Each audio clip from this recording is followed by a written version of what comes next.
At this point, I would open the meeting for public comment for any member of the public wishing to address the board on any matter not in today's agenda for up to 2 minutes. Does anyone have anything they would like to speak to us about that's not on today's agenda? Seeing no one come forward, we'll close public comment and go to approval of minutes. Chair would entertain a motion for approval of minutes for the meeting of March 10th. I'll make that motion. I have a second. I'll second it. Okay. Been moved and seconded. And we'll go through those one by one. 2400 Mount Calvary Road. Any comments, changes?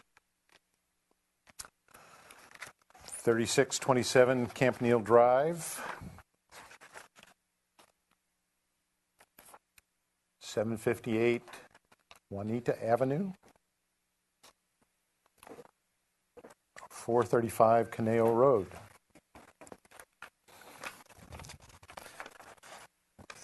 1565 La Cornelia Drive.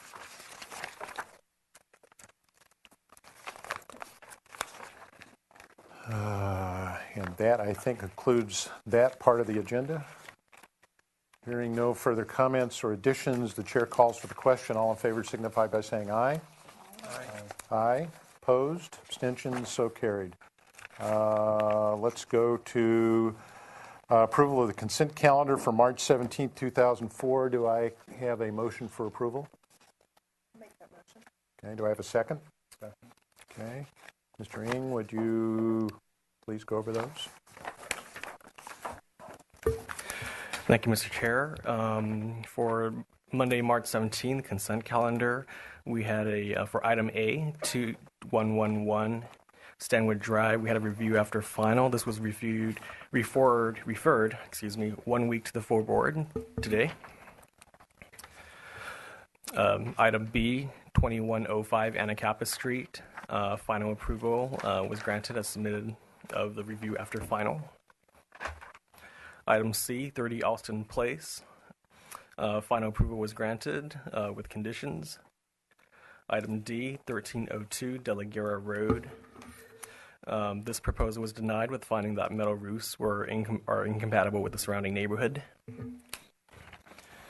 And items A through D were reviewed by board members Sweeney and James. Okay, thank you. It's been moved and seconded. Is there any comments, questions on the consent calendar for March 17th? Hearing none, chair calls for the question. All in favor signify by saying aye. Aye. Opposed? Abstentions? So carried. Before we go to March 24th, now that we have our board members all here, may I have a roll call, please?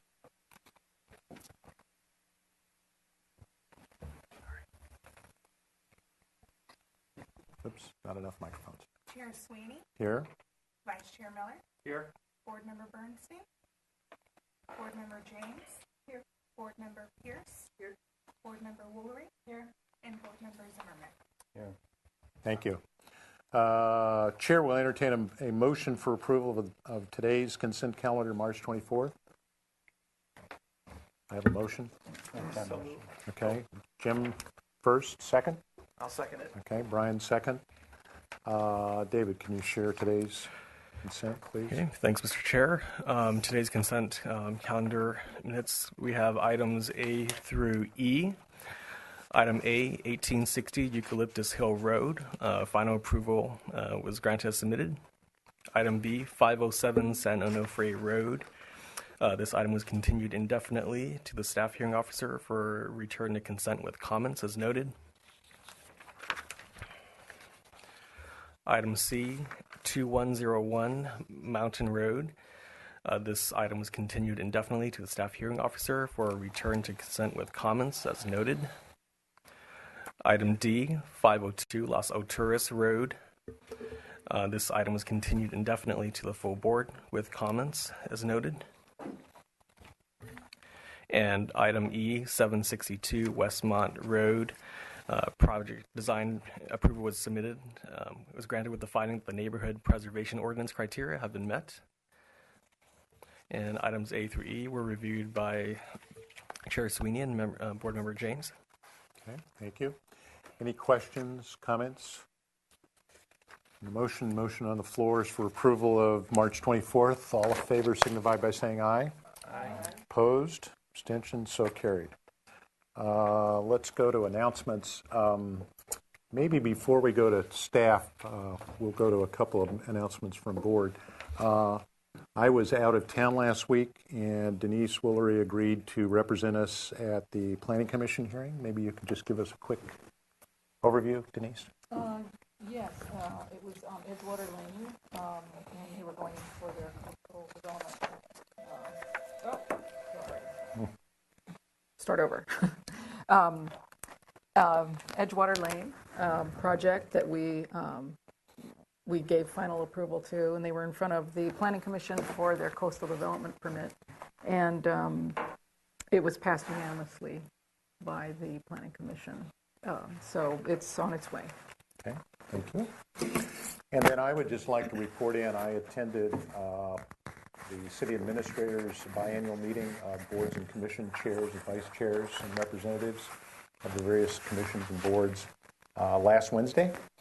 And was a rather lengthy meeting because there's a lot of boards and commissions that had to report in. But I did share with the board the one item that Mr. Lamone had brought to our attention, and that's the issue of the 30-some parcels in the T-Fire area that have still yet to be remedied or built upon or whatever. In talking to Mr. Lamone, he is suggesting that staff take an effort to contact the property owners, see if we can find out a status of what that is, and then having some conversation with Mr. Addison Thompson, who is our liaison between us and the Planning Commission, and with the Planning Commission Chairman, Deborah Schwartz. They indicated that at some point it may be appropriate for our two boards and perhaps the Fire and Police Commission to meet informally to address the issue once we find out how serious it is that those properties may sit in position of neglect for some period of time. So I think that's probably the first step. Mr. Lamone, you have any other comments on that subject? Yes, Mr. Chair, just to let you know that our city planner has approved of the letter to be sent out to the property owners, and we expect that to happen within a week or so. We need to make sure that all the city agencies are aware that we're contacting the properties. And the expectation is that we would give them a specific amount of time to respond back to the city and maybe use that information to inform the Planning Commission and this board as to what we've learned and whether we have an extent of the problem that we can move forward on. Great, thank you. So at some point, we might be in a position to formulate a subcommittee of this board to work with maybe a subcommittee of the Planning Commission to address the issue once we find out what the facts are on the ground. So I think that's the extent of my report from that meeting. And any further announcements from staff? Only that Member Bernstein will be absent from today's meeting. And also, I just want to note that next week's consent agenda calendar, due to the Cesar Chavez holiday on Monday, the consent calendar will be items will be reviewed on Tuesday. Okay, thank you. Mr. Zimmerman, that leaves you off the hook. I had asked you to replace me next Monday because I had to be out of town. But since we're not meeting on Monday, I can meet on Tuesday. So you're free. Thank you for doing that. And Brian, thank you for responding. Okay, no subcommittees as yet. So let's go to our first item, 2111 Stanwood Drive.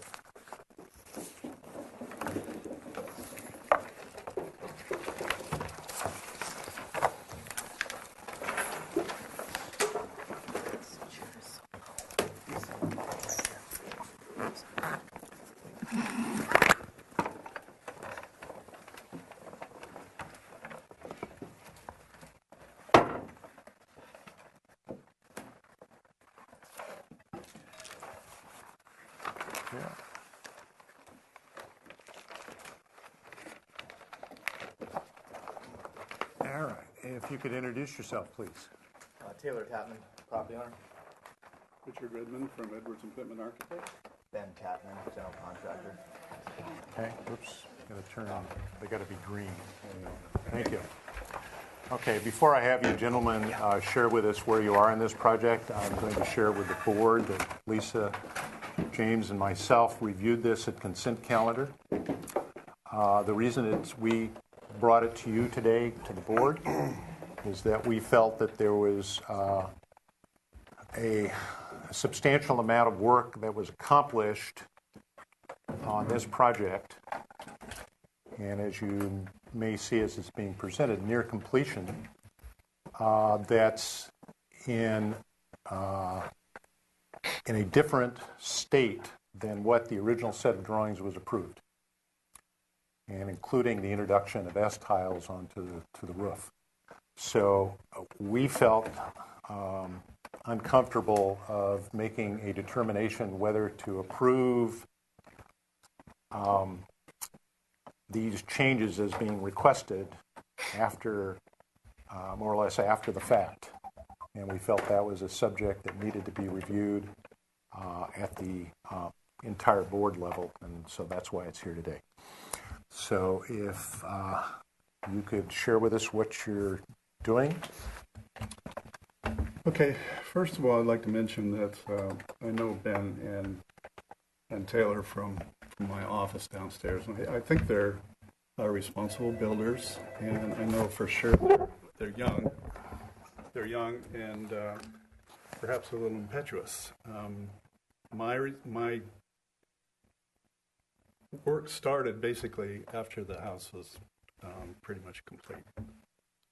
What they decided to do, and I think first of all, they talked to their neighbors, they looked around the neighborhood, they said, we feel that a Spanish-style house was more in keeping with the neighbors, and I'm kind of feeling this the same way with the S-tile.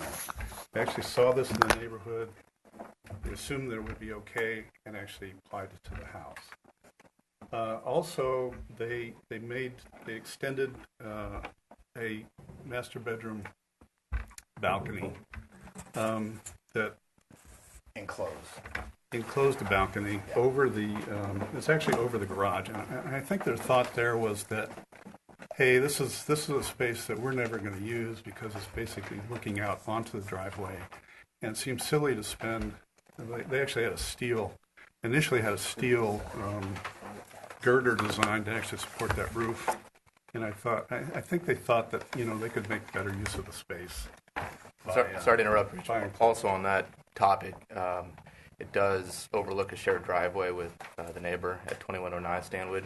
So it was primarily a privacy issue. It's off the master bedroom, not just any room. So that being said, the footprint of the existing house is the same as what was originally approved. What they did is they basically changed all the exterior materials, the exterior windows, and the roofing, of course. And then they actually enclosed this portion of the second floor balcony and did it as an addition onto the master bedroom. Plus, they added a fireplace and chimney in the master bedroom. Other than that, I think they try to keep within the style of the Spanish. I know that some windows moved, some windows were deleted. This area here above the garage doors where they planned on, or they actually enclosed this balcony. They did put a little Juliet balcony on, kind of Spanish style, an arched window. This is the new fireplace that was added. These windows virtually are in the same locations, but they're a little bit different.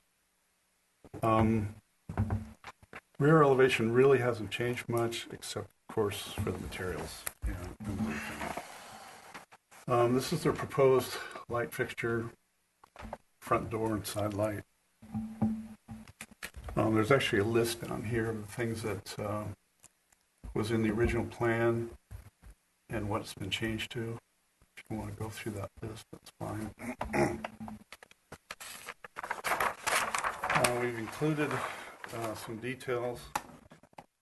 Typical balconies, these are already complete. This railing is actually down on the first floor, attached to an existing deck. The windows have been set back about 1.5 inches, so they're not right on the surface of the building. They have done a nice detail with the plaster on the rakes. And I think that's, you can see this kind of stuff, rake detail.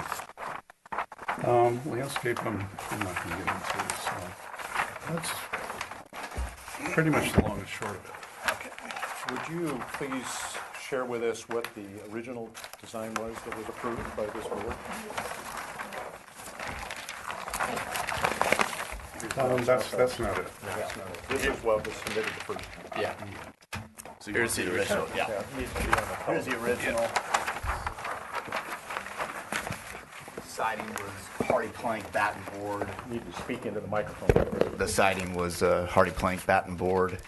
You can see with the Composition. comp shingles for the roof, so in which we upgraded to the lightweight concrete tile. And there's your balcony overlooking a common driveway, which we simply enclosed. Yeah, this is a steel member then. So as Richard mentioned, we did seek the input from we have 3 neighbors. 2109,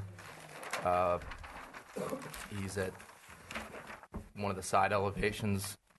The 2 side elevations, one is shared with 2109 Stanwood, the other's California State Highway 192. So the street view, you can't really see the property at all from the street view. 2109 Stanwood, we sought his input. He, I think, supports the design change, and the other 2 neighbors, 2001 and then the one behind us, they both felt that the changes we made were a significant upgrade to the original set of plans here. Okay. And we have letters of support from those individuals. Thank you. Do you have any more to present? We do also have photos, and I have multiple copies. Photos of all the elevations of our property from each perspective of the surrounding neighbors. We also have examples on Stanwood Drive for other properties with lightweight concrete S-tile to show that we are in conformity. And the remaining pages are other streets in the direct vicinity of the property with lightweight concrete S-tile. Thank you. I'm going to go to staff because we had some questions at the consent calendar that needed some answers. Mr. Lamont? Yes, Mr. Sweeney, we did look at the permit inspection records and also consulted building inspection staff.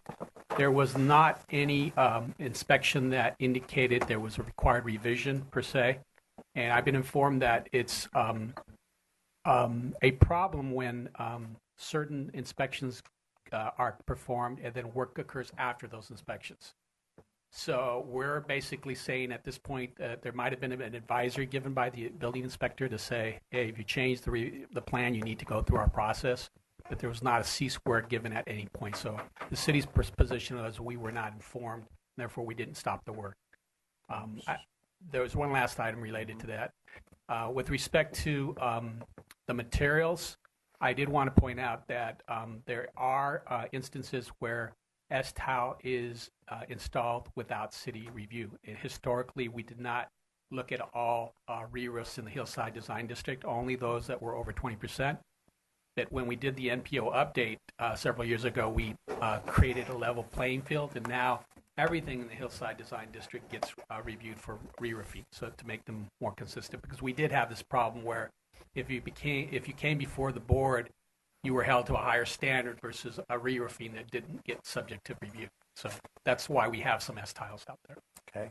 And then share with us, I think, again, we've discussed this before, because these properties were subject of the T-fire, there was a provision made with the original property owners if they were coming back to rebuild their homes, and they wanted to expedite the process and get clearance at the consent calendar level, that some of those properties were allowed to continue with S-tiles, even though that was in conflict with our guidelines.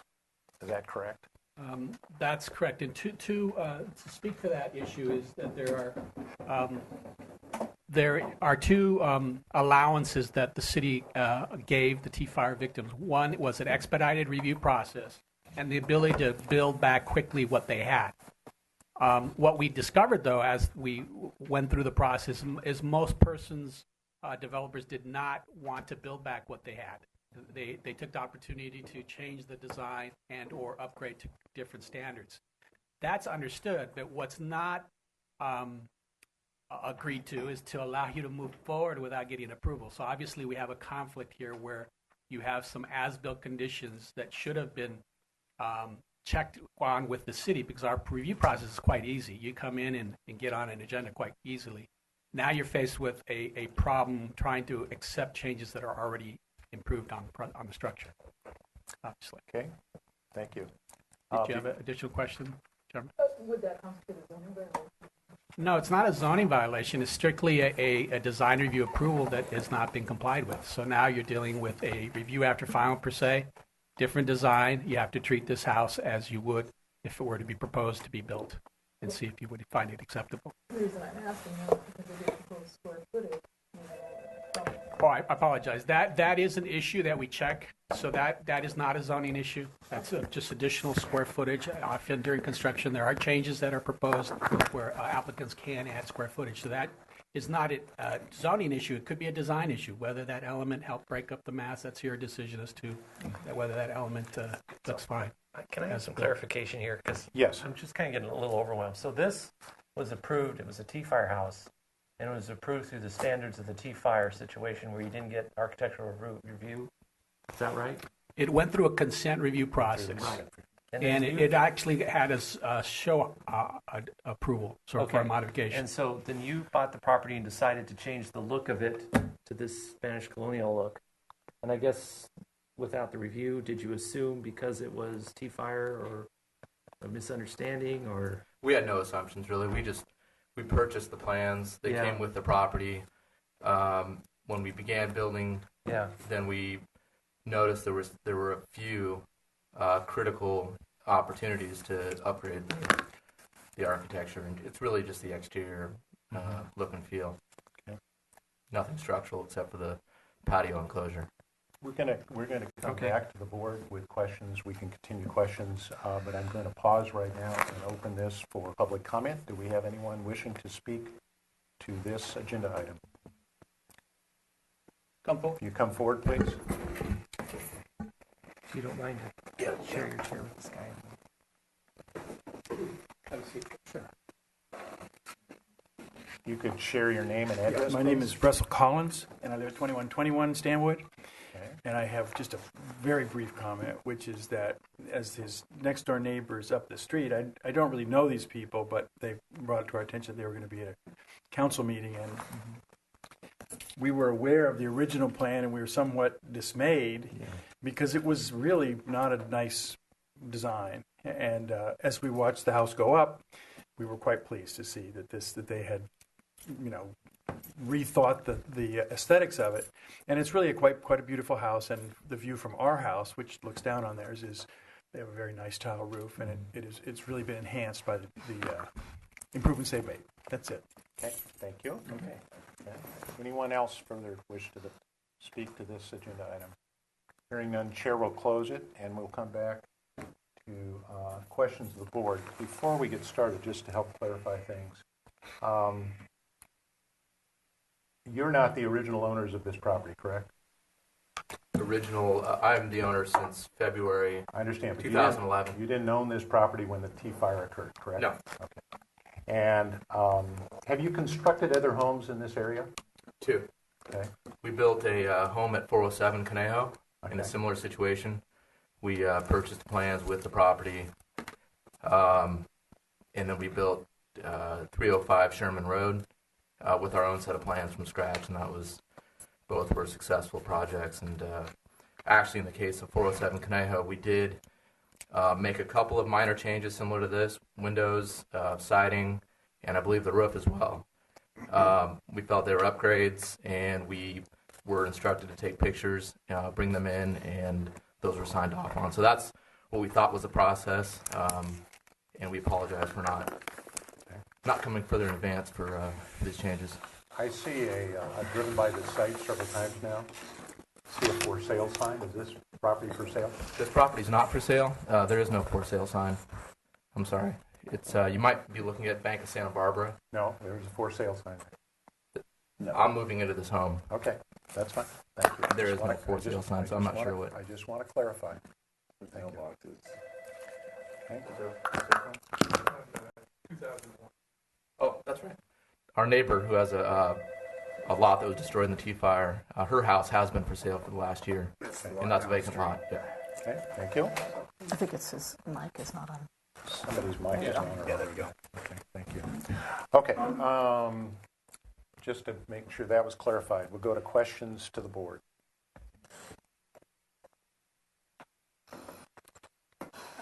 I don't have any questions. I don't think.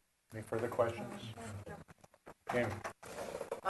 So the original windows, the manufacturer is different than the manufacturer in these? I believe so. Is that right, Bob? I don't even really remember what the original manufacturer was. We use Milgard windows. It was Lowen. Some here. Oh, yeah. Windows on that. What is Page it? A3 shows you the original Yeah. and then the revised. So, okay. So they are different. So these are clad, well, they're aluminum, right? Yeah, we Okay. have Milgard aluminum windows. Okay. Let's go to comments. Well, before I say anything, Fred, I'm curious to know your feeling on the matter. Actually, Okay. since you saw it originally, I feel there's a lot of. Okay. Well, then I will share, and then maybe Lisa may want to, because she and I were the ones that first reviewed this. I'm quite concerned about this project. Maybe not so much in the outcome, because I think the neighbor testified the house looks reasonable. But we have a situation here where the good work and efforts of this board to take the time to review projects, give them approval, and particularly under the constraint of the T-fire process, where many of those homes had to be reviewed by a couple of you, consent calendar, and I didn't review this project. This occurred before I was on the board. I think that this applicant has taken full advantage of our goodwill. And quite frankly, I think that's inappropriate. These folks are in the business of building homes and selling them. They've testified today that they've done a couple other homes in the same area, and they sold them. And they made changes. Are you still object own to all that. those houses? Do I you own all those houses? I own one of two. There's Okay. two that have been built. I live in one. Okay. And did you sell the other one? Yes, that was sold. Okay. All right. So one property's been All right. built and sold. Thank you. I really think that this is one of these cases where we have to decide as a board if somebody proceeds on a project and just makes wholesale changes without asking any questions is inappropriate. And I'm particularly concerned about folks that are building houses in this community. And I tend to always give the benefit of the doubt, particularly if it's a single property owner who's never built anything, is not a contractor, is not an architect, is not a designer. That I can kind of understand. But to proceed on a project wholesalely changed in the style that was approved, to enclose a balcony without anybody's review or approval, I think is highly inappropriate. I think to take advantage of the whole S-tile situation, where we've made other people, we just had a recent case deny them the S-tile on a T-Fire property that they purchased after the original property owner.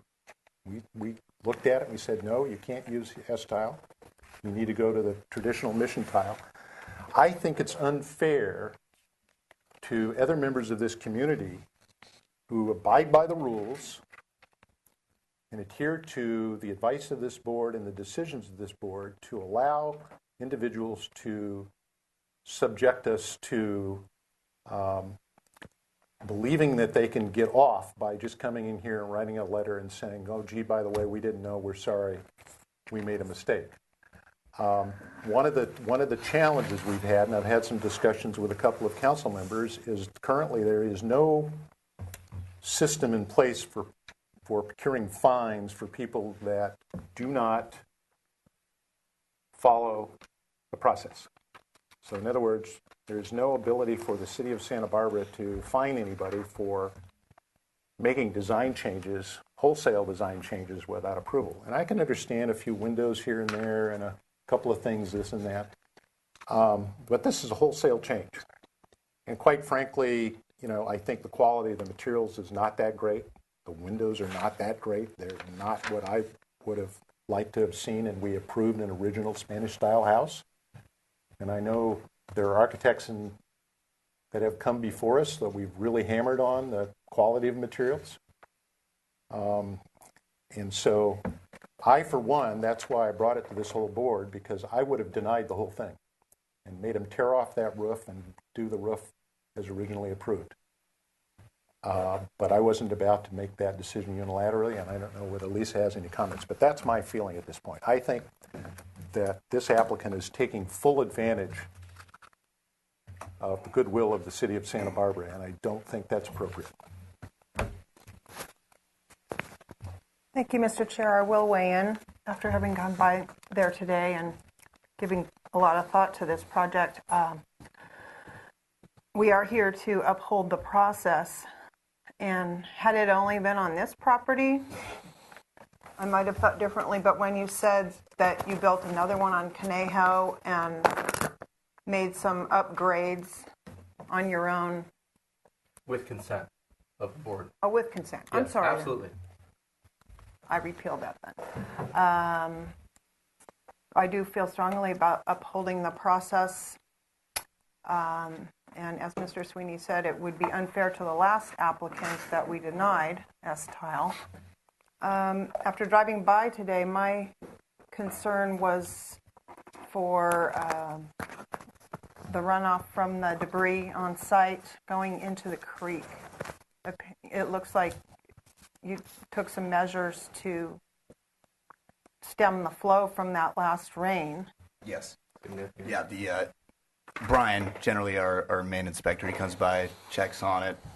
We have hay bales surrounding the perimeter of the creek and our property, preventing any runoff. It looked like there was a lot of standing debris. It just didn't look...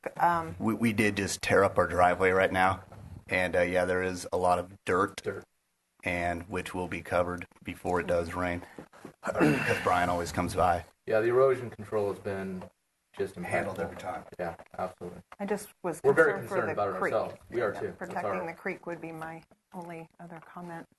And I'm curious to hear what my fellow board members think also. I have one question. From what you had said, you had made changes on another project. Right. And then after the changes... Your microphone. It's on, yeah. After the changes were made, you came in for approval. Correct. Correct. Yeah. So... And there was a precedent established. That was our only other experience. Mm-hmm. And the precedent was we were asked to provide a color board, a list of description items, and take color photos. And we did those items. That is the only process that we knew to be the case. So you have some experience. Just one time. So we went off that, and we first submitted these changes in December. Now here we are towards the second half of March, and we expected this process to go in a similar way to the only other process that we've had, because a precedent was established. Well, I can understand, So I apologize. I mean, it's, you know, if you were to bring the project in and ask to use those type of windows, we wouldn't approve them. Tile roof, we might have. we've had vinyl approved in the past, if that means anything. We thought this was a significant With the upgrade to that. Mediterranean style, you know what it is, Mhm. we wouldn't have approved those type of windows. I don't know if we could take the S tile and come back and add what the city requires for an S tile, incorporating some cement with the S tile. I believe we do. On all the ridge caps and all the ridge, there is concrete. They're set in mortar. Yeah. It's ridge. Just to be clear, We have photos of that. on the morning that they were here and presented us with these drawings, okay, that consent calendar, 'cause that's what they walked in with. I drove by the site 45 minutes before the 11 o'clock consent calendar, and they were putting on and installing the S-tile roof. For the second time, it was initially installed 3 months prior to that on all your perimeters so that our stucco guys could do their detailed scallop stucco detail along our gable ends. Yeah, that, So the roof was the roof loaded. was stacked, loaded for several months actually, because it had to get used It's got to to the weight. disperse the weight. Right. So yeah, it was being installed that day. I remember this on consent, and we asked for a detailed set of drawings. That's what we spent the last 60 days. We hired Edwards and Pittman. We think is one of the most reputable architects in town for a long time. And so we've spent the last 60 days and a significant amount of money. We did our own plans. We hoped that would suffice, but when that was rejected, we were given a list of very detailed instructions on what to provide. We hired Richard to do that for us, and I believe he presented that at the last meeting. And at this meeting, it was my understanding that the drawings were acceptable, and it was simply, we're here today to give a full presentation to the board of the items that were upgraded, and we're seeking approval. I might add, I am moving into this home. It is ready. I was just engaged.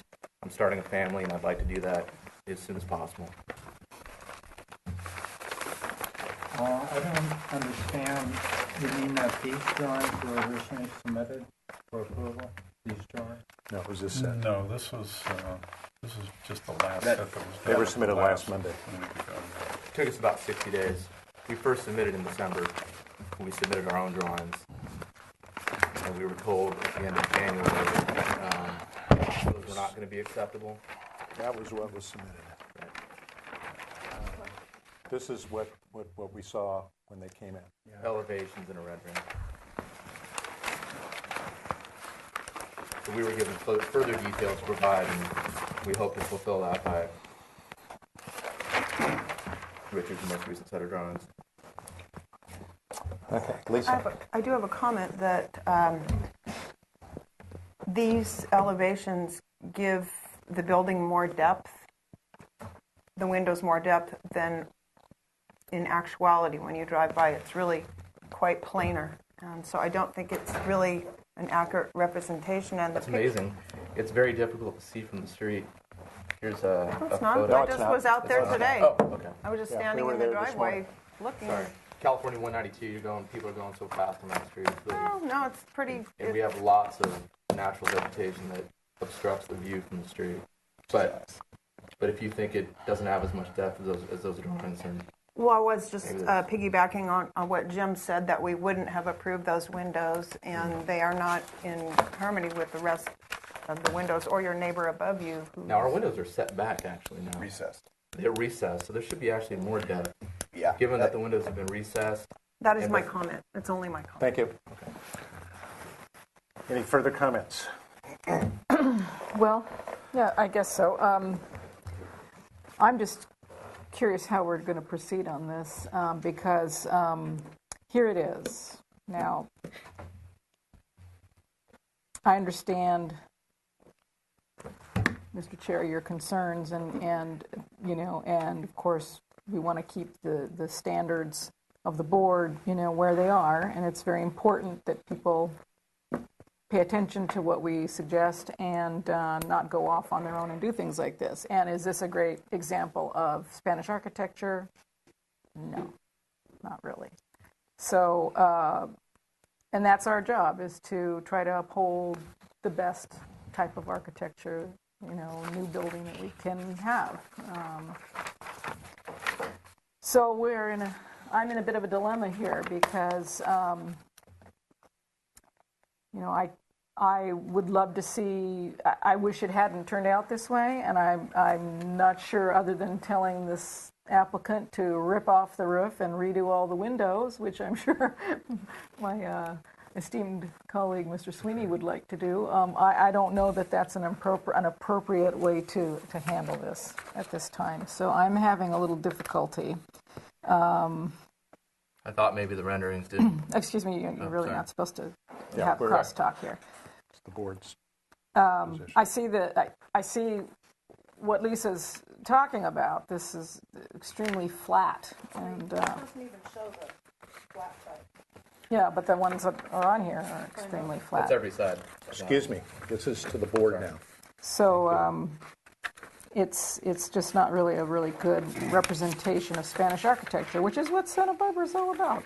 So I'm a little nonplussed, and I am not sure that I'd want to be so draconian, though, as to say rip it all apart and start over. So is there anyone else on the board that has a suggestion as to how we could proceed here? Because I'm stumped. I haven't said anything. Usually, I'm always the one saying it. I'm kind of speechless. I'm not. I'm kind of where you are, Denise. I'm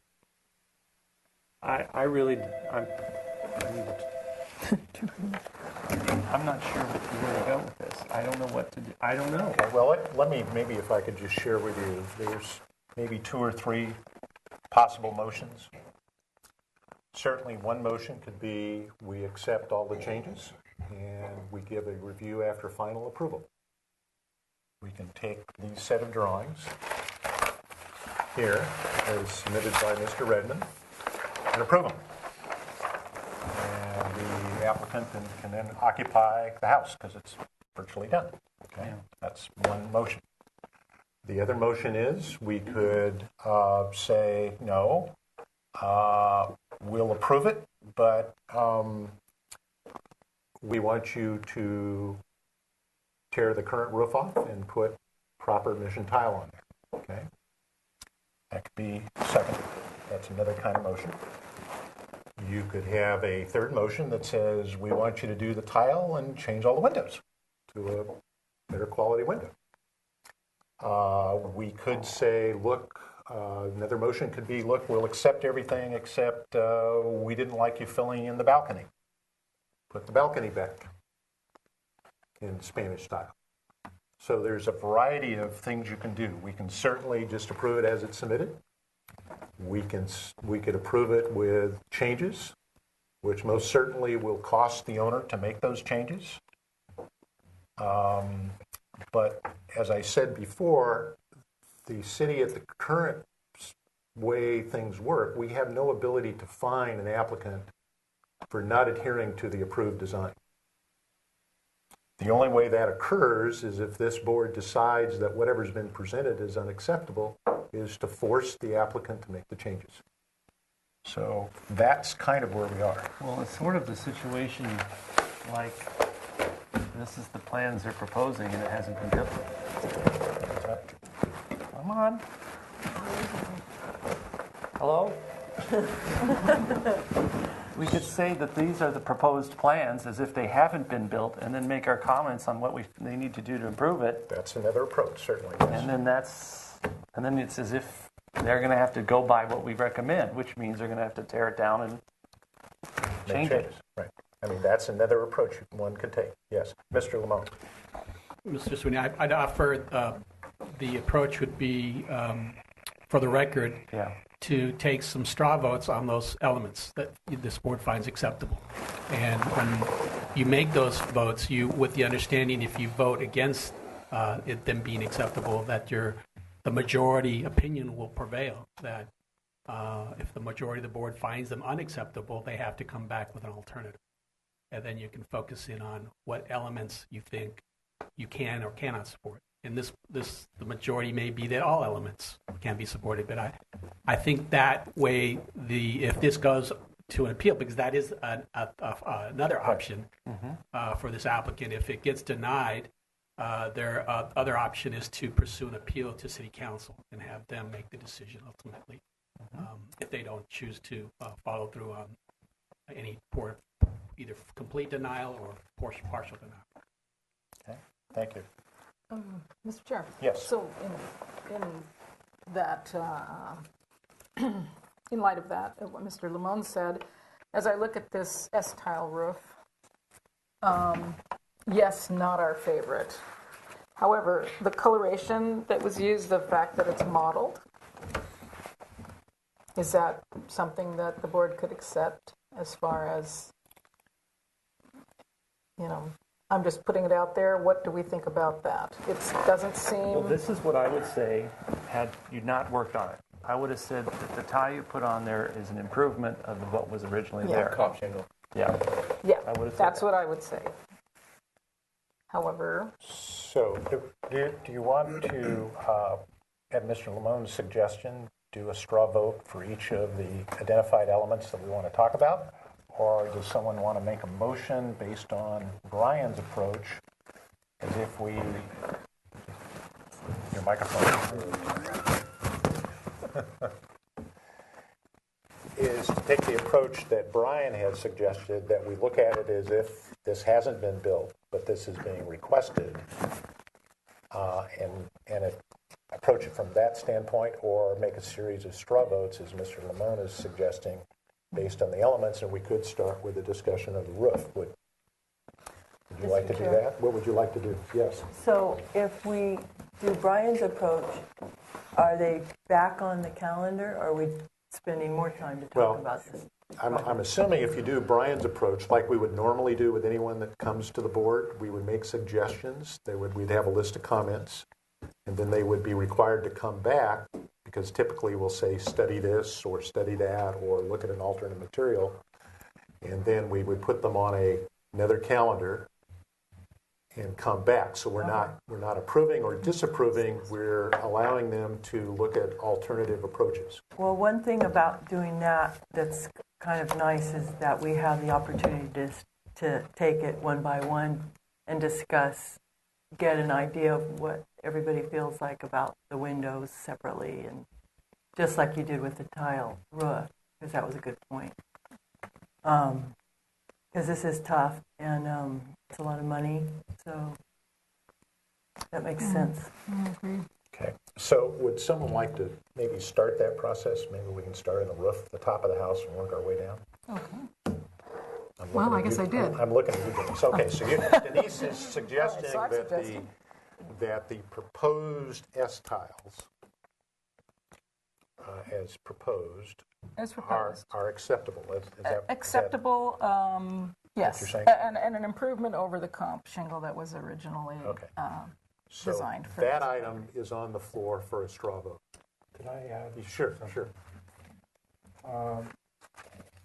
The city has a requirement for S-tile where they have to add 20% concrete. They're random field boosters. That's part of the standard. The standard that's in the book. Yeah. Okay. Oh, all right then. Double edge courses. I don't know if they proposed that. In our guidelines, there is an S-tile suggestion when S-tile is used. A double starter row of two-piece barrel tile is employed at the eaves. 20% field tiles laid into mortar randomly placed boosters with kickers, and natural cement mortar hips and ridges as spread. That's what they suggest in our guidelines. Then that's what I would suggest. That be brought to that standard. So it would be brought to this S-tile standard. Yes, to keep our standards on S-tile, so that they can then retain that roof. So that's the straw vote suggestion on the floor. Okay. So basically, it's item on page 34C of our guidelines. And it's the details of how an S-tile roof is installed. Okay. So how many, straw vote, how many could support that approach? Okay. So that's 1, 2, 3, 4, 5 to 1. Okay. Somebody want to go with the next item? Next time, Brian, how about them windows? Okay, the windows. But back to your Excuse me. Excuse us. No, excuse me. I'm sorry. Please have This is feedback. to the board. This is, No, we're this We have is at the feedback board. on the application. Excuse me. This is to the board's discussion now. We're going to make our decision, and we will instruct you of what you're to do. Okay? Understood. Okay? To the board. Ryan. So, regarding the windows, certain sizes and dimensions of the windows are not the appropriate scale of a traditionally Spanish home. They tend to be narrower, and also the breakups of the windows.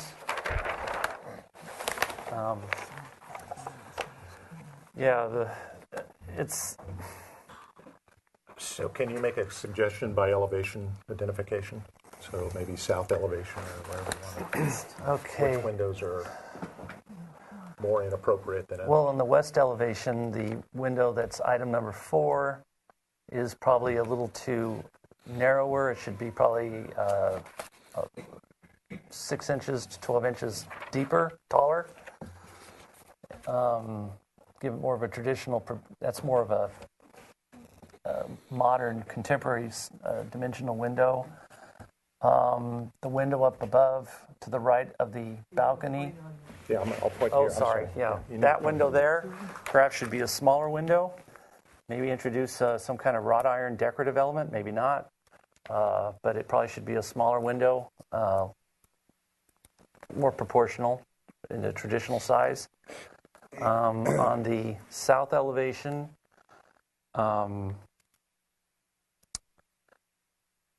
I guess I have a hard time with the breakups of the way the windows are drawn, but I would say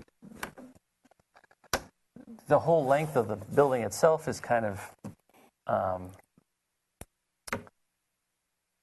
uninteresting. So there should be some kind of development on that elevation to make it a little more, give it a little more personality. Perhaps window number 2 could be a bay window or some kind of interesting pop-out element. I don't know, something like that, just to create interest on that elevation. On the east elevation, that's pretty good. I really don't have a problem with that. I know you enclosed the upper floor, the upper balcony as a proposal. I agree with that rationale of enclosing that balcony. The window itself with the arch above it, that's not quite appropriate Spanish colonial architecture, but I'll let the other board members talk about what they feel about that. On the north elevation, those 3 arched windows, I'm uncomfortable with that. That's more of a colonial American style as opposed to Spanish colonial.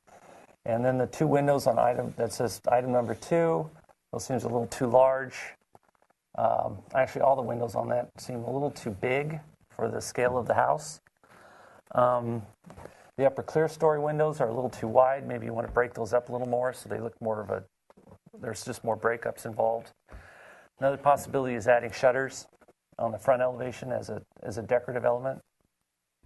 Which elevation is that? Which would probably be the north elevation. Maybe shrink those windows and add shutters would be kind of a charming addition as a suggested decorative element. Okay.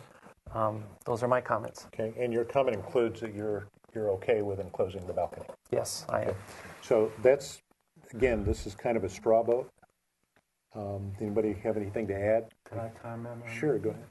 I think the vote that we're asking for is this type of window acceptable? The actual window. The actual window. I don't think we're asking, know. To change the size, but the acceptable Yeah. material of the window. I mean, if we're talking about changing the design, then that means the windows will have to probably be replaced. And so I think where Brian, at least, and correct me if I'm wrong, Brian, where you were coming from was As if it was never built. it was never built, so you're coming at this in terms of proportions, shape, and size, Right. not necessarily the material. So maybe we'll do a second straw vote on the material itself? Or do you want to do that first? I'm certainly open to whatever you guys want to do. I think that'd probably be the better way to handle it. To do Okay. the material first? Yeah. Okay. Then let's hold in advance Sure. your suggestion That's for a fine. moment. Let's go to Mr. Zimmerman's suggestion that we decide one way or the other whether the actual manufacturer aluminum mill guard window is acceptable, which is what's there now. So is that what you're proposing? So let's go to a straw vote on that. How many can support the style and type of window that's been installed? Yes, Just asking the question. It would be probably all right if they had been appropriately recessed and sized. See, that's why I cannot separate the two. It's difficult because it could be all right had it been done, properly. So, Well, do you want to do Brian? We'll take a straw vote on Brian's first, and then maybe go to Jim's second. Is that okay? All right. Well, let's do Brian's. So basically, I think as I heard Brian, just so we're straight here on the west elevation, you'd like to see a different proportion on the window on the first floor. Correct. The west elevation to the south side, to the north side, excuse me. And the two windows on the first and second floor that are to the south side, correct? Actually, the upper window, the lower window looked okay to me. Okay, so just the upper window. Yeah. Okay. And then on the south elevation, which windows? That window there, I was thinking maybe some kind of interesting decorative element, So the center window, okay. like a bay window or something like that. Okay, so that one, and then this one you're okay with? On the east elevation? Except for the upper arch on the top there, I thought that could be studied, be a little more appropriate. I don't know if that's... Okay. And then these three windows here, and basically all these windows need to be restudied. Yeah. On the north elevation. Right, Okay, and so then the clear stories maybe broken up. broken up into squares. Yeah, something like Okay, that. so that's your suggestion for a straw vote. Everybody kind of got that? How many would be in favor of that? 1, 2, 3, 4, 5. Not in favor. I'm 5, 7. You're okay with that? Yeah. Okay. So that's 6 of us. Okay, now let's go to the material, the actual, because if we are asking the applicant to change some of the shapes and sizes of these windows, here's an opportunity to change the actual window type. So how many would be in favor of having the applicant, when they come back, give us a more appropriate type of window system? what would you suggest? And I'm looking at Jim, because he's probably more expert on that than I am. Well, looking at the photographs and the recessed windows, there's a lot of shadow on those. And I think I could go with the type of windows they used because they are recessed. So you could live with the type they've already installed. Right. Okay, so is that the straw vote? I guess maybe Yeah. that's the straw vote. Okay, so if they come back, having done the study Brian is suggesting, that it's okay to come back with the same mill guard steel window. Installed correctly, okay? So that's what the straw vote is on. Okay, so how many can support? I just am I'm sorry. suggesting that we give a little bit more direction than installed correctly. Like how... Well, let's take the straw vote, and then Okay. we'll make a motion with the specifics. We could add that into the motion. Is that Okay. So, how many are in favor of that approach? 1, 2, 3, 4, 5, and 1 against. Okay. All right. I think we addressed the issue of the enclosure of the balcony.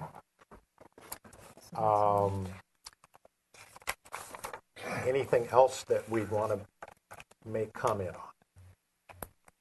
on? Everybody okay with the fireplace cap and whatever, railings and so Was forth? there a landscape plan that was supposed to be included with this at all?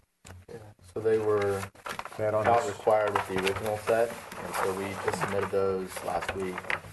Oh. But I don't know if they made it to this. David, do you know if they made it to this agenda? I have copies that I gave you. On the bottom. Is that this right here? Yeah, there it is. Okay. Well, it's in that set too. All right. So is this the landscape plan? That is That the. is- I have my copy, but I gave David 3 last week. If you'd like another copy, I can give you one. It's in that set. Yeah. So is this the drawing? Yeah, that's the landscape plan that's been approved by the fire department. Okay. Do the landscape folks want to look at this? Make comments? How about when they come back? When they come back? Do we Yeah, want to give them that's a good any idea. guidance or suggestion when they come back? Let's take a look. Sorry. You're tired? What are you doing? Dragging my mic. Yeah, I'm sorry. Oh, you do? All right. Thank you. Probably a good suggestion.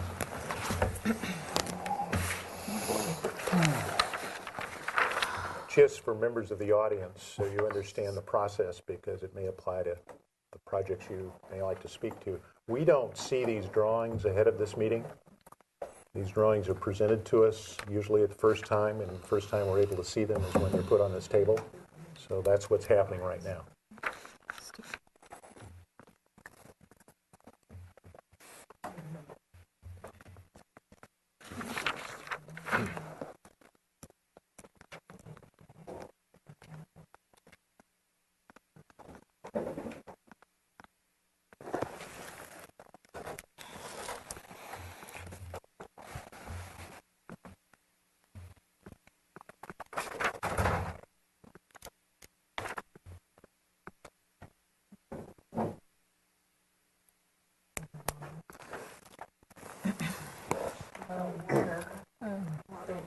Okay, Questions? Do you have a question? Jamie, or Well, how do we feel go about, to Denise first. Yeah. how you feeling about the lavender under the oak tree? Yeah. That's exactly what I knew you were going to notice that as well. Then there's also a lot of, it looks like a lot of very steep terrain that I'm wondering if that's being addressed. Doesn't look like there's anything on there for erosion control. So I would suggest that that would be included. What about tier 1, 2, or 3? Do they fall into the none of that? Tier 2, most likely, just And there's, downspouts. And and there's no creek setback requirement or anything like that? Yeah, they're right on I the think creek. so on this project. We Okay. can double check. Downspouts. What were you saying about We'll downspout? explain to you tier 2. Oh, It's okay. much easier compliance. Got Just basically you have a drainage plan. it. Which we do have 3-inch pipe. Okay. Okay. So do you have enough information to add to comments? Okay, I think maybe what would be appropriate now so that we can move forward is that if somebody would formulate a motion, and given the straw votes that we took previously, if someone can formulate the motion in the format of those straw votes. So in other words, a comment and motion on the roof material, the S-tile, a comment and motion on the windows, the S-tile. I think we should appropriately have in the record a comment and motion on the acceptance of the fill-in of the balcony. And then any comments, fourth item would be any comments on recommendations you'll have for the landscaping plan. And I'm assuming the motion is going to be made so that the applicant is given the opportunity to go off and look at the alternatives that are going to be defined in the motion, and then we'll come back on an indefinite schedule to the full board for further review. I think that's maybe the way to formulate the motion. So the chair would look for a motion from the board. Well, I'll make the motion. Okay? Go, And this is review after final, so we really just have to comment on the items that we are going to suggest to the applicant that need further study. So continue the project, and the board is acceptable of the S-tile roof with the requirements, the city requirements to add, I think, 20%. It's right here.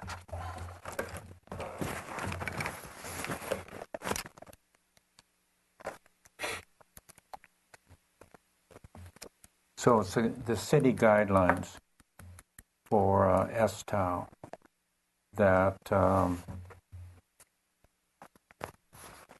you can go to number 15 on the city guidelines to add concrete to the S-tile. Okay. That the board is acceptable of the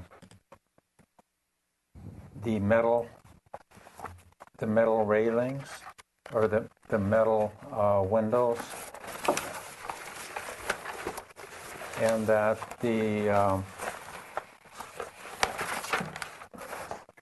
you come back with the suggestions that were made as to the design and location of the windows. Do you understand? Yes. You understand that? Proportionate. Yes, I do. Okay.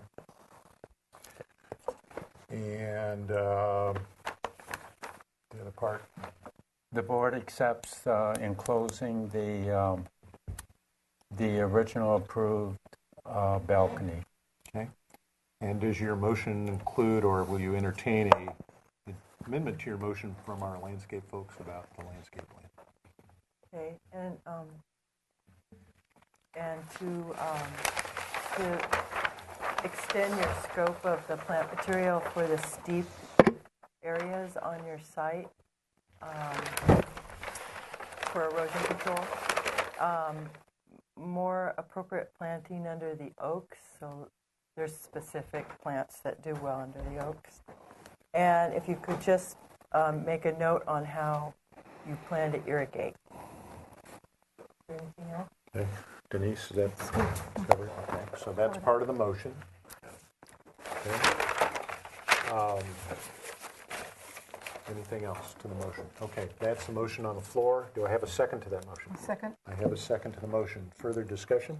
At this point, you had a comment.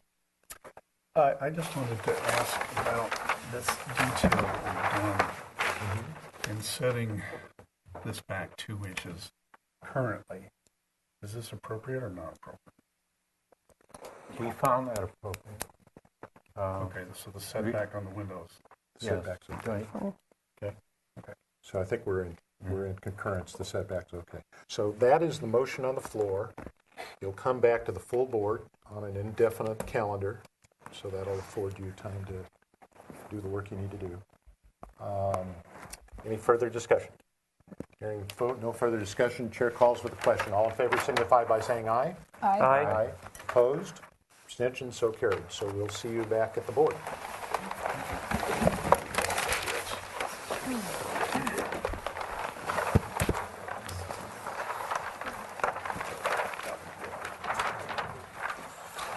Okay.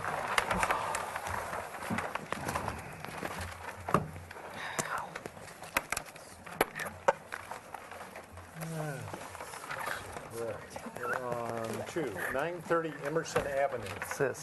I don't know what that is. Is this yours? Oh, that's So mine. you want to turn that back into... Yes. Thank you.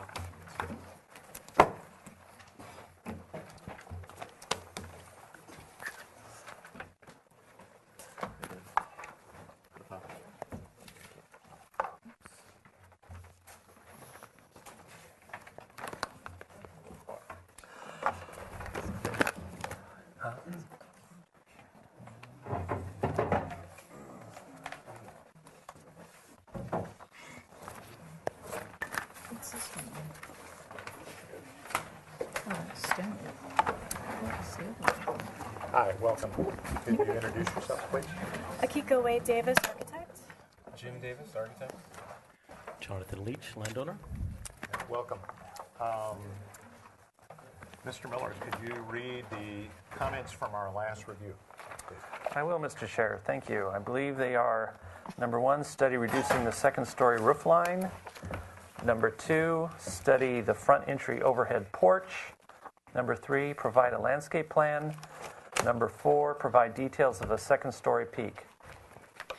Okay, thank you. Could you address those Sure. issues? I'm going to start with the elevations, which will show the majority of what was requested. Again, this is a second-story addition and small first-story addition as well. One of the comments was regarding the covered porch element, which previously was about this width. It projected out about 3 feet. A couple of things that we've done have been extended this overhang so it is more of a prominent feature. We've also made the proportions of it a little bit larger, so it has a little bit more heft to it than previously designed. So we've also increased the size of the corbels underneath it to give it, again, more of a presence. The overhang has been increased about 14 inches, so it's a little over 4 feet of a projection as opposed to the 3-foot original design. Another item that or a couple of other items that we've changed just to the look of the house is we've added some corner trim. We've also added some painted paneling between the entry doors and the flanking windows just to give it a little bit more of a sense of importance for the entry. Another comment that was made was regarding the size of this wall here on the second story. What we actually did was, I can show you on this elevation, we pushed the second story addition over by 18 inches. It still meets the solar access requirement, and what that does is it buries this wall into the roof a little bit more. And that was a concern last time of the board of this wall element being too tall. In regards to that, we also lowered the plate height of the second story addition from 8'9" to 8'6", just to bring it down a little bit.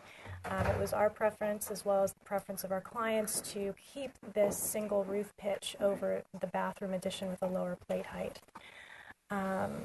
Other elements that were added include a little bit more detailing here. We have some painted paneling between those windows. And we also revised the vent detail that we previously had. So now we actually have a round vent detail which matches this window, which has been changed to a round window as well. So we don't even have that element to show you detailing it. Landscaping was also requested.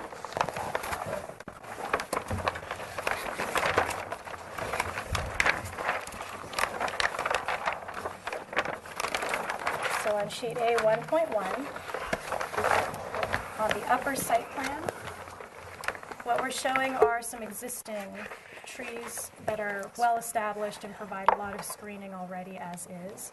We are also proposing a 15-gallon Mexican lime flanking this corner of the deck, and one new 24-inch box cassia flowering tree on the other side, just to provide some screening for the addition as well.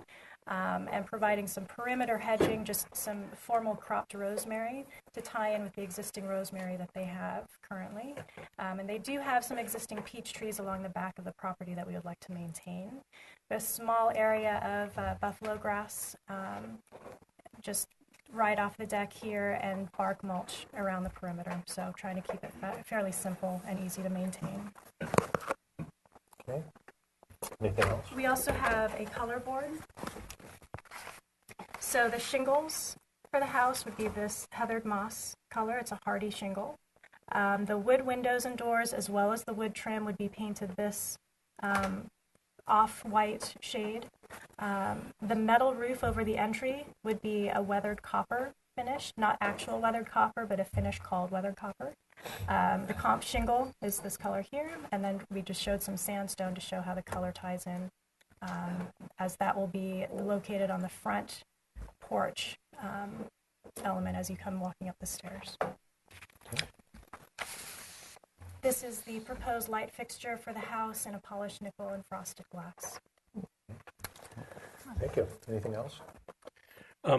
One comment I wanted to make is with respect to the massing comment that was made by the board at our first hearing and why we stepped back the second floor element a little bit on the south side.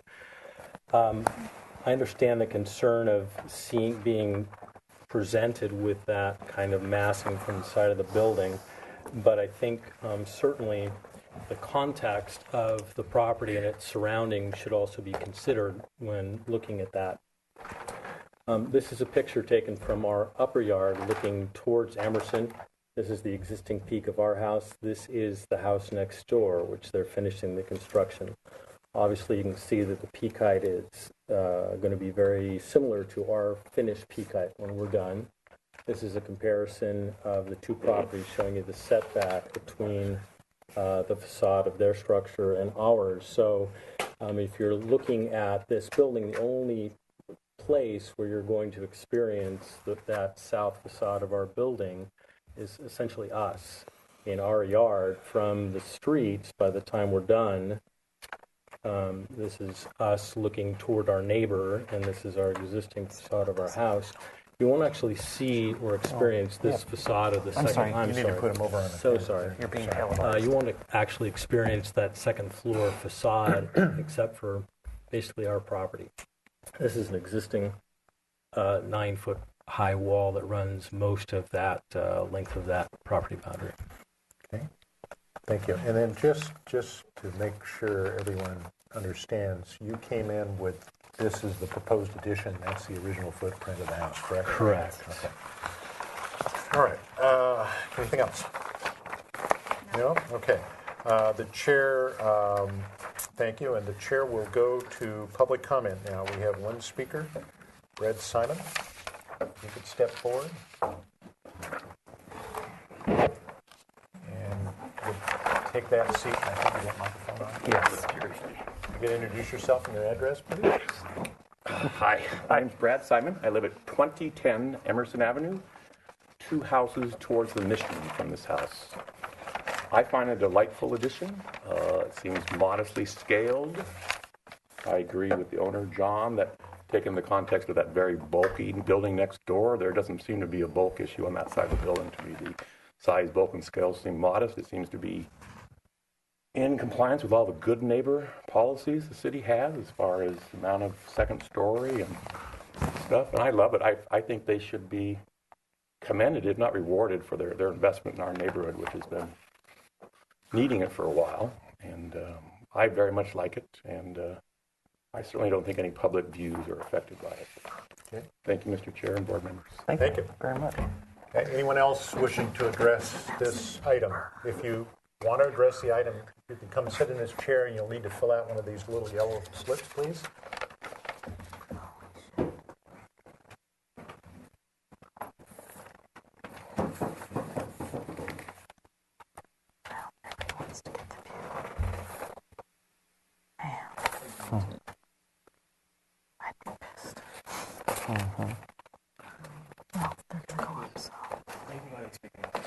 You can sit right there and speak into this microphone, Okay, please. thank you. You could, your name and your address, please. I am Michelle Politi, and I live at 1925 Cleveland Avenue, which is directly behind 1930 Emerson. I am concerned about the view. I disagree with someone who lives down the street. They don't live right in back. There's a proposed second floor interior height, and then plus a roof, what you call a peak, I guess, which would come to 12 feet. That's too high. And it would definitely obstruct my view and therefore property value, not to mention the overall cohesiveness of the neighborhood. You know, I would also propose that they reduce the lower level from 9 to 8 feet, and reduce the second floor. I'm sorry, I kind of went, but second floor from 10 something to 8 feet. And I just, I mean, and I don't think there is not, this is kind of a personal matter, and I don't think this is, I don't know if it's appropriate, but it kind of bothers me that when John's partner came over and talked to me about this, they were talking about actually kind of a split level where, they'd have plenty of room on their upper level to do this whole addition, and that's what they were talking about. And then he said, well, if it still goes up any further, I said, well, then what's my view going to be? And we were standing on my deck, and he puts his hand over my face like that, and then he laughs. Very upsetting. Thank you. Any other comments? Okay. Thank you. We have another speaker.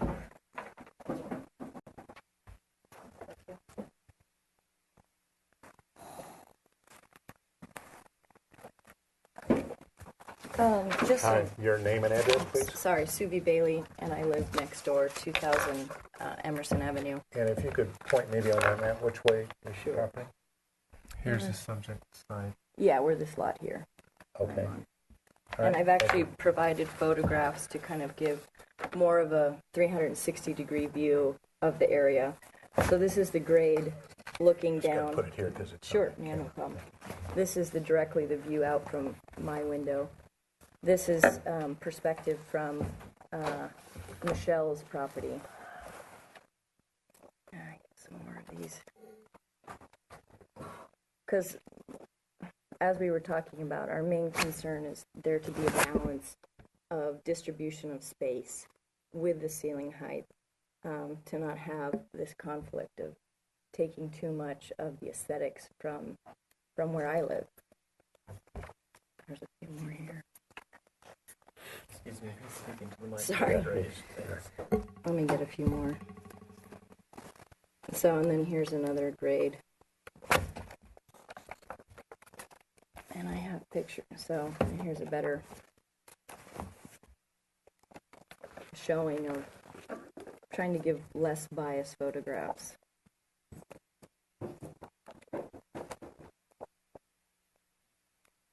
Okay. So again, where was the section? Was it still, has it been reduced? Down from, because when I went before and I saw it, it showed that it was showing it. Let me take a moment to move these photographs, and we can have the applicant confirm the section. So the second story plate height has been reduced, and the building mass of the second story addition has been shifted over. So it was previously 8'9", it's now 8'6". The roof pitch is actually matching the existing roof pitch, so that's why it's pitched. Okay. Do you have an interior section at all by chance?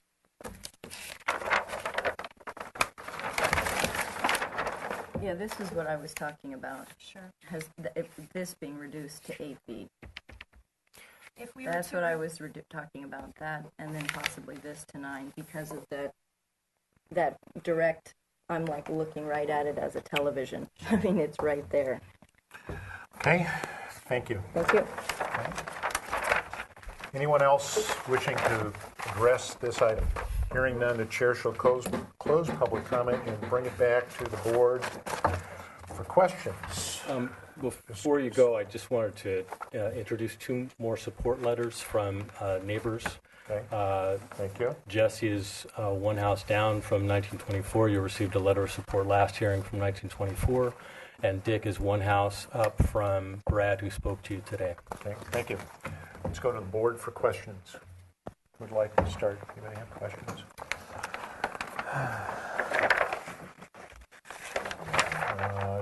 Jamie, questions?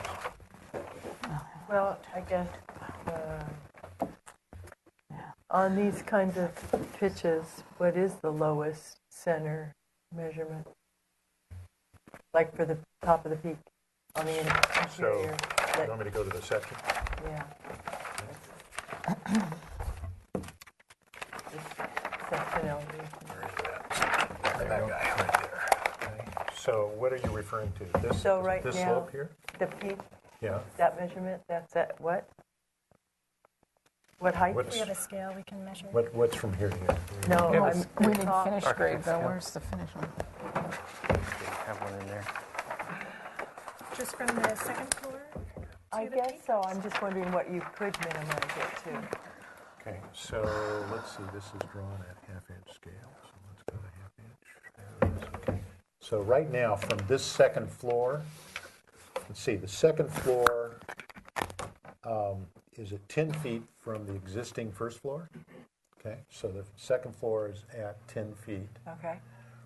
Sometimes when we see a brand-new piece of construction, when we're trying to keep everything low, we have an 8-foot ceiling and then 12 or 14 inches of structure and then the second floor, so that would make it 9 something. Okay. In new construction, but this is a little older piece.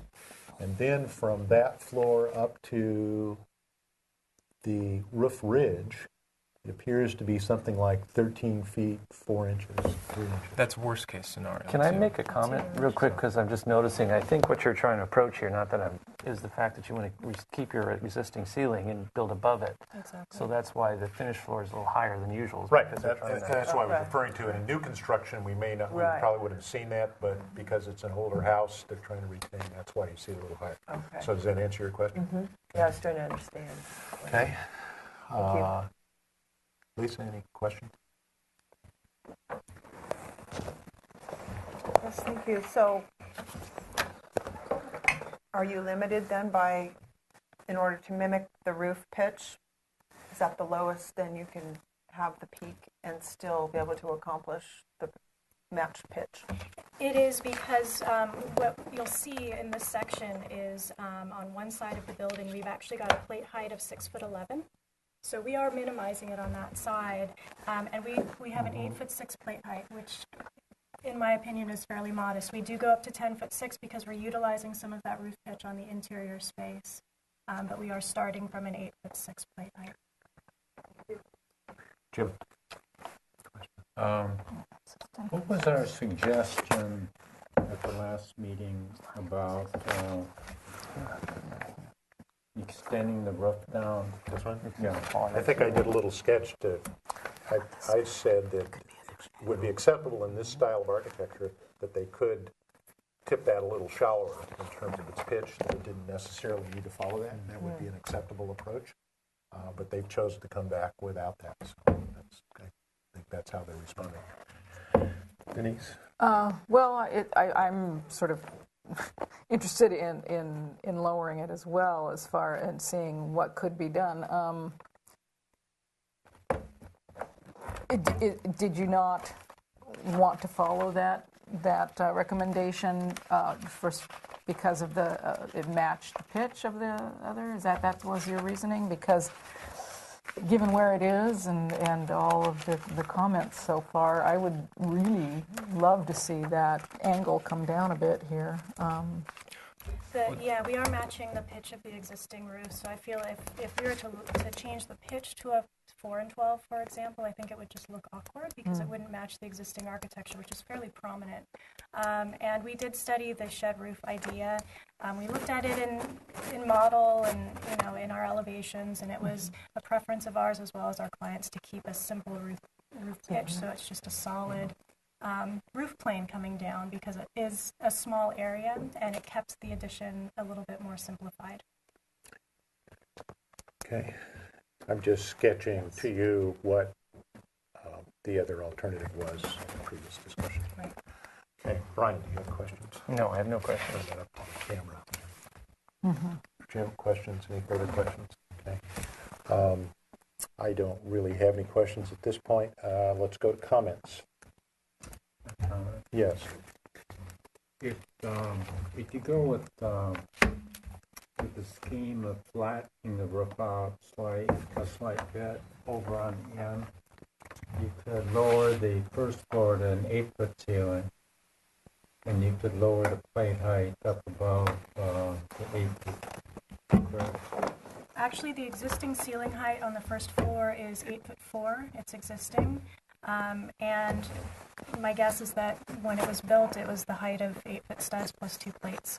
That being said, we are trying to not impact the existing rooms down below, and so we are keeping the existing ceiling framing, and we are bridging that gap, leaving an inch or two of space between that framing and the new floor framing. That'd be really difficult not to disturb the existing ceiling there.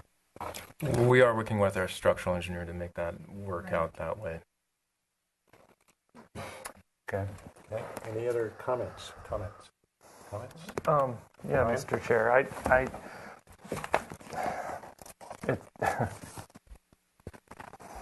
think it's a great design, and as you always say, Fred, we're not responsible for people's views. And then, however, individual window views. Correct. And I'm seeing what's being built next door, and I'm like, okay. So unless the architect can lower the upper plate height, I don't see how you can lower the lower, because I understand exactly what's going on here. Perhaps that's the only option you have, is to lower it to an 8-foot plate height and maybe do something like that. But I'm okay with what they've got. I think the style and the quality of the architectural design actually complements the house. And if I look at the design itself, I think it's great. So that's kind of where I'm at with it. Okay. Any further comments? I'll go to my comments. This is on the edge of my neighborhood. I walk this street quite often. My children went to Roosevelt School. My wife taught at Roosevelt School for 30 years. Good friends lived 3 houses down from this house. So I know the area. I'm quite intimate with the area. I've done several watercolor studies, my artwork of fences and gates in this neighborhood over the years, and particularly one of the houses you showed out. So I'm quite sensitive to what you're trying to do here.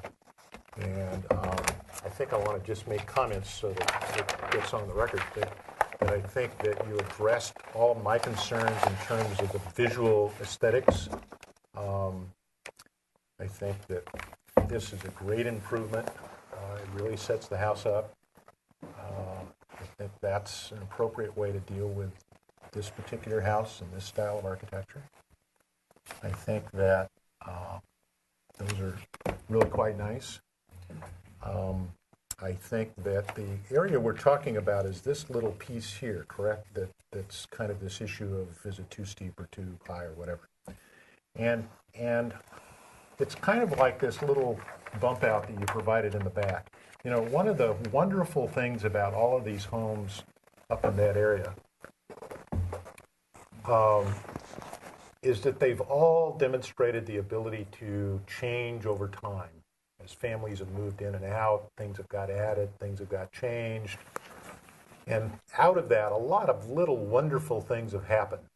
You know, entry gates, steps, and I think, Brian, your point about the house that's being built next door, which this board did not review. I'm glad you said that. I think that's in juxtaposition to, I think, a project that's taken a very sensitive approach. Having said all of that, I still think that a more acceptable approach to the roof shape is here. I think that little bump out, this little addition here, could have its roof lowered slightly so that lowers the ridge down another 8 or 10 inches. That could be a way to do it. But having said that, does that 8 or 10 inches in the size, scale, and bulk of this proposed addition, does that really violate the nature of the homes on this streetscape? And as Brian pointed out, we've been told many times that this board is not obligated to guarantee anybody's view out of any single window or balcony, etc. We have to look at the context of the way this home fits within the fabric of the entire neighborhood. I think that's what we're obligated to look at. And so the question we have to pose to ourselves is this an addition that's going to violate the nature of the neighborhood.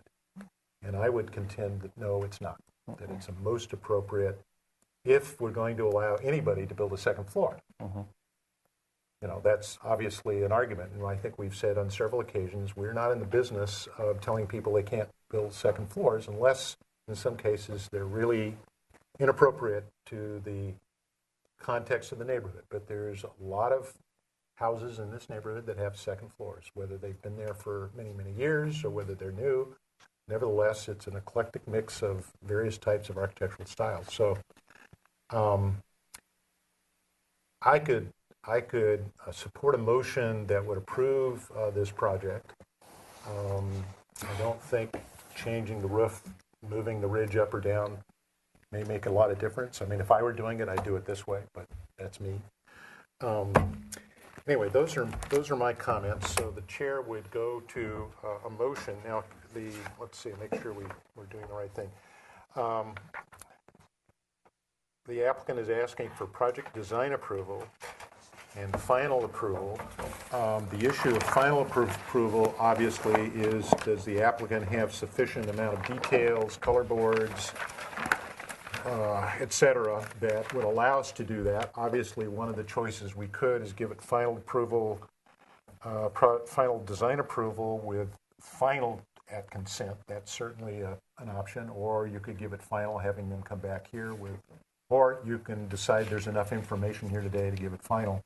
But I don't see structural drawings, so, and I don't know if our landscape colleagues are satisfied with the amount of landscape notes and so forth shown on this drawing to give it final at this point. So that's really our options, I think, on the table. So the chair would entertain a motion for this item.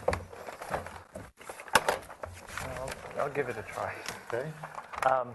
And one of the things I could suggest is maybe come back to consent with your structural details, and that way it'll be solved. So I move to continue the project for indefinitely or 2 weeks. If we're coming back on consent, we'll come back in a week. Design approval, though. So Yeah, you're giving it design approval. You're giving, if you're going to give it project design approval, the final to go to consent. Is that what you're trying Yes, to do? Yeah. thank you. Yes. So you're going to give a project design approval, final to go to consent at their behest. Yes. Okay, that's what your motion is. With the board finds the quality of materials and consistency of appearance appropriate. The compatibility is appropriate to the neighborhood. The quality of architecture and the materials, like I said, is appropriate. There has been a suggestion to possibly alter the upper roof line, maybe breaking it up a little bit to lower it, but the board finds that that's not necessarily critical or consequential to the overall style of the house. And I think that's as far as I can say regarding this architecture. The landscaping, I don't know. It's good touch, right? And the board finds the landscape designs acceptable. Okay, that's the motion on the floor. Is there a second? I'll second. Okay, discussion. I have a question before we take a vote. David, just so I make the appropriate announcement at the end of this vote, this decision is now appealable, or does that have to wait till they go to consent for final for appealable decision? How does that work? It's appealable at project design. At project, okay, thank you. All right, so just so you all understand that the project could be appealed, just so the audience understands that as all of our actions here at this board, most all of our actions here at this board is appealable. Directing to City Council, there is a process, there is a fee, I believe, David, et cetera, if one wanted to appeal the project, correct? Correct. Okay, thank you. All right. 10 days after that. And it's 10 days. Yeah, it's a 10-day. You have to do it within 10 days of our action today. So any further discussion? All in favor signify by saying aye. Aye. Aye. Opposed? Abstentions? So carried. So this has a 10-day appeal period from today's date. Otherwise, you're good to go to consent calendar. Thank you very much. Okay, thank you.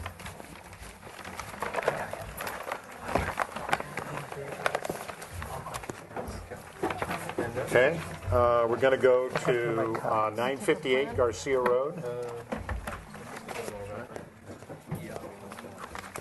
take them if you don't want. I just said one.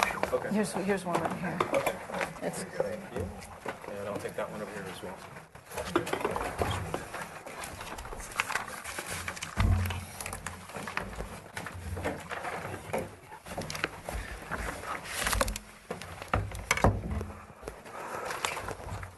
If you could introduce yourself, please. Okay, my name is Al Windsor.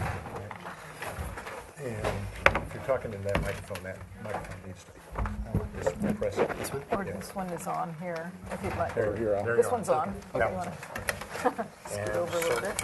I'm Tim Schaefer, property owner. Thank you. Welcome. If you could, let's see, this project was last reviewed on August 12th, 2013. Mr. Miller, do you have comments from that? Looks like I have a lot. Yeah, Mr. Chair. Okay, if you could read those for us, please. Okay. Study the location, size, and design of the entry element, the detached accessory structure, and the second story over the garage. Number 2, the board expressed concern regarding the proposed cantilever detached accessory building. Further study is requested of a more appropriate location and design solution. Number 3, provide an arborist report. Number 4, the property owner should inform the tenant of the proposed project. Number 5, study an alternate roof material. Number 6, provide further definition of the driveway. Number 7, provide complete site photographs including all elevations of the existing residence. Number 8, provide a study of the homes in the neighborhood. Thank you. If you could share with us how you've addressed those points. Okay, I'd like to actually, if possible, go through photographs of the existing house and neighborhood. I think, David, do you have these photographs?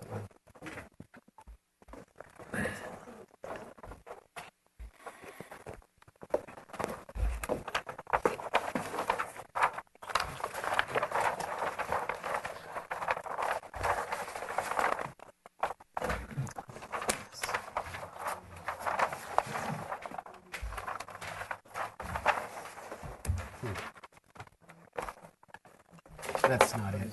No, that's not it. Actually, there were 2 sheets, actually. Actually, I have them in black and white, but they'll have to suffice. Yeah, on the back of this? So they were plan sheets. Is there in the back? They're actually separate. Not in here. These They are were all- provided at the same time as the main drawings. It was a separate. Oh, yes, yes, that's it. Okay. Ah, there they are. Okay, here we go.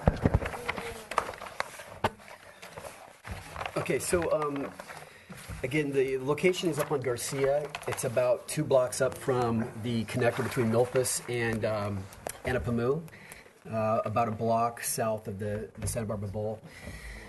The existing, this is the neighborhood, this is the house right here. And there is an existing house. Okay, this is this house right here. This is the house most affected by Judith and Judith Franks. And this house actually is the one we're most concerned about. And there's a number of comments actually from her that we're going to discuss. But these are actually photographs actually of the site from the various parcels around here.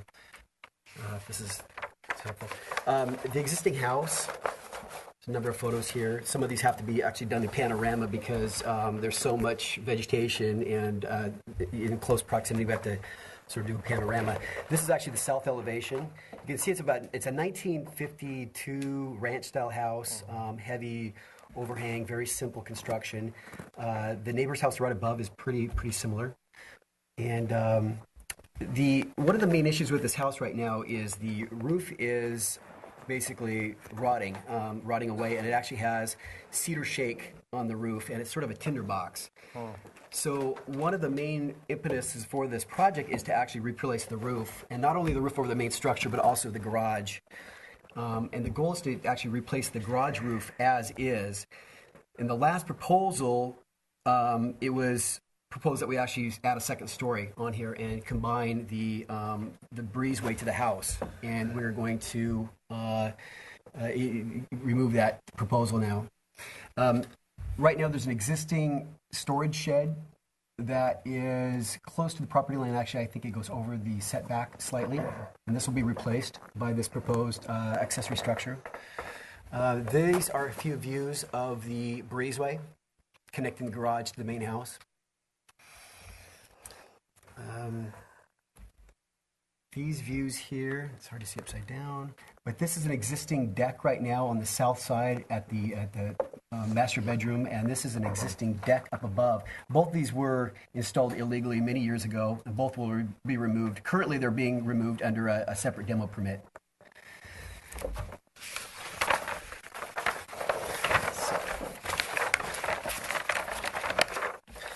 So we went sort of back to the drawing board, and the major thing we did was we decided, well, let's get rid of the second floor. The neighbors were very much against it, and to be honest, we actually had to get a modification to actually do it.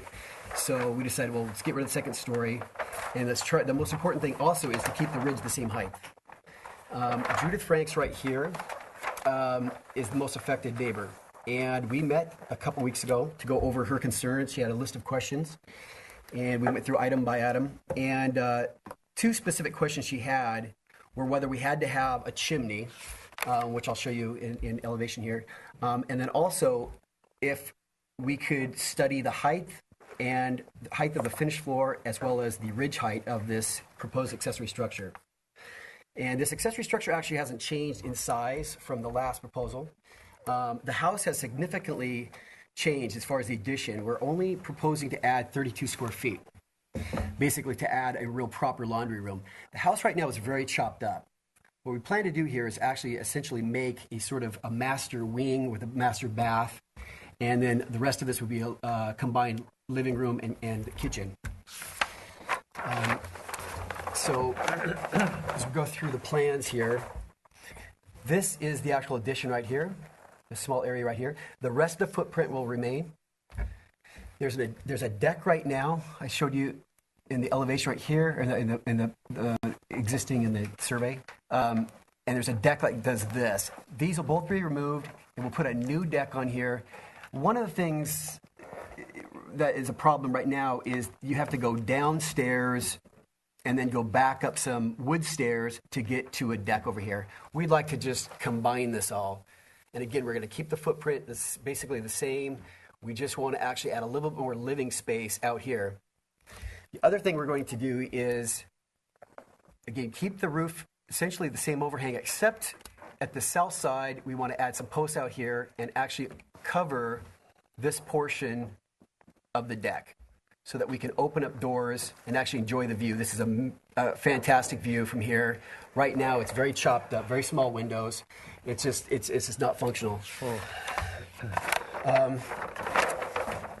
we go to the roof plan.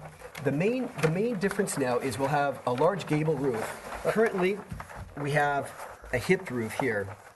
We're going to keep the ridge the same height, but we're going to extend the ridge on both ends. Now, I've talked to Judith and I talked about this. We measured the height of this, and I'm sure she might have some comments about this. But essentially, this is the only portion that is going to be an extension of the highest portion of the roof. We're going to reframe the garage the same. We're going to add, the breezeway is going to continue on, it will be rebuilt, and we'll add a small entryway with a side entry into this gabled entry here. The guest house is a simple hipped roof system. If we look at the elevations, this is that large dark area you see right now, and there's all sorts of growth right now. We have a number of hedges here. And this is how you get, now this is the deck that's going to be demoed. Again, we want to continue this now all the way around the corner. These stairs will go away. And so what we'll do is actually be able to open up these doors on both sides, east and south elevation, to really actually capture the views. And again, we'll have a roof over these doors on the south side. We'll have a pop-up shed roof here in the middle to really add some light into a very dark living room. It's very dark. So these actually, I think those are stationary on this side. The ones on the other side are the movables, right? Yeah. Well, actually, no. These would fold too. These are all folding doors, probably Nana or something equivalent. This chimney is is something that we talked to Judith about. She asked us if we could study removing it, and I think we could possibly do that. We could do a direct vent and just eliminate this. I like the feature, but it's something that blocks a small portion of the view. And here's the existing sort of storage shed. It has this pop-up roof. We propose to really flatten the accessory structure now, reorientate it so that her view is actually over the lower part of the ridge here and not over the higher part.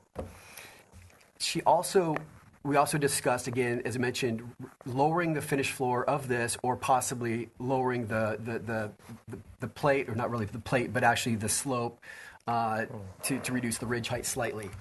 But if you look at it from her house, there's actually all the oak trees are actually much higher than the accessory structure.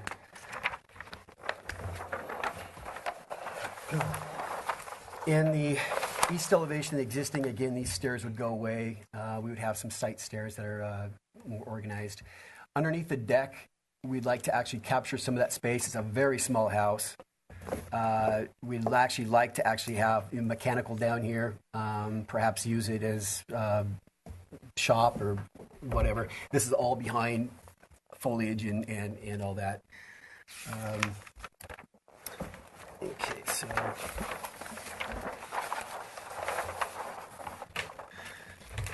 The new entry, we replaced the garage doors. The entryway would be something like this with a pop-up shed roof. I think we want to introduce some stone, definitely introduce some stone to this house. And again, the guest house. Again, we're reorientated. The prior design actually was orientated lengthwise like this, and the neighbor's house is here, and again, the highest part of the ridge was basically right across their view, so we're going to reorientate it this way and actually have a small portion of the roof actually that should be looking over right here, that much lower than the main ridge. So the main roof frame will be a large frame structure that will essentially have a 9-foot plate with the same ridge height. They'll give a real nice open feel inside. Again, the house is very small, so we're trying to capture some space up. And over the bedroom area, we'd like to use some scissor trusses if possible to just capture a little bit of height. And then again, try to use this area down below again for mechanical or as a shop. There's some sort of 3D studies.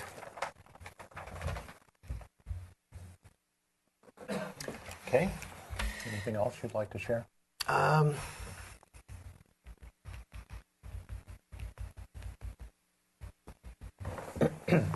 No, I think that we've done a lot of work to actually really study the house and try to retain a sort of compact, low-slung design that actually can maximize the views. The house is it's very cut up right now. We'd really like to enjoy the views from it, even though it's going to be a very expensive one-story house or one-bedroom house. But we'd really like to maximize the views and usability. So, and also again, make sure we don't reduce any views from the neighbors. Okay. Thank you. Before we go to board questions from the board and to comments from the board, I want to clarify one issue. You're a different designer than the designer we saw before, just so everyone understands that. Chair is going to open public comment for this item. You can come forward, Mary Miller. Actually, Steve needs to go first because his son has to go to a Okay. hockey game. So this is Steve Hahn. Yeah. So if we can get a chair. You can sit in that chair and use this microphone.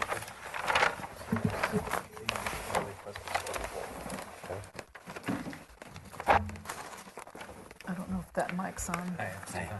Okay. You'll just speak into that microphone. Make sure the little green light's on. Yeah, it's on. The green light is on. Hi, my name is Steve Hahn, and we live at 970 Garcia Road, which is 2 houses north of this structure. Okay. And we're very happy to see this redesign was done, and that the majority of the items the neighbors asked for were they worked really hard to incorporate them into this design. But I have a couple things about the history of the neighborhood and the size of the structures in the neighborhood that I'd just like to read. And, other than that, we commend them for the efforts that have been made here. At the last meeting to review this project, the board requested the architect do a complete study of the nearby homes, and that we believe their request is helpful for future board reviews of remodel designs in the neighborhood. And the following information was taken from county property records, and they were from 952, 955, 958, 960, 964, 970, 975, 985, and 999 Garcia Road. And the average house in this neighborhood is 1,847 square feet, so it's smaller homes in this neighborhood. Of the 10 homes, 3 homes were over 2,000 square feet and 5 were under 1,500 square feet. So our house is 1,800 square feet, falls right in there. There's only one 2-story home on the entire area on Garcia Road, and it was built in 1925. In its architectural style, it was one of the first homes built in the neighborhood, but it's American colonial revival, and it kind of stands out from the neighborhood, but that's an eclectic bunch of homes in the neighborhood. Our house was built in 1931, and we're only the second family that's ever lived there. We've been there since 1986. As you find, the majority of the neighbors from the neighborhood have been there 20, 30, 40 years, so it's a great neighborhood. The 2 main architectural styles in the neighborhood are Spanish Mission and California Ranch, and the roof composition of the homes varies in the neighborhood. Our house has Spanish tile, but there's asphalt shake and red tile. This particular house in question, 958, is the only one that still has the split shakes. But that's all I have for comments today. Okay, thank you. Thank you. Thank you. Mary Miller.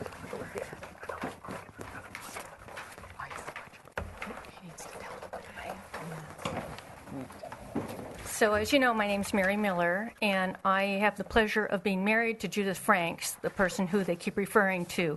So anyway, this is a petition to identify neighborhood impact and a request to erect story poles at 958 Garcia Road. Honorable Chair Sweeney and board members, we, the neighbors of Garcia Heights, are writing to respectfully urge you to consider by motion and unanimous vote our request to erect story poles at 958 Garcia Road to clearly define and outline the overall size, bulk, and scale of this remodel design, impact on the lower Garcia Heights hillside and surrounding neighborhood. We believe this is critically important to ascertain hillside neighborhood infrastructure impact and neighborhood compatibility. We thank you for taking the time to read this and appreciate your support and efforts in choosing to advance designs that continue to enhance our neighborhoods. Respectfully submitted and signed by Garcia Heights neighbors. This is the original I have Yes, here? that is. I have it Thank marked you. up on sign. Thank you. Thank you. Judith Franks, please. Yes. So I'm Judith Franks. I live at You need to 960. Speak into that, otherwise it doesn't get recorded. Thank you. Okay, I'm Judith Franks. I live at 960 Garcia Road. First of all, I'd like to thank the Schaefers and their architect, Al Windsor, for their willingness to share their architectural design plans with neighbors. Thank you. And to hear concerns, answer questions, agree to erecting story poles, and make certain changes that can only lead to improved neighborhood compatibility and the best neighborly outcome for everyone. This is greatly appreciated. Al Windsor's new design honors the home's historical Cliff-made California ranch-style architecture by including a new lower-slung 3-1 roof pitch, a rambling design, and the use of wood and stucco for the exterior treatment. The new window designs and wood beam ceilings are also in keeping with the Cliff-made style.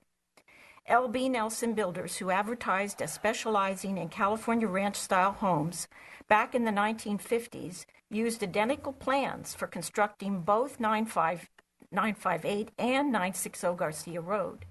This Santa Barbara builder took the plan from one of Cliff May's early ranch-style designs published as an inserted foldout in the February 1947 issue of Good Housekeeping magazine and built 2 Cliff May homes on Garcia Road.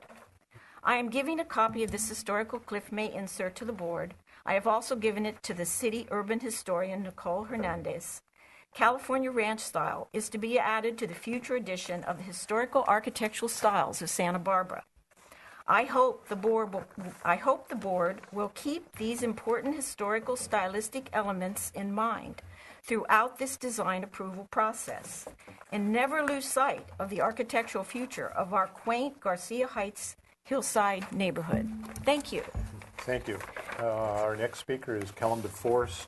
Kellum, can we push that microphone over for Kellum? Introduce yourself, please. I'm Kellum DeForest, and I do not live in the Garcia Heights neighborhood, but as you well know, I'm very interested in preserving Santa Barbara's historic look. And what Ms. Franks has diligently found out by researching the house, which she was told was a Cliff May house, and it turns out from these documents that she has been distributed, it is, though Cliff May was noted for distributing his and promoting his California ranch style through magazines and pattern book plans. So these are 2 essentially pattern book plans, houses directly out of Good Housekeeping, and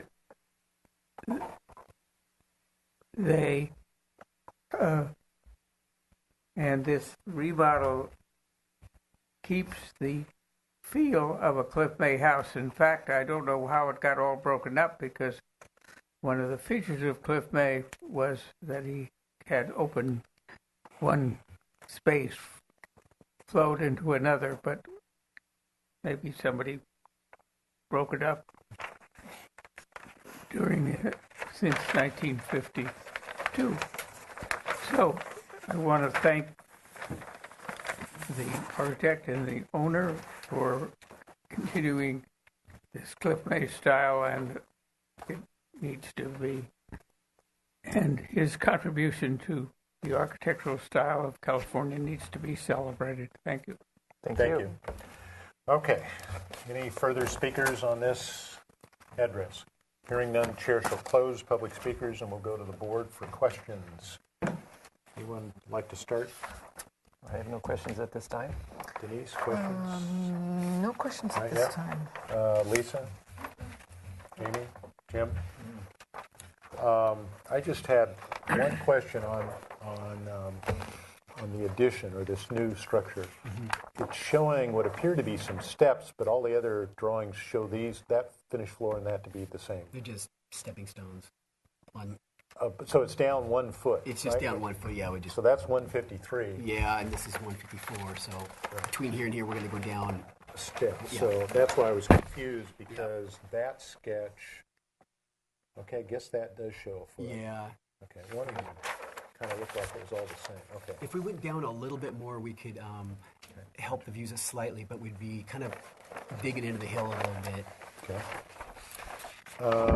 And then it's not on our project description that we read. What's your FAR?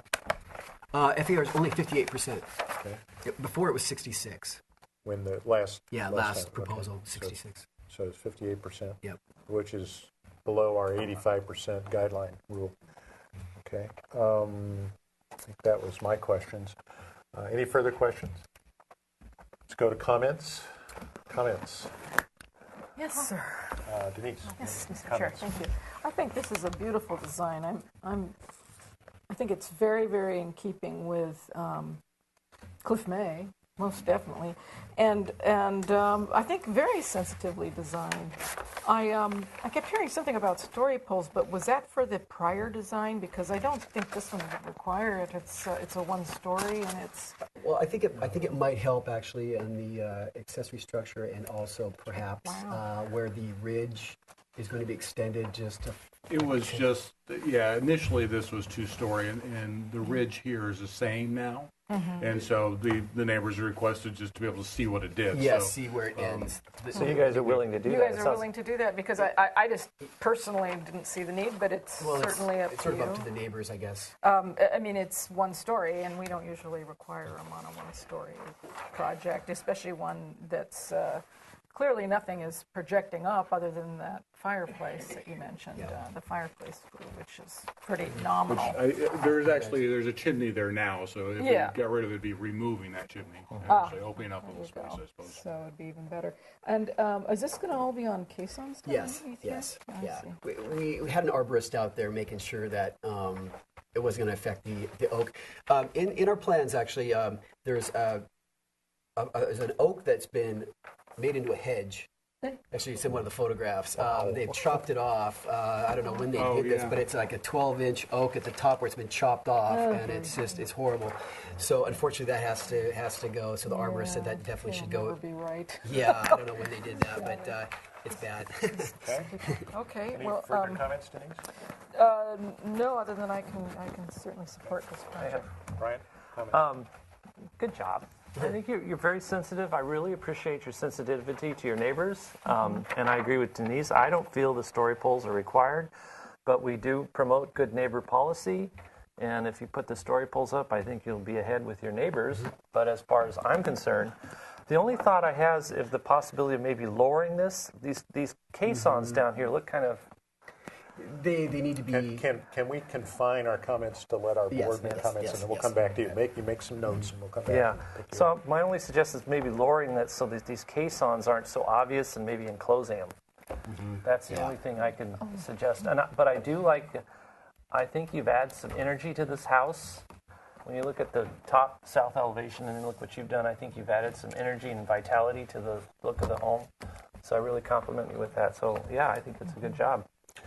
Okay, Jim, comments? Yeah, I wanted to, your relationship with the neighbors and eliminating the second floor was a big item, and you should be really commented on that. The chimney, on this elevation, you have it wide. On the other elevation, it's only like 2 feet. I know on Cliff Mayhouse's, he would have a slender chimney with a metal roof, just a copper roof, which I think would look very well here.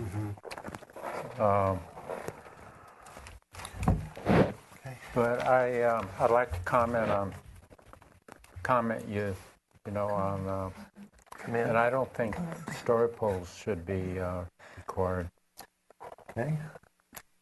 Yes, I'll weigh in and in support of the wonderful job you've done on this project, and would like to also commend your relationship with the neighbors. And I will echo Brian's comment.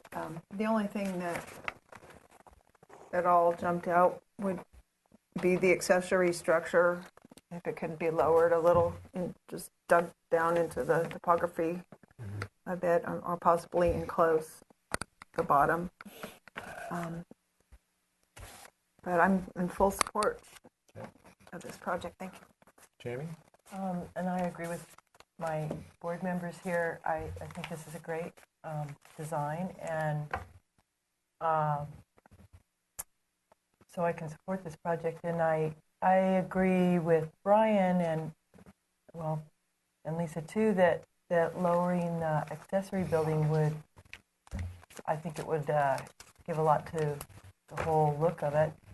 I have no issue with like enclosing the bottom part. For me, seeing those piers kind of echoes the breezeway and the porch. You know, it just gives that nice open feeling. So I kind of prefer that. I have a question regarding that. Is that a fire hazard? Yeah, that's what I was going to ask the same thing. What's Is that? that I don't think you're allowed to do that anymore, are you? Yeah. Leave an open deck like that. If it's type 1 construction, which this drawing kind of indicates that, but I don't know that for sure. I think if it's type 1, you could get by with it. This isn't fire hard, though. High fire. And this is not an high fire. Yes, it is. He'll say that. My memory says that if you build this of heavy timber or type 1 construction, you avoid that, but I don't know that for sure. I heard otherwise. I'm almost positive, but we should check on that. Yeah. And I'm sure you will. That anything like that has to be skirted now, or has to be enclosed, so that the fire can't get under there. Okay. So that's just something to look into, right? Right. Okay. Okay. So other comments? I'm going to go to my comments. I think this is a vast improvement from the previous design, so I think we've come a long ways. I am sometimes adverse with my colleagues about story poles, as you know. But again, I think in this case, I don't think they're necessary given what we're seeing here. But certainly, if you're willing to do that, I would say go ahead and do that. And I think, as Brian pointed out, that'll go a long ways to satisfy the neighbors, so they can visualize seeing this. And that's always a difficult thing for folks that don't deal in it every day to visualize 3 dimensions that aren't there. So that might be an important effort, and if you're able to do it, certainly I would commend you to do that. I, too, think another foot or so down on that accessory house is important. I kind of like it unenclosed, but I'll leave that to the code issue, whether it needs to be or not. It's not a deal breaker for me. And then the only other comment on the Cliff May issue is I'm not sure this is so Cliff May. And I just the other night received a beautiful birthday gift of the Cliff May book.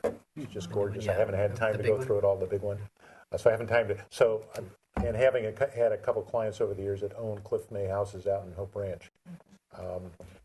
Not sure that's Cliff May, but it's not a big issue. I do think that maybe the selection of the garage door finish might be a little more Cliff May. I'm not sure that's what, but a lot of what Cliff May did were carports, so it's hard to know what he would have done in a garage door. But I don't see anything in here that really violates my sensitivity. I did have one question, just because I know if one of our board members were not here, she would have asked it. What's the square footage of this balcony? Or this deck? I think it's actually on the right here. Maybe on there, but I didn't see it. It's pretty big. Does it say here? Wood decks. Wood deck. Well, it's a combination of 665. Yep. Okay, so that's also the deck around this deck here too? Yes, exactly. Currently, it's probably about half of that. We have this and this right now. Okay. All right. Let's see. We're here to. Where are we at? Comments only.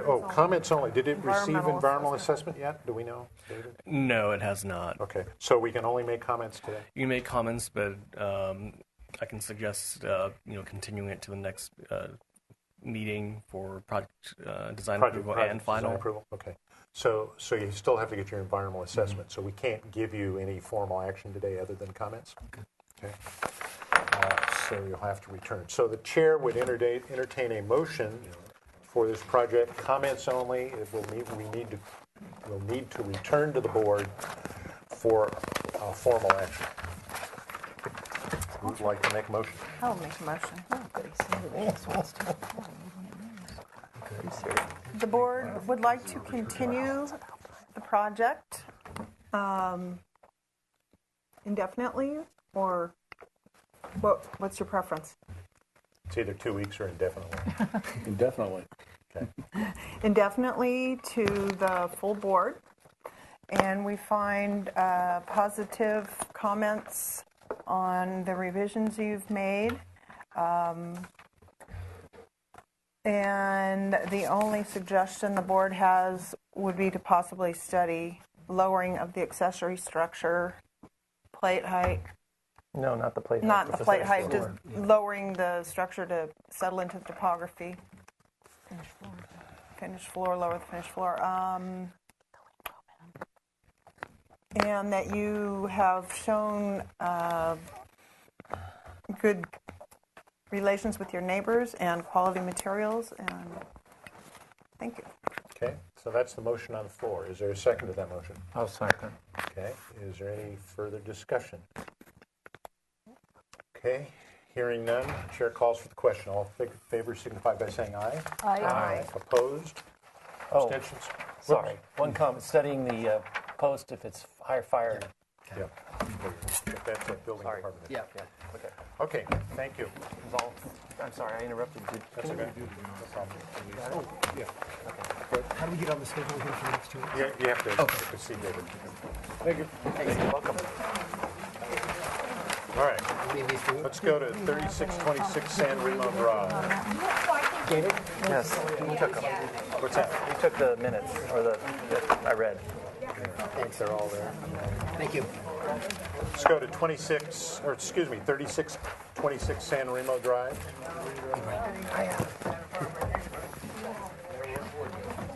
Thanks so much.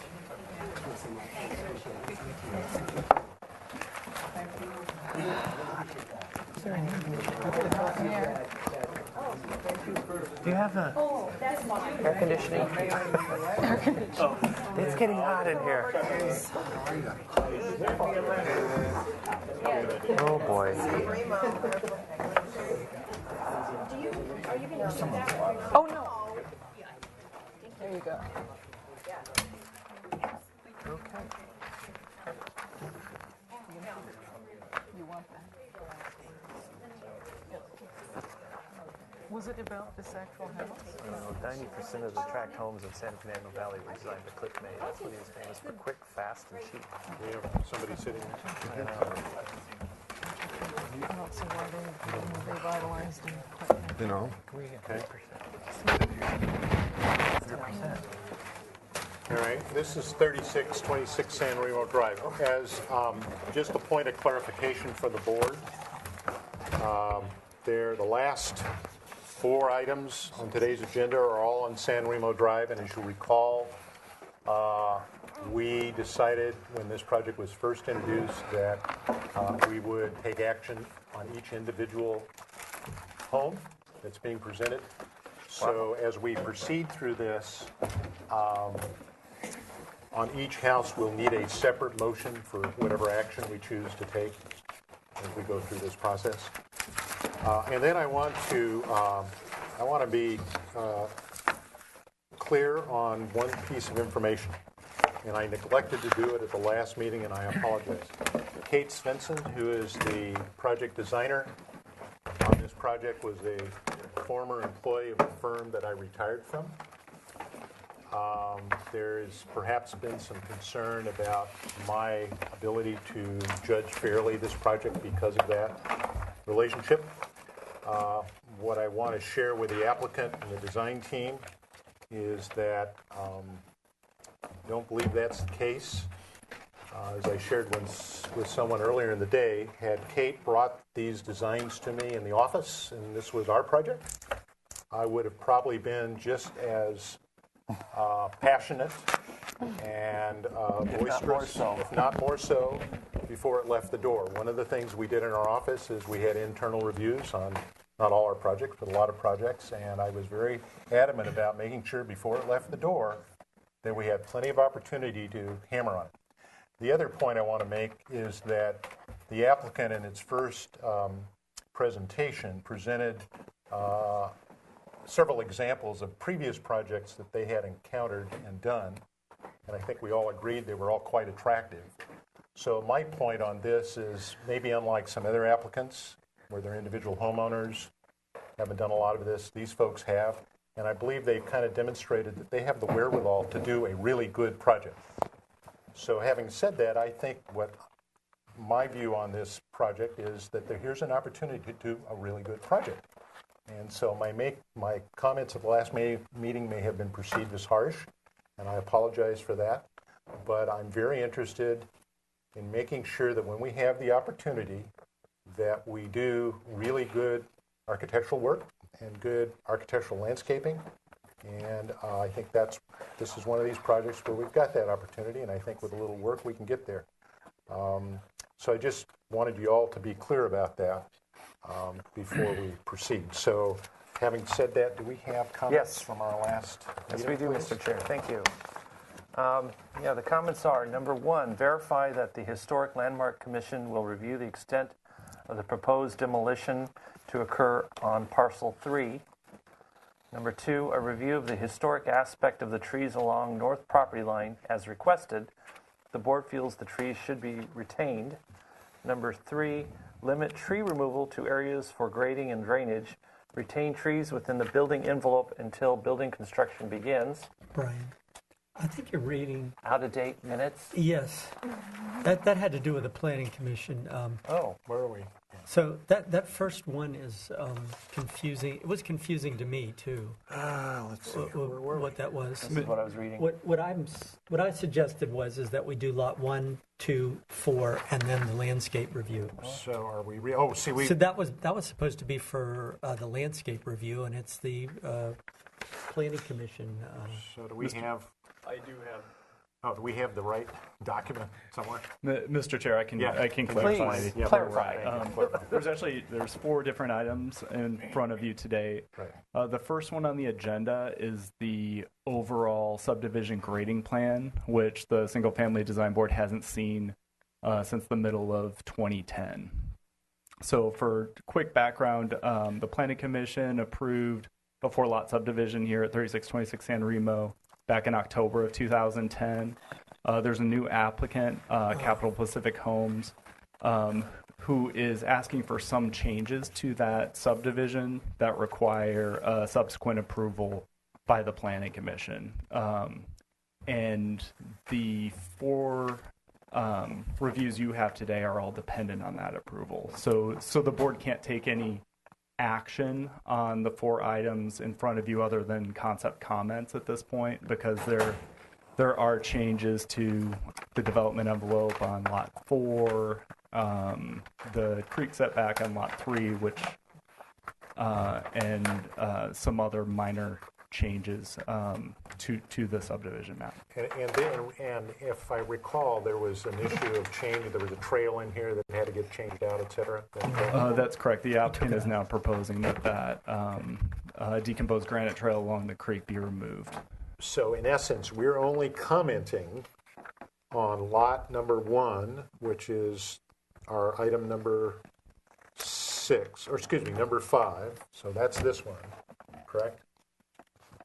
So the agenda has the entire subdivision plan is on it's item number 4 on your agenda. Okay. Item number 5 is lot 1. Oh, I see. Okay, I'm sorry. Okay. Item number 5 is lot 1. Item number 6 is lot 2, and item number 7 is lot 2. Item number 8 is lot 4. Okay. And if you'll remember, lot 3 is subject to ADR, HLC. right. So what Brian was just reading, was that the appropriate thing to be reading at this point? It is for item number 4. So that's the one the board last saw. We're looking at the whole site. In 2010. So the applicant's proposing to do a PowerPoint to start off talking about the entire site and then going through each lot. So lot 1, 2, and then 4, and then talking about the overall landscape plan at the So end. where are those comments again? So, but we don't have the. Let me just get sorted out here a second. Okay, so in theory, these were the comments that we made last time on the overall project? On the overall. And so, in essence, we're suspecting you're going to address that today in some fashion. Well, we didn't submit the civils for review. They have. This is the landscape plan right here. Right. So, so the overall landscape plan will be part of your subdivision map. Let me just so we can clarify before we proceed down the road here. Let me just go through these one by one and let's see if they're non-issues. verify that the Historic Landmark Commission will review and the extent of proposed demolition to occur on parcel 3. So that's been addressed, correct? Correct. Okay. Review the historic aspects of the trees along the north property line is requested, and I think we were talking about those trees. The orange trees. Orange trees. The orange trees. Right. And that's an old comment, and that's been shown to be not historic. Yeah, that was addressed and reviewed by the city's urban historian. It was found that there's so few of those trees left from the original orchard. They're not publicly viewable, and there's nothing particularly special about those trees. And I think our comment at this board was we were just questioning what's the status. Okay. And then it said, limit tree removal to areas for grading and drainage, retain trees within the building envelope until building construction begins. So is that? That's relevant to the review of all 3 lots. Okay. And then provide information about landscape lighting on the pedestrian path. And Which that is no pedestrian longer path has gone away, correct? It's gone away. Okay. Then study the height of the proposed street lamp at San Remo Drive, which was down here somewhere, as I recall. Yeah. So that is something we need to look at today. Make a Public comment Works on has that. been addressing that. Yes, Public Works is looking at that, but again, you're not taking any action today. You can comment on the on. Can we comment on the street light? On the street light. Okay. Yeah. And then study relocating the public utility easement at the west property line to not interfere with the proposed landscaping. Don't recall exactly what that's about. Did we address that, or has that gone away, or is that is relevant. There was talk of having the utilities run under the driveway to provide more space for landscaping. Okay, so that was one of our comments when it was first presented. Okay. Correct. And then 7, the 35-foot setback from the creek is appropriate due to the loss of existing driveway along the creek bank and proposed creek repair. So that was just a comment we made. Okay. Yeah, to the planning. And the only issue there is, do we still agree with that comment? Okay, having done that, since we've got to deal with all of these separately, how would you like to proceed? Because you have some kind of presentation. I do have a presentation, and hopefully I can go through it quickly for you. But before we start, Mr. Chair, I would like to note that I have seen you on television, and I appreciate the fairness that I've seen you exercise in all your hearings. Oh, thank you. We're just trying to do a good job. I think you do a good job. I think you do a very good job. I don't know that we always do it, but we try. All right. Okay. Cheers. So what I would... Cheers, if I before I forget, if I can make one correction for the record. Yes. The agenda that was sent out in January for the 3 lots. Yeah. The project description actually double counted the garages for each of the units. So the FARs were reported back in January between 88 and 90%, where it's actually between 76 and 78%. Okay, and those will get corrected today in today's record? They are correct on today's agenda. Okay. And one other nuanced clarification is Lot 1. The area of that house includes the garage. Lot 2 and Lot 4, the garage is separated out. So the actual area of the house is 2,725 square feet and a 487 square foot attached garage for that one. Okay, thank you. All right. Now, do we want to have the Lot 1 drawings here instead of this landscape plans? We would like to do the overall landscaping at the end. Okay. And my idea of approaching this today is that we're going to just give you a brief overview, neighborhood context, do Lot 1, allow a public comment, allow the board to comment. And I gave you these, everybody should have a copy of these if you care for one, Fred, for notes. And so this is they have it. So this is the PowerPoint presentation, so that if you want to put notes on there to help you for your comments. So, okay, I'm Vincent Moore from Capital Pacific Development Group. I represent the applicant, Nancy Madsen. This is Kat Svensson. She is the architectural designer for the project, and Robert Adams is the landscape architect for the project. So, as I mentioned, here is so I'm going to give you a division overview. Then we'll go into Lot 1, Lot 2, Lot 4, and then we'll do the landscape. Robert will do the landscape review. Kat and I will co-present lots 1, 2, and 4. So on the overview for the project, I'm going to go over the vicinity map. I have pictures of the neighborhood context. And we have a subdivision site map just so you can see how the... Is it better like this? Can you hear me better this way? Yeah. So the subdivision site map, so you can see how the lots lay out.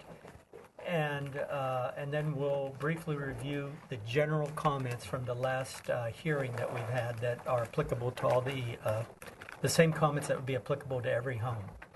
So the first thing is, most of you know that San Remo is on Upper State Street. It's by the Whole Foods Market. There's State Street. It's between North Hope and Ontario Road. Can you give me some water, please? Oh, yeah. And there is 3626 San Remo Drive, right there. So feel free to stop me as I'm going along if anybody needs any further clarification. So here is a satellite view of the site, and the reason it's here is that 47% of the site is restored habitat.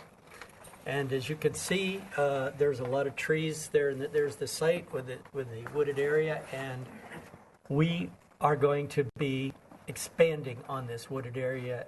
Even though 5 oaks are going to be taken out, we are going to be putting in numerous 36-inch, 24-inch box oaks and box ginkgo bilobas. And Robert will go over that.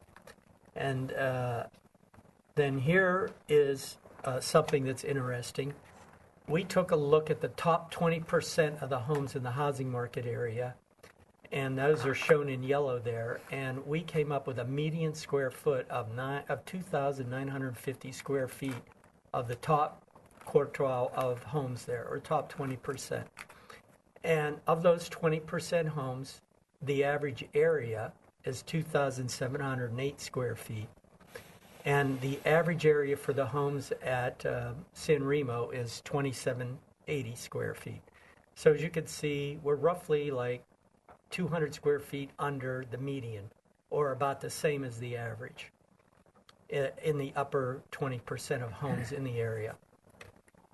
And these homes are mostly 2-story. I have some pictures of them. So this is a view, this is a west view of the project there on San Remo, and you can see on the right side there is the 2-story garden condos, and on the left is a 2-story single-family home that's to the west of San Remo. We'll have more pictures of that later on. And then here is looking east, and I guess we don't have a laser pointer here, do we? No, I should have brought one. Okay, so I guess, let's see. Well, all right, so again, on the left, we have the 2-story homes. And one thing interesting about San Remo Drive, between Hope and Ontario on San Remo Drive, practically the whole south side of San Remo Drive is 2-story structures, 2-story commercial or garden condominiums. And on the right side, I wouldn't be surprised if there were 60 or 70% 2-story homes on the right side on that strip. Then, and by the way, there's what is across the street from the project, 2-story garden condominium. And here is that house immediately to the west, which is, it has a 2-story pop-out on it. And then just down the street, a little bit across the street, we have a 2-story townhome complex. You see it's 220 feet from Lot 4, which is about a 30-second walk. Now this is across the creek, and really you won't even be able to see this house, but I just wanted to show you this is one of the homes in the neighborhood, 2-story home. Here's another one. This is just off North Ontario. This takes about 2 or 3 minutes to walk to from the site.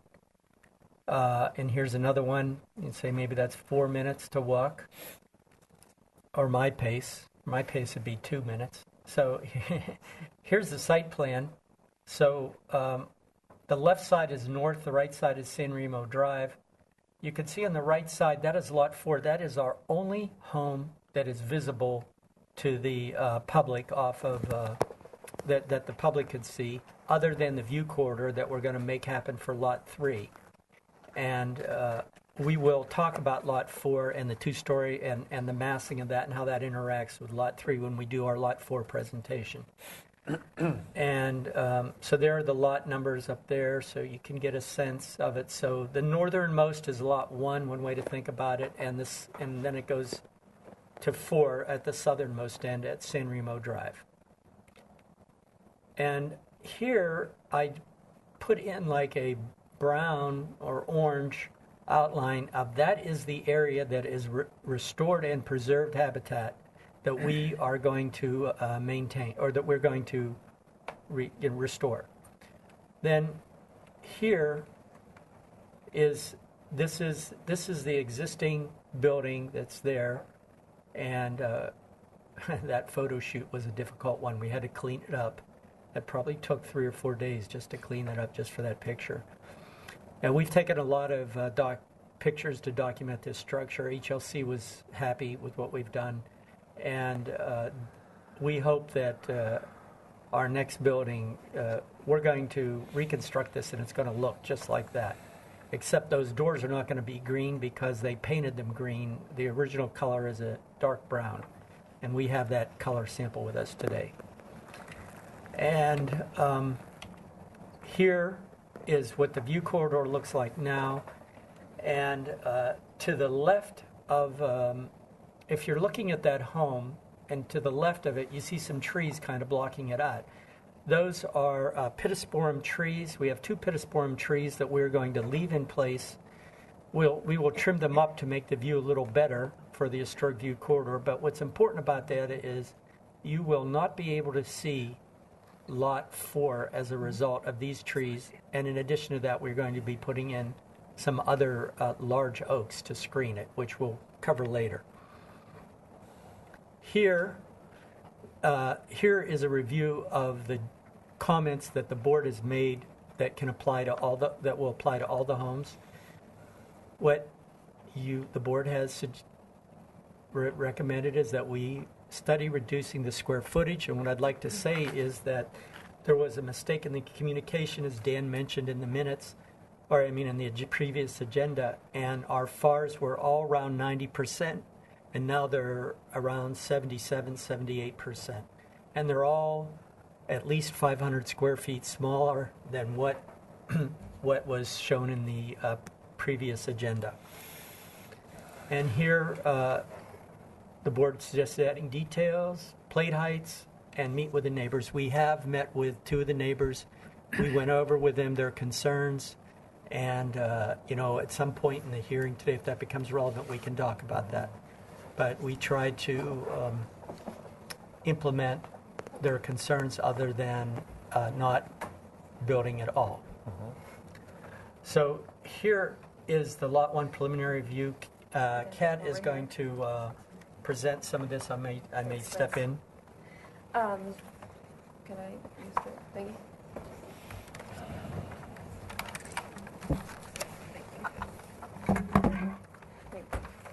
So here's our lot.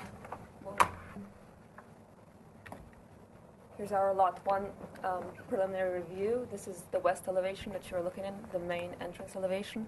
And you can see from the previous design that you've seen a few weeks back, we've studied some plate height and roof variations, as well as some breakdowns in the facade. The previous SFTV comments, including the square footage, reducing the square footage, adding details, varying plate heights, and meeting with the neighbors. We also were asked to study the location of the second floor on that house, study mitigating the glare, the headlight glare for the neighbor on the north, and study privacy barriers at the north property line. As Vince... Okay, so so this is, again, we just did a little chart showing what happened before And you could see the previous one was 3,300 square feet. We're at 2,700. Previous FAR was 90%. We're at 76% on this home. And this home, from the previous agenda notes, has been reduced 683 square feet. And it's not just due to the correction of the miscalculation. We did reduce the overall square footage of the home since the previous time you've seen the house. So here's the site plan. You can see the color chart reflects a single story, second story. You can see the line of the top of bank, and the green area is a 45-foot setback from the top of bank. And you can see the distances from the structures to the property line and also to the neighbor on 3609 Capri Drive. So you can see the two-story structure is 35 foot 10 inches away from the building of and Northern. that's the garage. And that's the garage. On 3609. And it's important to note that the second-story structure here is located 15 foot 4 inches away from the property line. We'll come back to that later. So we were asked to study relocating the second story as far south on that property as possible. You can see this is a very schematic layout, but it basically represents the same first one-story and two-story elements. In this specific layout, the garage is relocated to the northwest corner of the property. That's why the driveway is extended all the way to the garage. To keep this house balanced in terms of mass, the second-story addition can be really put all the way down to the southern facade of the house. So we kind of tried to place it sort of in the center of the structure, which, do you want to interrupt? Which, I'll get there. Which you can see is now placing it 15 foot away from the property line. And you saw in the previous slide, the two-story structure is 15 foot 4 inches away from the property line. So it's basically ending up in the same place. But what's creating probably a worse scenario for the neighborhood, the entire house is now shifted all the way to the setback line, which is only 6 feet away from the property line. So moving the garage north, the result is in the same location of the second story, more or less the same. But it also increased the driveway pavement to about 700 to 1,000 square feet, and obviously minimized the landscaping allowed along the west elevation for this house. So here's our west elevation as you saw it in the beginning. You can see we added a courtyard wall in attempt to mitigate the headlight glare, as well as creating more space for landscaping in this lot. East elevation facing the creek. There's a few details as we were asked to add details. We did extensive study of the projects that the board has referred us to, and we come back to that later in the presentation. What are the blade heights? 9 foot blade heights. Both first and second? Correct.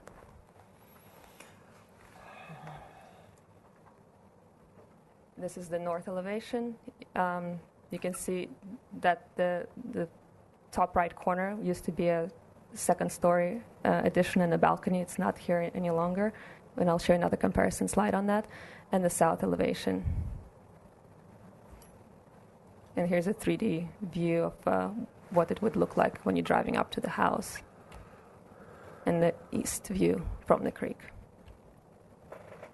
And here's the floor plans if we want to go over them. But you can see the north is where the 3609 neighbor is. And we have our bedrooms there in the living space. All the exterior decks are facing the east side, which is the creek side. And the garage is placed far away from the neighbor. And here you can see the second floor. It will be much more clear to see how the second-story addition moved closer to the south. So here's the layout of Lot 1, Lot 2, and Lot 3. In Lot 3, you can see them in gray. And the house is two neighboring properties of 3603 and 3609 Capri Drive. And here's a little bit clearer image of this when you can see them just as outlines. Lot 1, Lot 2, and the same properties. Here's what the property line looks like now at 3603 Capri Drive. Here's the current state of it. And here's your comparison for the previous conceptual submittal of northern elevation of what the neighbor 3609 was looking at before. You could see that we used to have a balcony on the northwest corner of the structure that was overlooking the neighbor's property, and it was a concern. We removed the balcony completely, and we relocated the 2 bedrooms over to the southern part of the house. And here you can see the distances again, 35 foot 10 to the neighboring property, and the distances to the property lines of 15 foot 2 in this case, and the closest structure is still about 29.3, I believe. Sure. The closest structure on lot 1 is 29.3 away from the existing house on 3609. Really. Keep going. And you can see how that affects the layout of their house as well. So the master bedroom is far away from our property. And this is what this looks like if you're standing at the deck at the living room. You're 46 feet away from the 2-story addition. Sorry. So this is the view from the neighbor's, standing on the neighbor's deck, looking to where lot 1 is going to be. And this is a photo rendering of the same view, where you can see the trees we're removing and how they will see lot 1. All the trees you see in here are existing except for the tree covering the window of lot 1, second story window. That's a new proposed tree that we're planting. 36-inch boxed live oak tree. Post live oak. And it's on the landscape drawings. Okay. And here's the details that we've been studying and trying to incorporate into our designs. Most of them are from the Plaza Rubio and Casa del Herrera, and some George Washington Smith details like plaster, privacy grills, and recessed windows, wrought iron gates, chimney tops, and the corbel detail at the columns. So you can see them on the east elevation of this house. Tiled windows, they're on the west elevation, and a few quarterfoil details as well.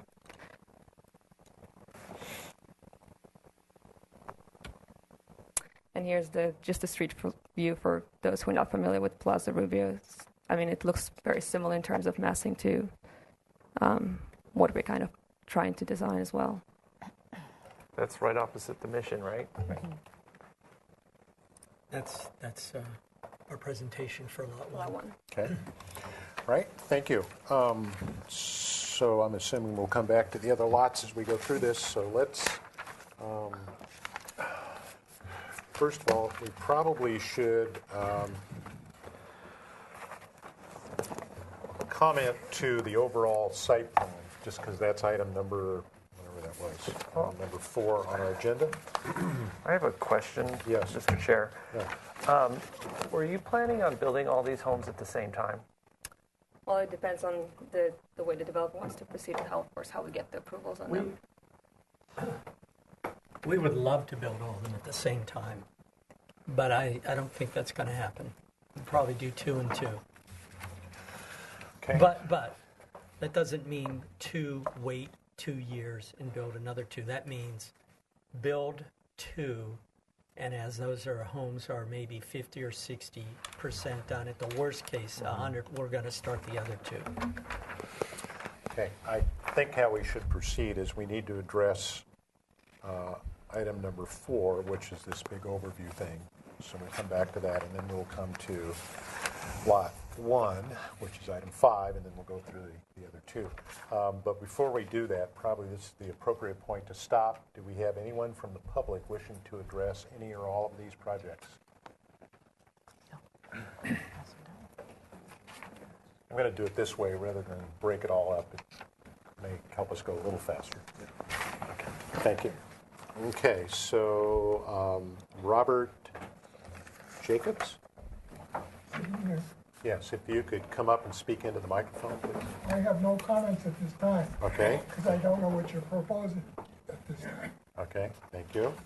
Maybe this was not a good idea. I was trying to do it expeditiously. I live at 210 Adair Drive. Okay. My property backs up to there. Okay. Do you have any concerns you want to speak, or? Well, I want to see how you do reviews here. Okay. Well, Mr. Chair. Yes, Yeah. go ahead. Since we've only seen lot one, you may want to just have public comment on lot one. Well, can I say something too? Because this is why I asked him if this is a development of 4 houses. So there's an overall scheme that we have to review here. And I don't know if piecemealing it is right, because something's occurring to me, which you commented the last time, about we've got to look at the overall feel of the entire development, not just.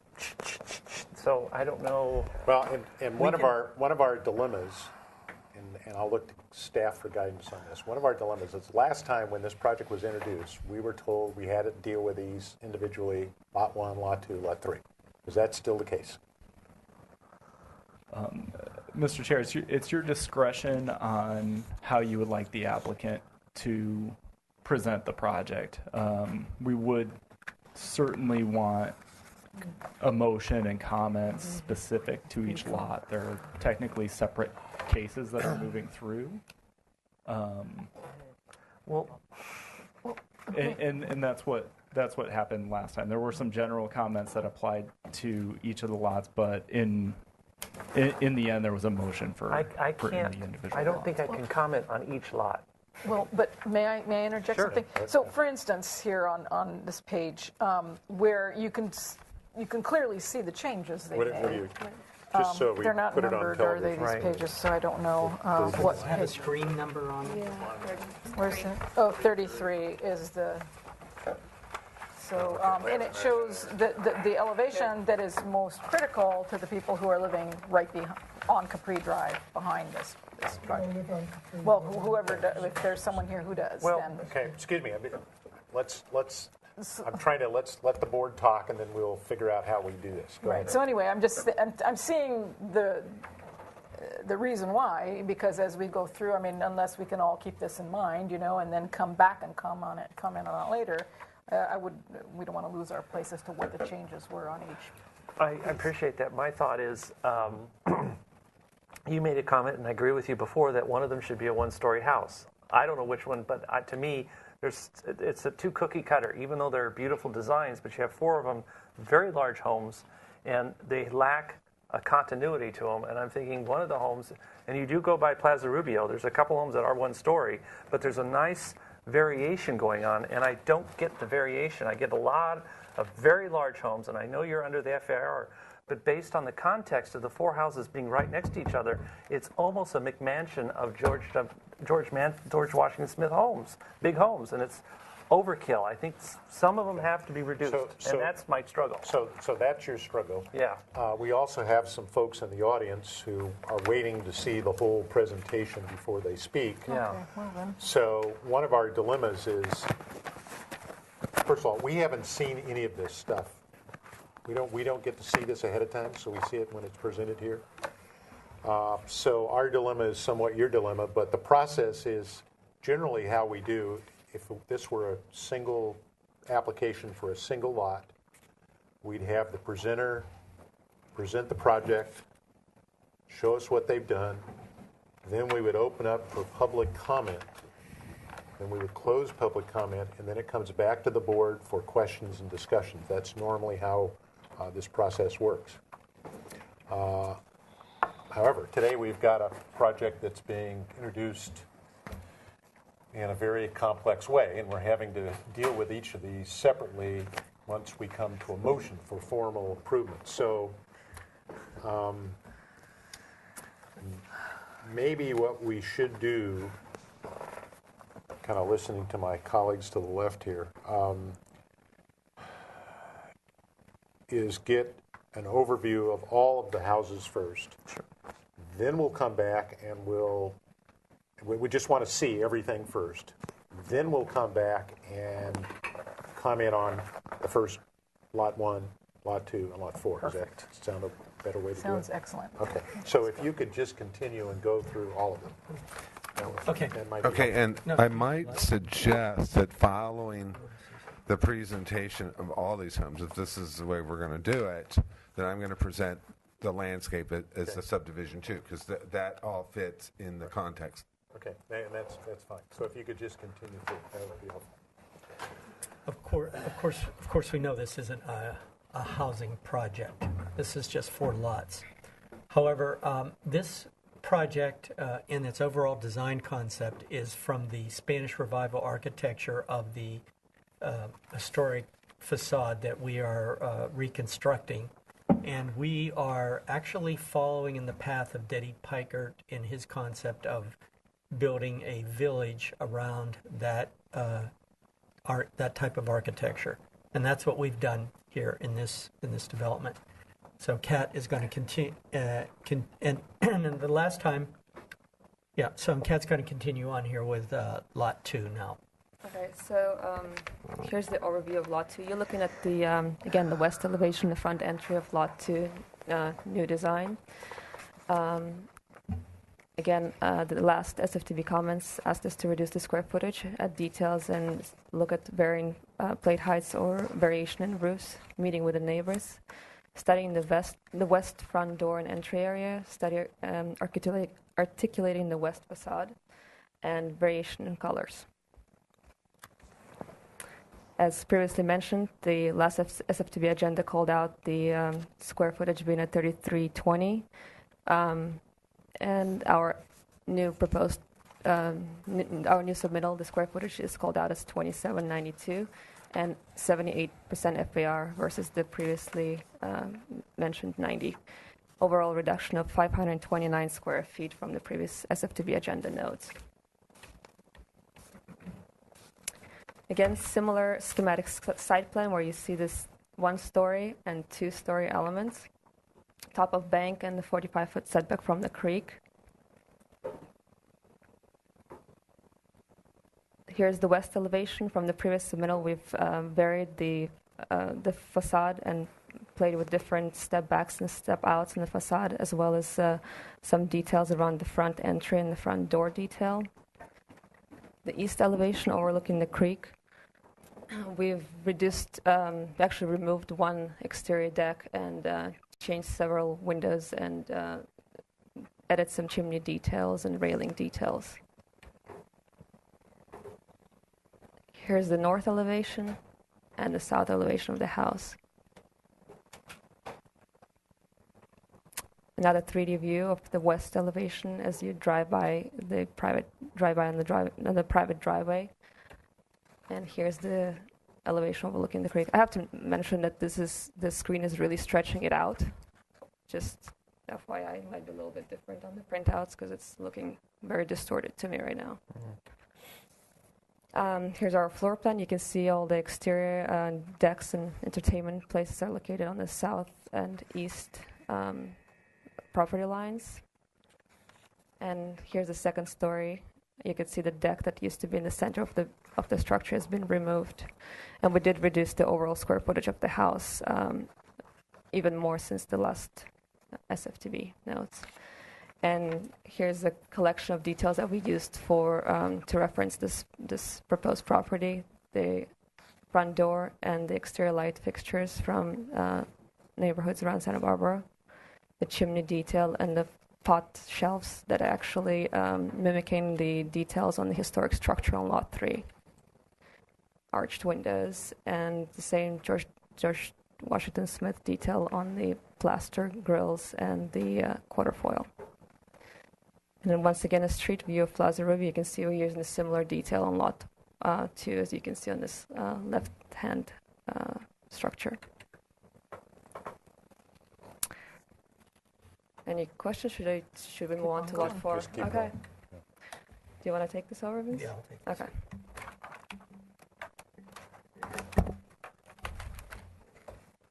You got to be happy with the pace, though. I'm trying. It's focused. I'm trying. Okay, so here's this is the southern view of Lot 4. This is the main. This is what faces San Remo Drive, which will be totally screened, as you'll see later on. Again, here's your previous comments of reducing square footage, adding details, varying the plate heights, and meeting with the neighbors. Then again, study reducing the size, bulk, and scale, and there was concern about the massing of this home interacting with the massing of the historic structure. and or facade, and he wanted to study reducing the footprint and a single-story building. That was your comment, Mr. Sweeney. And then replace southeast corner oak with a 36-inch box. So here again, this is the FAR issue. Let's just say 550 square feet reduction from what we knew from before. So here we go. Here's our site plan. Now, what's a little different here on this site plan is from the other ones, that pink or purple diagonal line is the view corridor to Lot 3. And you can see there's the historic view corridor and the 45-foot setback in the top of the bank. So I guess what's important to note there is how the site is constrained by the 45-foot setback on the southeast part and on the northeast part by the historic view corridor. And here is, this is a view from the driveway, the west elevation. And here is the east elevation, the creek side. And you could see on the left of that drawing, we kind of shadowed them or highlighted them in, are the two oak trees that are going to be put in, the 36-inch and 24-inch box oaks that are going to further screen that corner of the building from the historic view corridor. So that combined with the pittosporums will completely block out that building. So here, the north elevation, you could see that we do have the massing articulated on the second floor. This elevation shows that. Also, we do have some varying plate heights here. And here is the front elevation, or the south elevation on San Remo Drive. And again, you can kind of see these oaks highlighted on the right and left side of the drawing. We only did it on this plan. Now, there's the floor plan there. And here's some details, architectural photographs of some architectural details we've been through before. And railings, balconies, chimneys, the pot shelves again, gable vent detail. There's a home in San Rubio, or Plaza Rubio. Here, we did a Photoshop drawing of what it will look like. And you can see it's pretty hard to see Lot 4 in there, the home in Lot 4, because there's a 24-inch box on the left side of that building or the southwest corner of that building, so that's screening it out. And a 24-inch boxed oak, I think they get up to like 14 feet. Is that correct? 12 to 14 feet, Robert? Just to start. Just to start. Is that what you would say? 12 to 14? It's still a good start. Okay, then here, this is a sketch that Robert did. It's moving west a little bit more so you can see the garage there a little bit and the entry differently. And here is, this is a sketch that Robert did also, and I believe Lot 4 is drawn in there somehow, but you can't really see it. Again, it's the pittosporums, the combination of the pittosporums and the 24-inch boxed oak and 36-inch boxed oak that are going to screen out the massing of Lot 4 from interacting with the massing on the historic view corridor. And that is shown right here, because this is it. This is it. You can see it, that it's going to screen it out.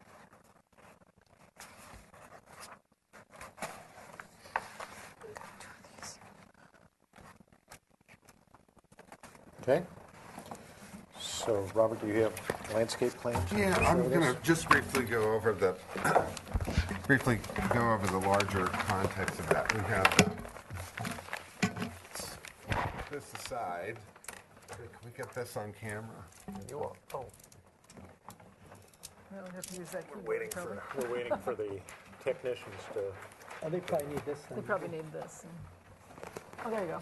Okay, excellent. Okay, so basically what this plan shows is there are oaks and trees we're going to be protecting along the creek. Those are open outlines. Then there's approximately 10 oaks that we are taking out via construction, and these are the mitigated oaks. So the idea is take out an oak, replace it with 3 oaks. Now, most of the replacement oaks will be 15-gallon in size. They'll be from a local source or whatever, but there are a few we want to up in size a little bit modestly. This one in front, to help screen, would be a 36-inch box, and then over here would be a 24, and then back to a 36, and then we'd like to add a 36-inch box back here. But most of the rest are viable 15-gallon trees, and this kind of shows over here the creek corridor that we're going to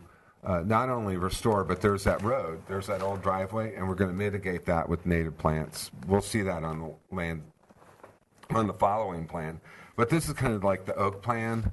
The oaks we're going to save, we're not going to put much under them, but oak leaf litter here, here, and then of course we're saving that really huge coastal redwood right in front, which also really helps screen lot 4 from San Remo.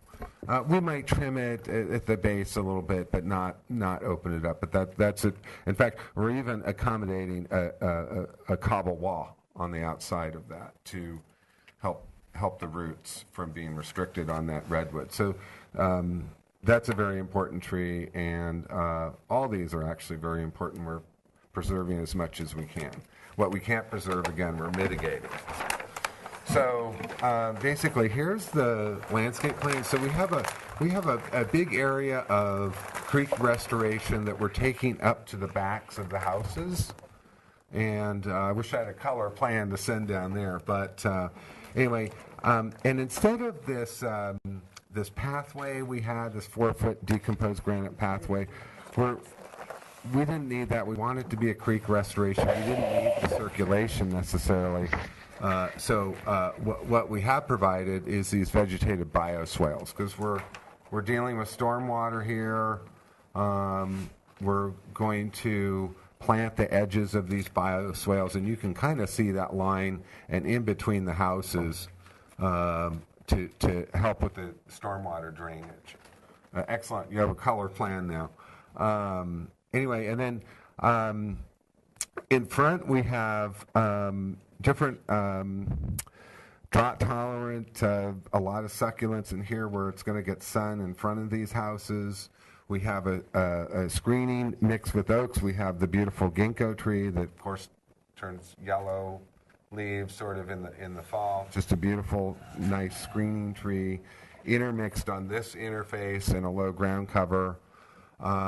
We also, in the view corridor, this is interesting because we have to keep things low. We're going to use really low native plantings. So, and we're going to use a variety of low native plantings. And anyway, so this is, what was it, 47% of the site was creek restoration. So this is going to be really an enhancement to the creek.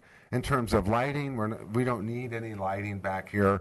We'll have a few lights along this corridor, and we also are going to shift the fence a little bit on the north side. I want you to look at that north side right here. We can go over that later when the objections. Yeah, maybe that's a specific thing, but we're saving some of the citrus trees.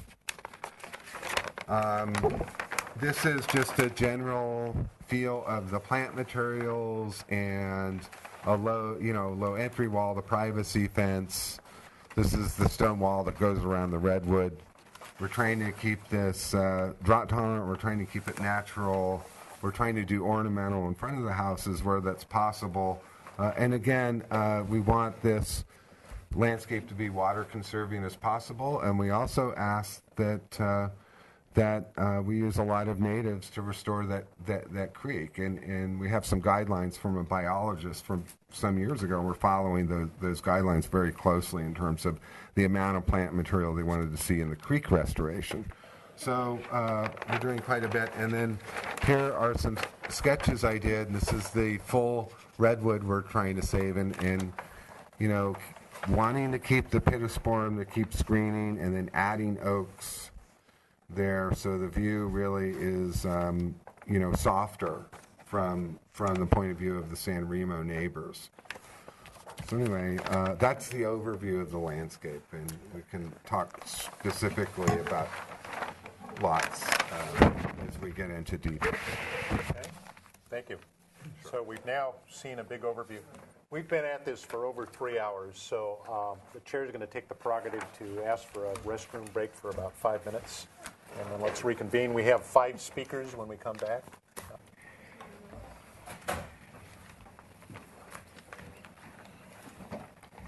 I wouldn't, if you have to do so much of this, I feel very naive. I'm not in the real estate business. I'm a resident at San Remo. On Adair Drive, excuse me. We've been there 6 years. It's a stable area of single house, single family dwelling, just all single story. All around are single story. And we're worried about the addition of very high structures and changes in the culture of the neighborhood, which is really just small families with children, or retired people like my wife and I. And we were worried about this whole environmental change in order to build whatever it is that you want this to be. That's all I really wanted to say. I really feel it's kind of being pushed a little fast. I sat through this, I think it was a year ago, and your committee rightfully decided not to go forward with this plan. That's all I really have to say. Thank you. Mr. Edwards, before you sit down. Peter.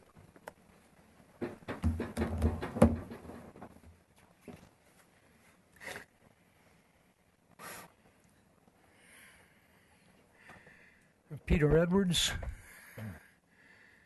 I have studied this project somewhat, and the biggest problem with this project is there are problems that have not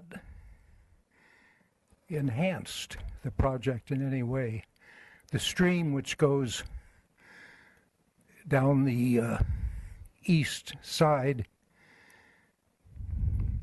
causes everything, all structures, to be condensed in a single line. And these are not single-story houses, they're two-story houses, about 23 feet apart. It's tight. And there's no way to get in there in case of a fire as far as access goes. I know that fire trucks don't like to go down to dead-end roads.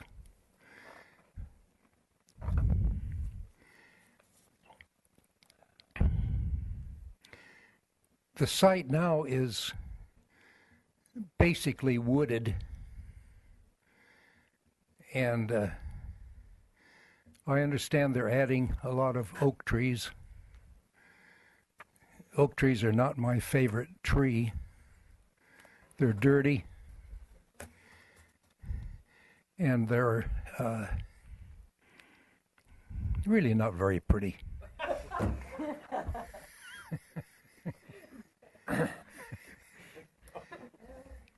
But those are the height of these 4 structures impacts the property to the west severely. So we have several problems here that I don't think have been addressed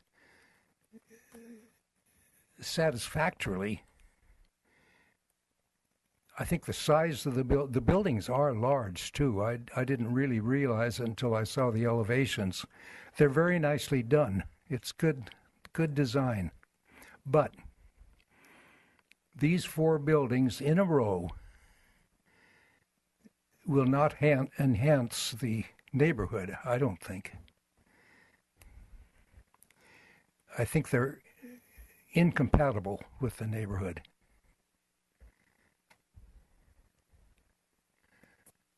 So we have parking. There's no guest parking that I can see. So I don't know where the guests Mr. are going to Edwards, park. 2 minutes is up. If you can just finish your last thoughts. Should anybody have a bridge party there, I don't know where they'd go. Thank you, Mr. Edwards. And My- then, just so we're full disclosure here, Pardon? just so we're at full disclosure here, Yes? I've known you for 40 years now. My gosh. Long time. Are you that old? I'm getting old. So, Mr. Edwards and I go back. We're both colleagues. He is part of the heritage of the Edwards, Howell, and Plunkett. And I'm the Howell, Arndt, Mosier, Grant piece of that. It's good seeing you again. Good seeing you again, Peter. Disclosure, I'm trying to say this is my uncle. So, it's a small town. Okay, thank you, Mr. Edwards. All right. Thank you very much. Thank you. Shirley Edwards, please.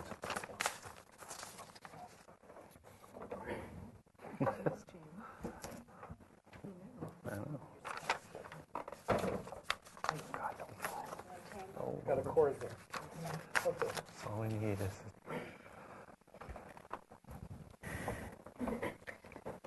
I'm Shirley Edwards.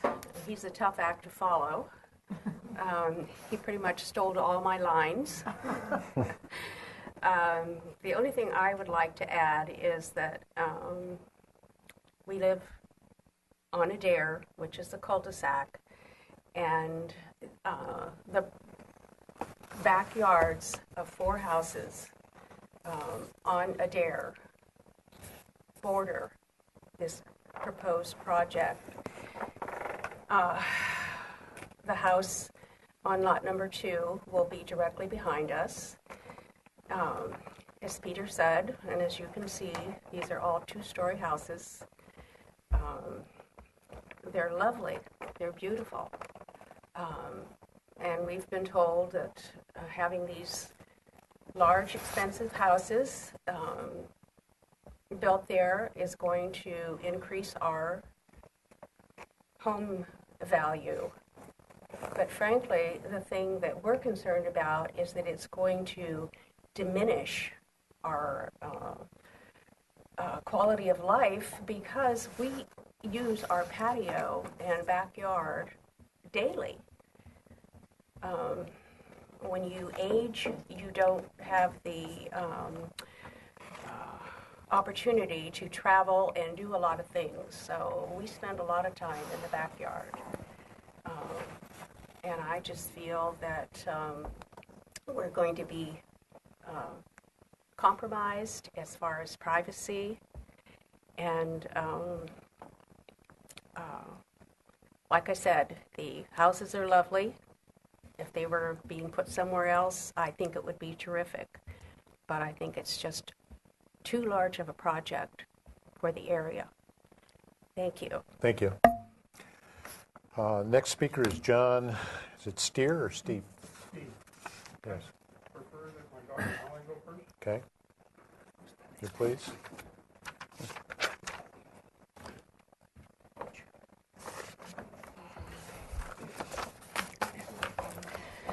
Hi there, I'm Molly Steen. I am the co-owner of the property at 3609 Capri Drive, which is just over the northern boundary line from Lot 1. At the last meeting, it was discussed that the second story be studied to be moved to the south side of the house because my husband and I were very concerned about what that would be. As Shirley mentioned, my husband and I spent a lot of time in our backyard too, and to have a second story right there looming over us was of great concern. So to get a sense for how that second floor would affect us in our backyard, you'll probably get a kick out of this, but my husband and I took a photo measuring 20 feet up. We don't have fancy equipment, so we have a ladder. We have my husband on it. We have him holding a long orange picker, and we have him with a 20-foot tape measure that, if you look carefully, you can see reaches down to the ground. At the top is one of those bright pink flags that shows the property line. So that's the 20-foot up point. So we took that, and then we hired a graphic artist to Photoshop in the latest rendition of the northern elevation of lot number 1. And that came out looking somewhat like that. We asked him to put it in about 15 feet back from the property line, and as you can see, we can still see the flag up here. So this did try to take into consideration the perspective of the setback on that. That being said, this is still a very large second story that would be affecting us. When Vince and Kat came over to visit us earlier this week, they did give us this that we saw in their presentation, and I noticed immediately when I saw this was taken with a wide-angle lens to capture all of the orange trees, which was great, so we really got the spread of this, but it also distorts the depth considerably. You can even tell that with the pots. They're stretched out like that. So I'm not sure if it's that or that perhaps story poles would help if we could do something like that. But when we asked Kat and Vince about why that second story hasn't been shifted all the way to the south side of the house, in addition to the considerations that they mentioned here today, they basically said that due to a lot of the restrictions that are on the property, the various setbacks, constraints, moving that would effectively have a negative impact on the house on lot 2 to the south.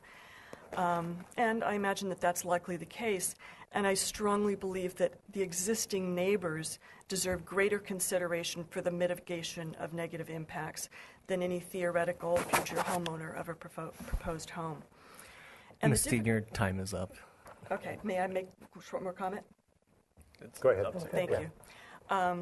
While the difficulties that the developer may encounter in relocating the second story, that serves to underscore my concern that the project as a whole and the individual structures are too large for the neighborhood, the entire project property, and the individual building envelopes, as they are not compatible with the surrounding neighborhood. I've done a study of comparables in the area. Average size of the home is about 1,700 square feet, which is very different from about the 2,800 square feet that are proposed. It's true that Lot 1 is a primary concern to me. However, I do oppose the project as a whole, as the individual proposed structures due to their overall incompatibility with the surrounding neighborhood. Okay, thank you. Thank you. John, do you want to speak next?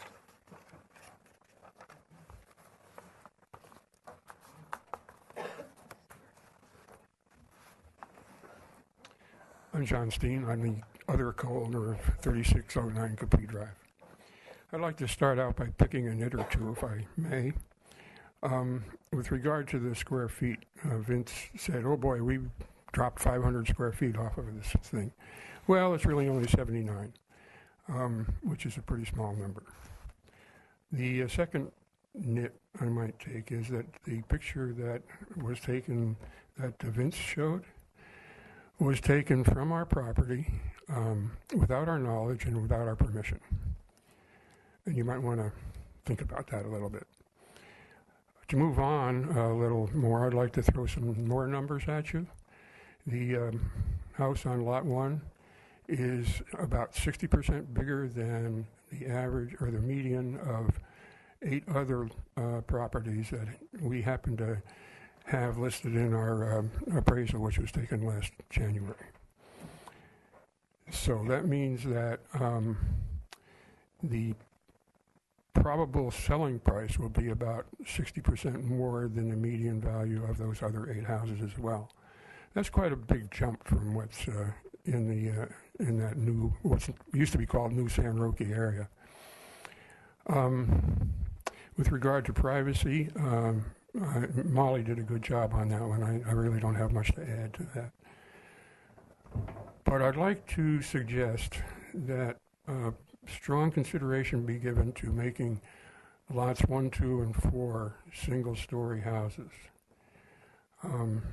They would be smaller, more compatible with the neighborhood, and wouldn't overshadow or take attention away from the main house, which is what I think ought to be the main focus of that property. It should stand out from all the others. And the only way I can see to do that is to make the other 3 single-story. That's about all I have, and I thank you for your time. Great, thank you. Any other folks wishing to address this? We were handed letters from Molly, which I assume that was what she was reading from. We have a letter from Mr. and Mrs. Edwards. We have another letter from Mary Esprit and Robert Westclick. Anybody wants to look at those letters? Okay. Any other one wishing to address the audience, from the audience? Anyone else wishing to address? I did send a letter. I did send an email. And your name is? John and Bob Jacobs. Let's Sent see. this morning, and I did receive confirmation that it was received. Okay. Here it is. Oh, okay. Yeah, we do have that. So just in general, part of our challenge on Mondays is we have a consent calendar at 11 o'clock. So I've been here since 11 o'clock. I haven't looked at my computers. So her comments are fire truck turnaround, drought, car visitors for cars, the number of parking spaces, and the 2-story homes are inappropriate. They're not in favor of the proposal. Yes, sir. You have to come up here, and this is all being recorded for public record. I'm sorry. Just an add-on at the end. I heard earlier that you visited with the neighbors and discussed this project. None of you people have visited my home.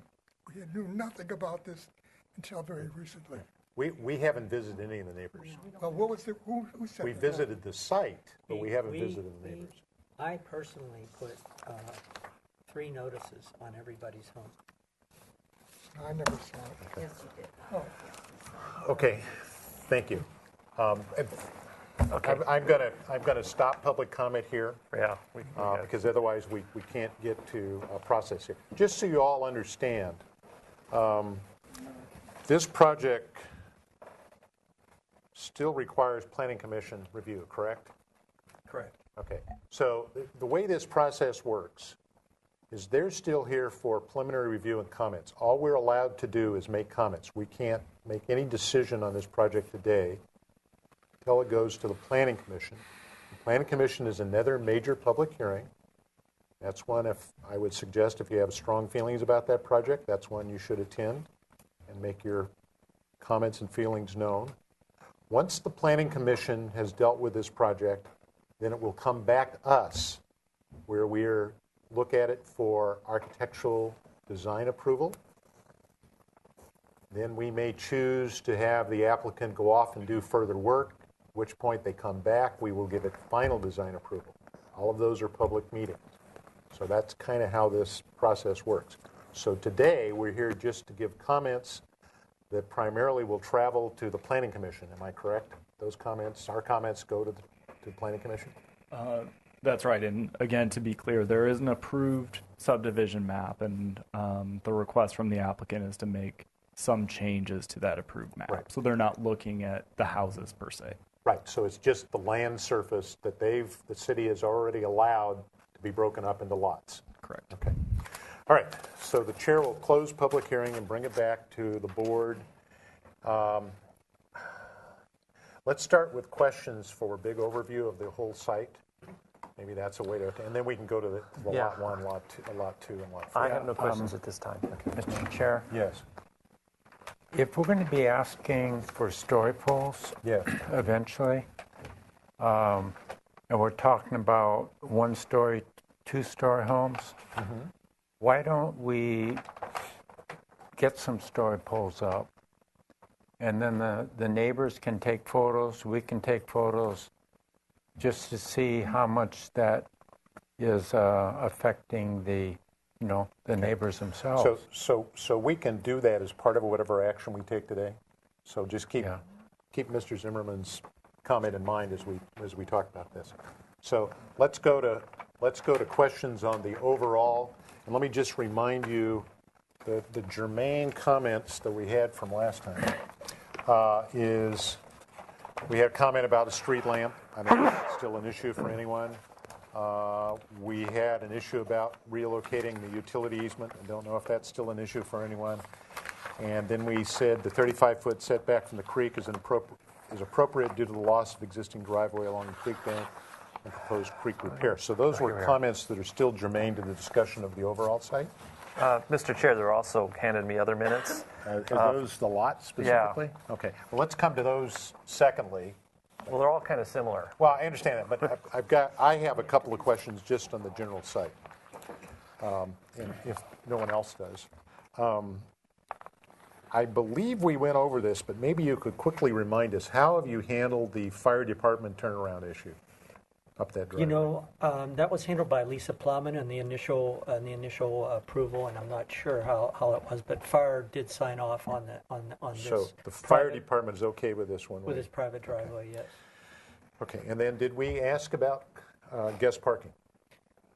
No, you didn't. But what happened was, if my understanding is correct, is that they wanted to put a parking space in here where this oak tree is and take this oak tree out. And I just said at the last meeting, I thought I was under orders from the conditions of approval to put in a parking space and take out that oak tree.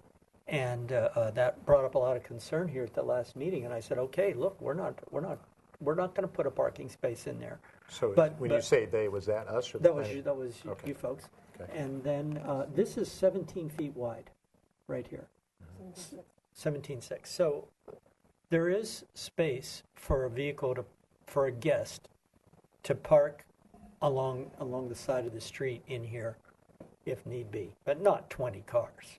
But even if there is one car there, how do we deal with the fire truck? I don't know that answer. Okay, because if you have a guest parked here and there's a fire in that house, and the fire department needs to get there, how do they deal with that car? Mm-hmm. That's a question, I guess. So, yes. I don't think the fire truck would ever try to drive down that Yes. road. Well, you know what? They're actually requiring us to make that permeable paver capable for a fire vehicle to go down. Okay, so they aren't expecting Yeah. to drive that? They'd have to back out. Wow. But the question, I think, Denise, is if the fire department is buying into this one way, and they're causing them to make it permeable paving, and the width has been approved, then the question is, did the fire department say you can't park in that driveway lane? I would imagine you wouldn't be able to. Okay. Let's see. Are you putting any kind of lighting along this driveway? Yes. And what kind of light? I know you did mention, is it light poles? It's 3 light poles. Yeah, What are you thinking of? they're light poles. The height, I don't know what the height is supposed to be, but they're LED, but they're kind of historic looking. We found a kind of, if you will, kind of a bell shape, not a teardrop, but it kind of. So they're actually pole poles? Here it is. It's on the landscape. It's like a area pole. Yeah. Okay. And how high are those, more or less? We haven't done the light plan. But I mean, we haven't. They're roughly 16, 18 okay, so they're area lights. They're higher than a baluster light. Yeah, and they're just on a pole. Okay. And then I think I got clear. I was having some time trying to figure out how this Pittosporum stuff works, but I think I got that correct. Well, I think that's more of a comment. I'll come back to that. Let's see. I think those were my overall questions on the site. Does anyone else have bigger questions on site? If not, then let's go to the individual lots. So, Okay, which one do you want to start with? let's go to lot 1, and then we'll work our way this way. Lot 1 says, Nancy Madison, 1714 Street, expressed support for the project Oh, wait a minute. Is that? Okay. You just want to read our... Study reducing the square footage. Number 2, study the location of the second floor. Suggestions made to consider relocation of above the garage. 3, study adding details to the architecture that create charm and interest. Number 4, study mitigating headlight glare that might affect neighbors to the north. Number 5, study privacy barriers between the project and the parcel to the north. Number 6, study a reduction, some variations to the plate heights. Number 7, meet with the adjacent neighbors.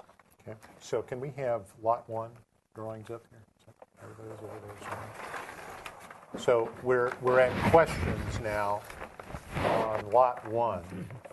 So I would suggest we hold comments off until we come back, but these are specific questions about Lot 1. So does anybody have questions on Lot 1? Yes, I have a question.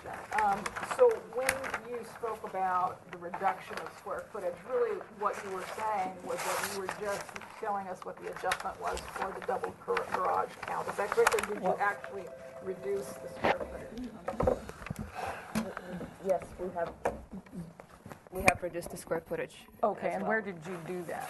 We took it out of living, kitchen, and dining room area. Can you show us on this drawing over here? Because this one's on television. So, yeah. Let me show you. So it's this span.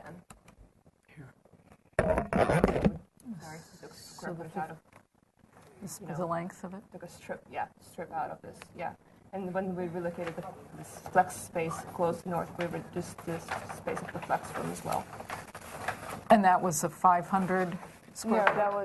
It was about 80 something 80 square meter. I'm not sure exactly how much it was. I need to look at the previous submittal to see. Okay. Under, about 100, under 100, yeah. Okay. Okay.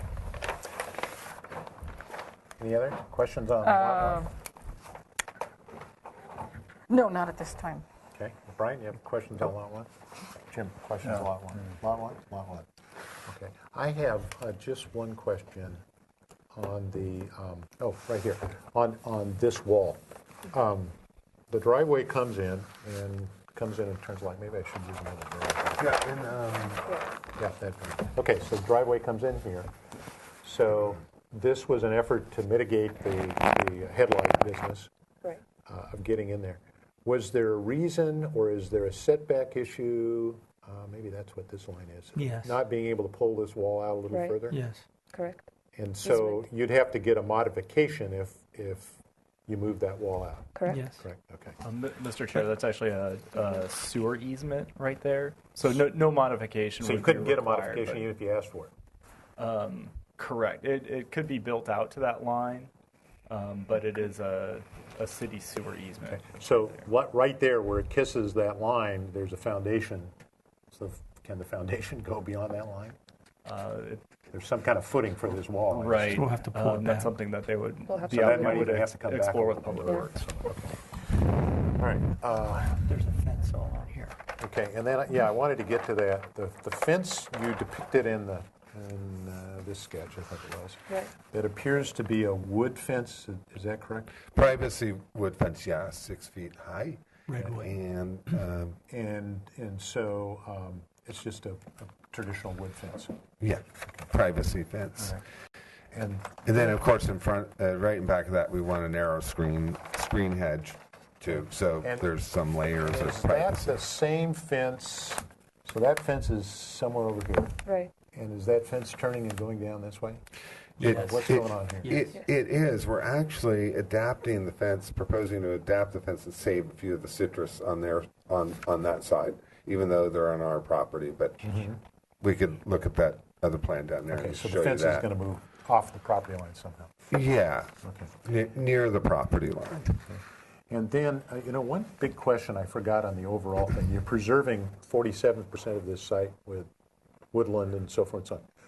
Who's obligated to maintain it, make sure it gets trimmed when it needs to get trimmed, and fire when it... There's how does that work? a 5-year. There's going to be like an HOA that handles this. Okay. So it's not up to the property owners? They pay into some fund that helps keep The it up? property owners will have a homeowners association that will take care of the common areas, and part of that is the creek And the area. roadway and the driveway? Yes. Okay. Let's see. I think you you went over how you studied where the second floor was going to be and did several studies and moving it back and forth and so forth and so on. And just go to the elevations real quick. So just so I understand, that's 9 feet. Then we've got, what, another foot of structure? Correct. And then 9 feet again. Correct. And then 24.6. And as I recall, it's 25 feet. I'm looking to staff. 25 feet is the height limitation, correct? 30 feet. 30 feet, okay. So, so it's well under that. Okay. I think that's my questions on Lot 1. Mr. Chair? Yes. I have to leave at 7. Okay. So I want to make my comments real quick. And I have a Okay, recommendation to the city real quickly. Okay. That you treat this as a single project. Since it's 4 structures being built at once, it's almost like a glorified condo complex. And I feel that the fact that we're splitting it 4 different ways is time consuming and just too much. I think it needs to be looked at as an overall design concept. So that is my recommendation to the city. Otherwise, it just gets too convoluted and confusing. The other comment I want to make before I leave is on because Mr. Edwards was right on the money. Beautifully designed homes, but it's forced to the side of the property, and so you're really restricted. Really got the fire lane thing handled. But if you had a home that did this, and then maybe the other home did something like this, you got to draw it with the TV set. and then the other home does something like this, and then this home is like a single story here, so that you have like something occurring here, and here's your, so that it really flows. And I really think a fun thing for you to do, like I'm not criticizing your design because they're beautiful, is to go up to the old village of San Simeon and see those homes that Julia Morgan did and see how those homes are designed, because they have a lot of undulations, they have a lot of personality, and they're really fun to look at. And I think you might really get inspired by what she did there in terms of how you execute all these 4 structures. Now, remember, I just want to remind you. Yeah. Excuse me, let's just keep it to And comments at this point. that's my only comment at this time. So you need to leave here. Yeah, shortly. I've got to go. Okay, we're at comments on Lot 1. Who has other comments? That's it. Denise, do you have comments on Lot 1? Yes. Well, as I look at the floor plans, I see that the rooms are very generous, and I think it could be made a bit smaller. Definitely, I think you could reduce the square footage. I think the plate heights are fine. They're 8 foot each. There's nothing wrong with the height of the building, even though I know it's a shock to the neighbors because it's not been there. It's still definitely within our parameters, but I think that there's still lots of room here to decrease the square footage and maybe pull it back away from that lot line just a bit more, just by making it smaller, especially in that particular location at the end. I think that's kind of a critical spot. That's all I have to say on this one. Okay. Except for that the design is quite beautiful. Yeah, I think that one of our comments before was to try to shift the second floor south. And I would like to see, a scheme using that. That would help with the neighbors' 2-story, looking into 2-story, So that's my only comment. Good. Yeah, I'm curious about that too. I don't know. I picked up on that it was a little bit closer if it was to the south or something like that. But I still think there could be some advantages. Okay, let's let our folks comment, please. So yeah, we didn't have the opportunity to see that. I would hope to see just a little bit more undulation in the elevations as well. Lisa. Thank you. Yes, the individual buildings and the architecture is lovely, and I'm uncomfortable with how close the buildings are to each other, and the fact that there isn't the type of undulating play like Brian was mentioning. I would like to see you reduce the square footage as well, especially on Lot 1.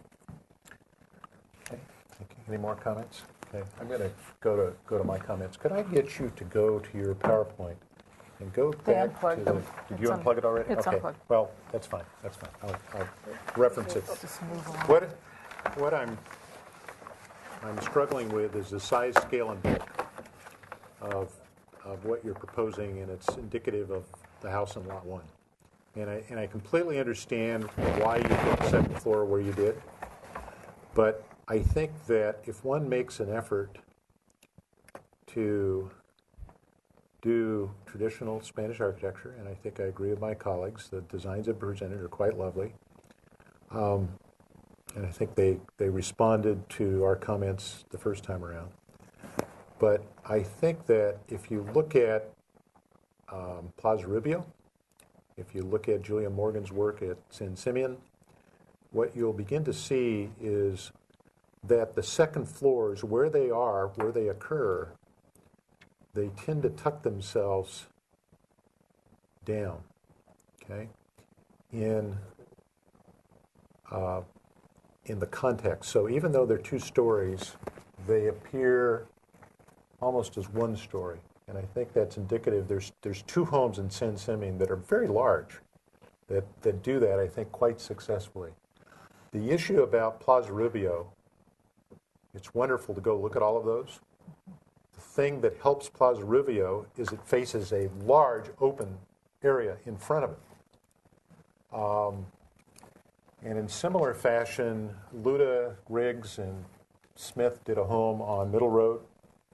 I think it's Middle Road, where it does have a very straight facade. It hasn't been broken up. But again, it sits on a major road. It's got a lot of foreground to it before you see it. And that's the struggle I'm having with the size, scale, and bulk of these buildings. They're nicely articulated. I think that addressed my concerns to a big degree. There's some detail issues I would get into, but I don't think that's helpful at this point. And I, too, agree with my colleagues. If you look at these floor plans, and I can see where you're going with this, you're trying to hit a market, you're trying to hit a price point market that's going to get you the kind of buyer you want, that's going to pay the price to justify building these homes.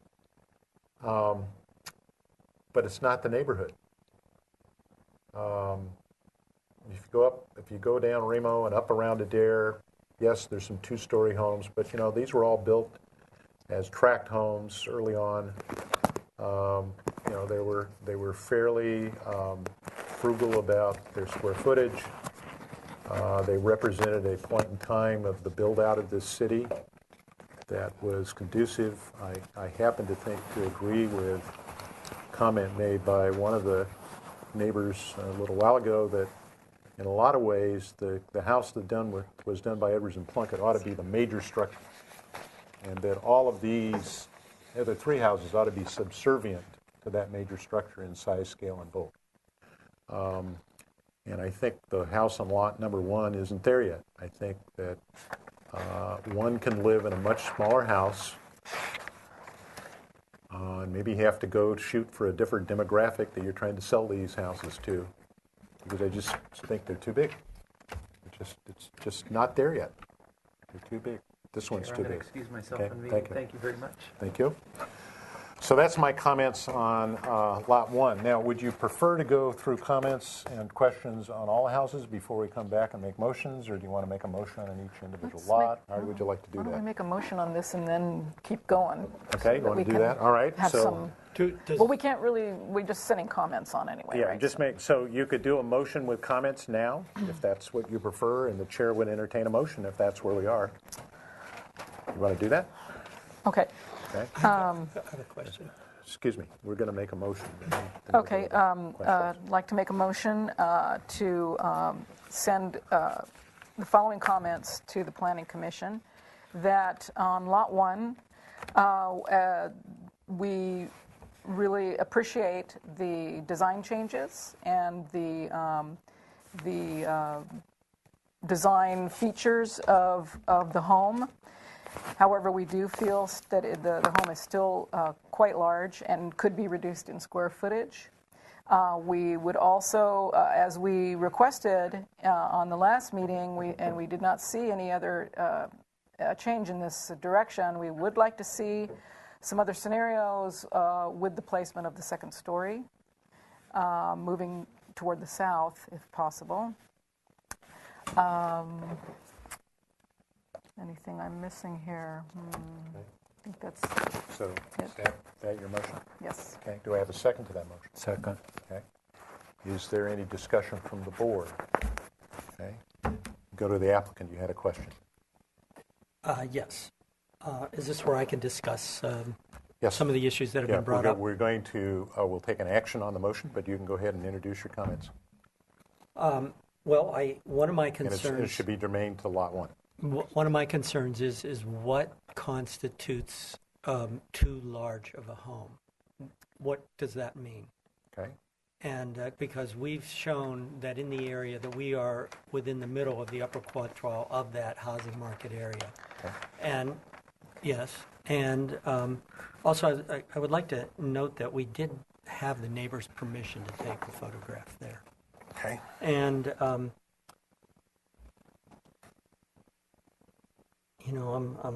getting I'm losing my train of thought. So what about the owner of Lot 2?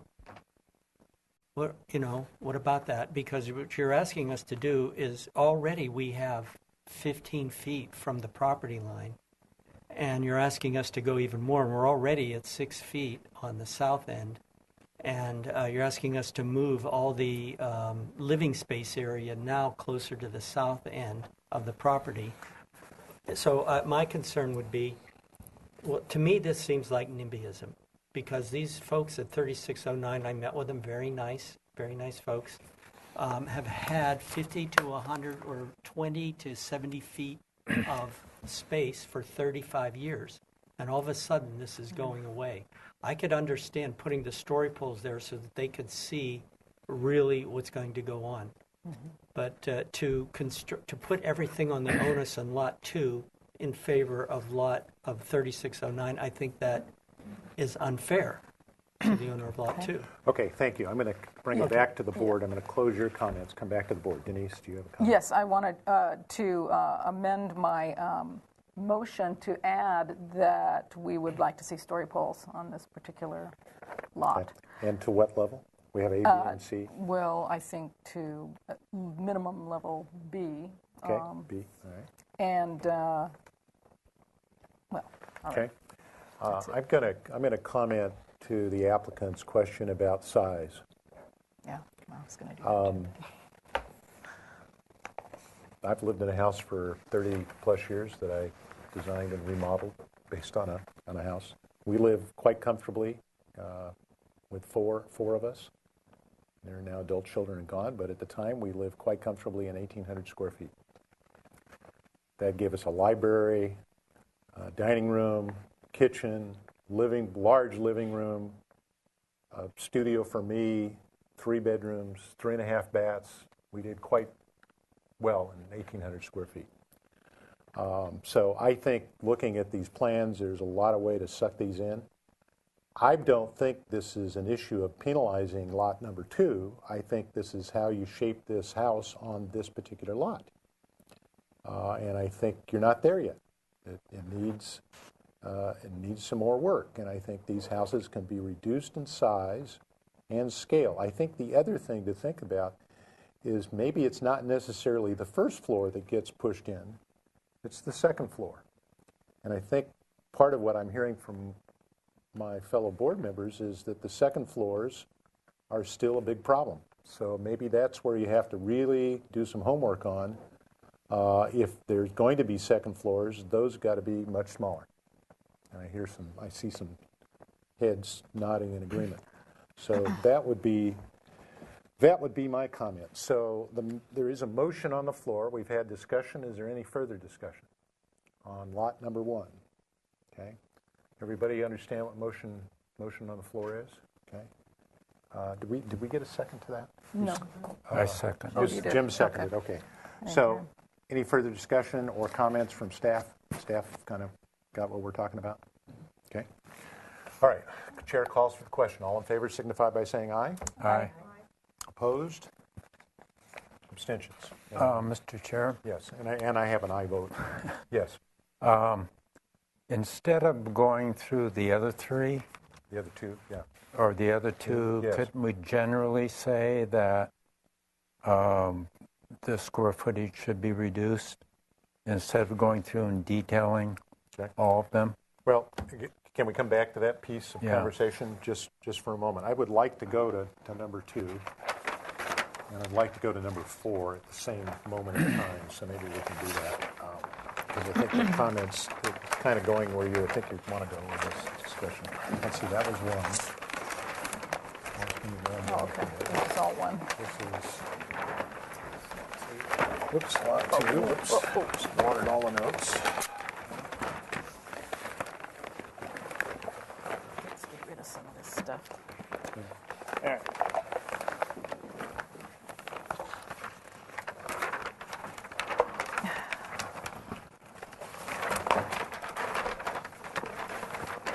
Yeah, my comment, Jim, on I'm kind of jumping ahead, but I'll make sure everybody. Do you want me to gets a read chance any say comments? Yeah, we probably should. Why don't you? I'm sorry. Okay. I forgot about that. Why don't you go ahead. All right. Let's see, where are we here? Okay. Study reducing the square footage. Okay. Study adding details to the architecture that create charm and interest. Study reduction and variations of the plate heights. Study the front door and surrounding entry area on west elevation. Study articulation of the facade to breaking up the straight line and mass of the facade. Study a variation of colors. Okay. So my comment on Lot 2 is, let's see, again, I think in general, I think the comments on Lot 1 apply to Lot 2. The house is just too big. It needs to come down in size. In terms of its size, scale, and bulk, I think Lot 2, this is one where really reducing the overall impact of the second floor plate height would be really important because of the fact that you kind of, even if you suck it in and reduce square footage, you're still going to have this house sitting right on the driveway. And for more or less purposes, it's probably going to have to be somewhat similar to what you've sketched here. But I think if you had the opportunity to reduce that second floor, at least as the plate height hits the second floor level, so that the windows really tuck up underneath the eave, so that the eave almost rests on top of those. Which means in section you'd probably have to be less than 8 feet at the perimeter line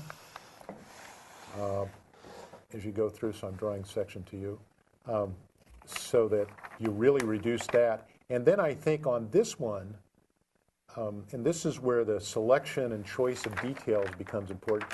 And if you look at Plaza Rubio, some of those have wonderful details, and then some of them are just really simple.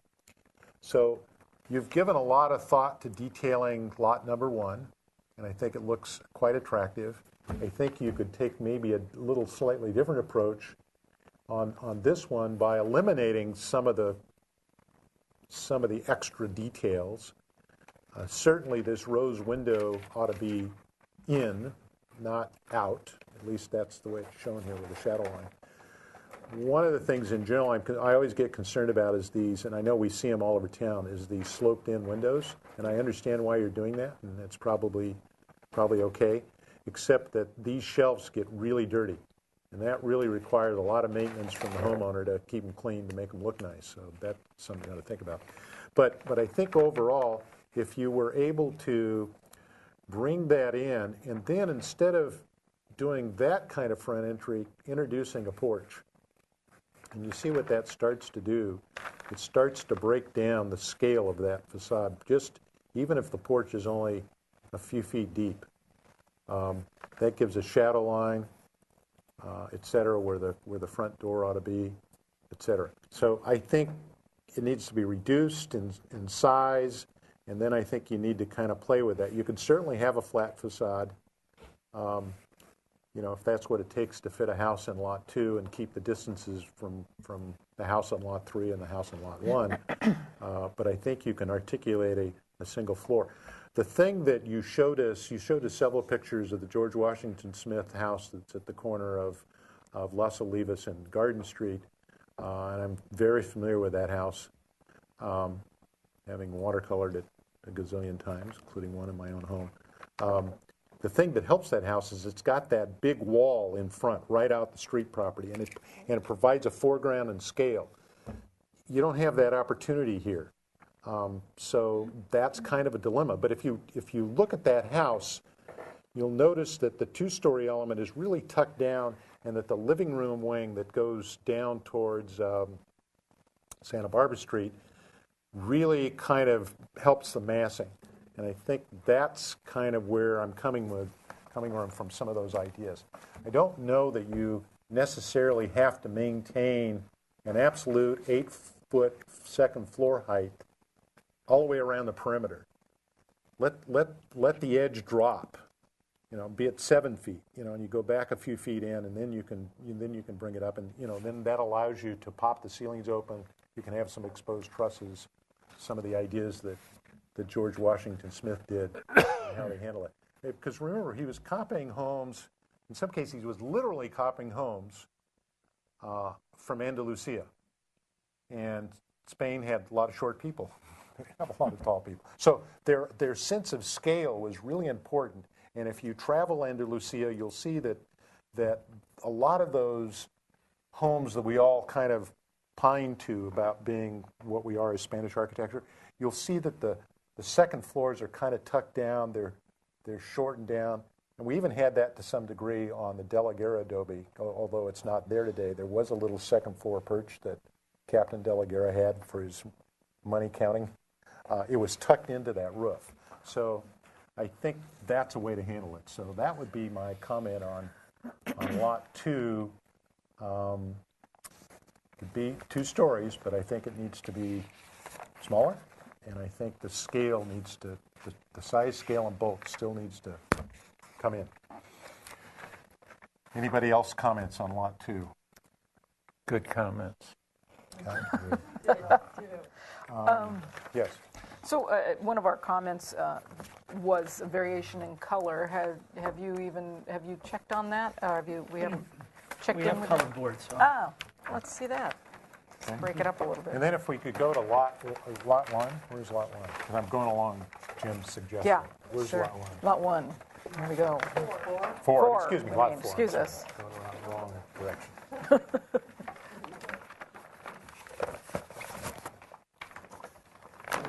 Thank you. Okay. We're going Here's along Lot at a 4. clip now because we're all starving. Uh-huh.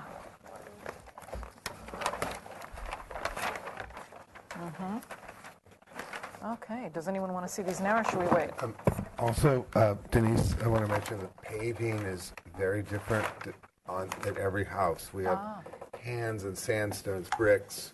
We have some variation Nice. on the ground plane. So. Okay. Lot 1, who has comments? I've got comments, but I'll be careful. I mean, Lot 4. I'm Lot sorry, 4? Lot 4. Comments? Yeah, go Yeah. ahead. Yeah, this was my favorite one, honestly. And I know we're not supposed to say that, but I think that of any of them, it reminds me of the what's that style with the balconies in the front? The Monterey type style. I like the proportions of this house quite a bit. A lot more than I do of the other 2, quite frankly. I think it doesn't read as being as huge as the others to me somehow, and I think that has to do, because the square footage is similar. Right. But it has to do with the way you articulated it, and I think it's much more successful than any of the others. It reads like a very quaint, cottagey Spanish home to me, and I'm sure my esteemed colleague will have some other great design ideas, but that will make it even better. But that's my initial comments. Mr. Chair? Yes. I'm wondering, and there are things that I really like about Lot 4 as well, but this is hand drawn. So that really adds to that quaint feeling. One of the challenges we have is when we get good drawings, it skews our ability to make good judgments sometimes. Well, in a way, I'd want your scheme for Lot 4 to be on Lot 2. And I'm still of the opinion that Lot 1 needs to be, the house needs to be subservient to the house, the Edwards and Plunkett house. yeah, Lot 4. Which is Lot 4. No. Excuse me, Lot 3. So the Edwards and Plunkett original design, the house that's there now. I think Lot 4 of any of them needs to be subservient to that bigger house on the front of the street. So I'm still unwilling to support a major two-story house on Lot 4. I think there might be a room, or maybe 2 rooms, or a master suite on a second floor, but I think that's sufficient. That would scale this down, and I think, in a way, what they're showing here for the home you like, for all the reasons you stated, I think that's a much better home for Lot 2 than Lot 4. I would take Lot 4 and put it on Lot 2 in terms of its design characteristics, its size, scale, and bulk. Reads much better to me. And I would really prefer that we have Lot 4 have a very minimal second floor element, because I think it really needs to be subservient to the Edwards and Plunkett original Lot 3 house. Mr. Chair? Go ahead. In light of what you're saying, too, I was writing this down at the beginning of just the whole review is, to me, the size, bulk, and scale are very similar to one another. There's not much vertical undulation, and I realize the horizontal opportunities are restricted because of the creek. And I think that the intent to pay heed to the historical significance of Lot 3 should, I think in doing that, there should be some hierarchy to that building. So that building has the hierarchy, or the, it's the main deal. And I don't know if just one front house being lower is really doing that. I kind of think that all of them should be somewhat diminutive to the Lot 3 house. May I say the sort of unsayable thing here? This gentleman in business, too. I mean, I know we want good design, and we're getting it, but I'm sure he's got this figured out to the penny, just how much he's got to clear in order to make this a worthwhile project, and I'm sure he's thought this out for a long time. So to start to tell him that he should only put a one-story house on here, which, I don't know, that's something that would, I'm sure, affect his bottom line, and maybe no one cares, but I think at some point there has to be a reality about it, Excuse me, let's finish comments and just make a note and I'll come back. Anyway, that doesn't mean that we should be subservient to the big buck. We should definitely demand the best designs possible. But after all, I think they're really trying, and I think that this past they've done a lot of what we asked them to do, and I don't know that he can make one story. Is that feasible, really? For his bottom line, I guess what I'm trying to say, and perhaps no one else cares, but he is in business, and I mean we need to take that into consideration too. I think it's that. Is he going to be able to even complete his project? Comments? Anybody else? Denise, I'll comment to that. One of the struggles we have is trying to make a project compatible with the neighborhood. So that theoretically is why we sit as a board. And it may be that sometimes we're going to have a decision we have to make. I'm not saying that's this project, but we may have to make a decision on a project where the applicant just can't afford to do it. And maybe there'll be another applicant that can come back on the same site and find a financially feasible way to do it. So I think that, that kind of goes to your comment that, we don't want to adhere to the big buck issue, but, in the long run, as we go through this process, and it's still got to go to Planning Commission, et cetera, maybe this isn't the right match at this point. Maybe there's somebody else out there that can pencil it out to make it financially feasible.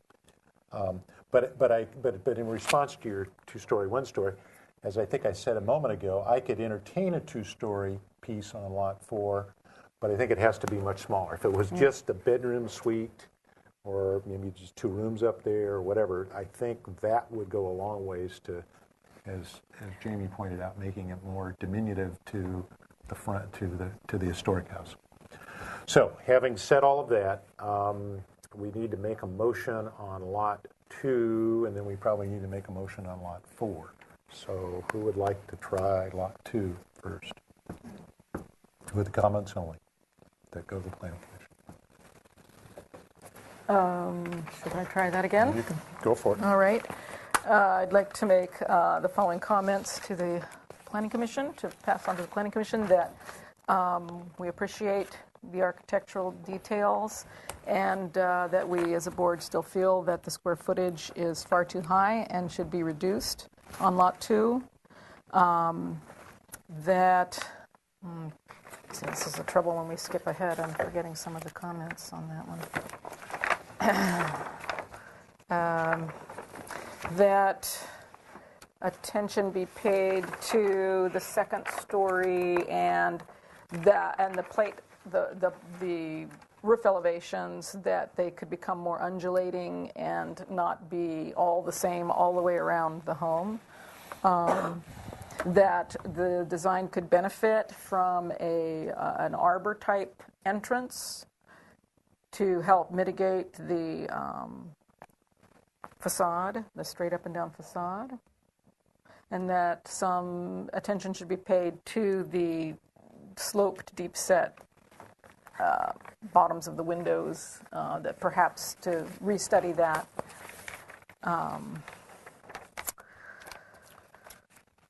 I think that's the motion. Is there a second to that motion? I'll second. Okay, there's a second to the motion. Further discussion?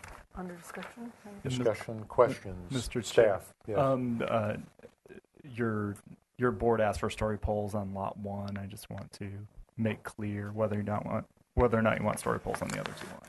I'll go to the maker of the motion. Do you want to include story poles? I think that probably we're going to end up with story poles on all of these, so I would say yes. So and just may I add something to my motion, that we would love to have some consideration by the applicant to consider the design put forward for Lot 4 as a replacement for the design on Lot 2. Okay. Is that acceptable with the second of the motion? Seconder? Yes. That's acceptable? Okay, that's the motion on the floor. Further discussion? Comments to applicant? Well, I appreciate your concern of costs, and I heard the chair's response, and as you know, we through the condition of approval are being required to restore the creek, take out the driveway that's there, which has a lot of runoff into the creek, and reconstruct the home. Those are significant costs. Then one of the things that I don't understand is why do the other 3 homes have to be diminutive to the historic structure? Why is that a concept? And what does diminutive mean? Because Lot 3 right now, by giving the historic view corridor and that front elevation, it is fairly massive. It is more massive than the other buildings right now. So I'm just not sure what diminutive means. And then, again, I have to say, we're talking about square footage being too high, but I don't understand what too high means, again, because we are 10% below the 85% criteria of the city, what the city wants. We're in the high 70s. and we're in the average of the upper quartile for the area there. So, may I address some of that? Yes, go ahead. Well, I think one of the things, you're dealing with a highly constrained lot, obviously, that, puts your building envelope so that they're all in a straight line and they're all compressed to one side, which changes the deal for you, as far as design goes. I mean, sadly, that's just the constraints of the lot that you chose. As far as square footage, the rooms are very generous in your plans, and there is room to take them down a little bit because of the fact that they do feel somewhat squished all in a row in this line. That's what we're reacting to, is that if you pulled them in a little bit, there'd be just a little more elbow room around there. It'd give them, then maybe the second story wouldn't be such an issue. Maybe then there would be more space around them each, and we could, see our way more clear to for the second stories on each one. I have 2 points then, is there is no view of the 4 lots. Like, you just can't see all 4 at one time. You'll never see them. And I'm not sure what is a little bit. I think I shared with you the figure of 1,800 square feet of living space. Oh, that's not a little bit. That's half. That's 50%. Yeah, that's 50%. A little bit to me is 5%. A little bit is 5%. All right, but well, if you cut off 500 square feet from each one, that would probably be sufficient. Okay, so that's 30%. No, I'm not going to say that. excuse me.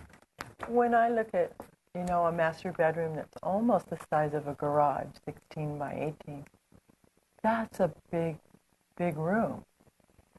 Bigger than most of us, have ever had. So that's when you ask that question. I don't know how you phrased it, but I phrased what is a little bit. Well, see, a little bit to the chair is 50%. A little bit to her is 25%. A little bit to me would, probably it's be just close. relative. Yeah. It's not. And relative to the it's situation. also the size, bulk, and scale of the neighborhood. What's happening all around? One of the questions you had was diminutive.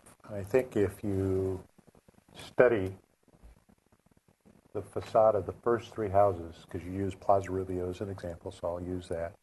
You study the first 3 houses from Laguna, 1, 2, 3.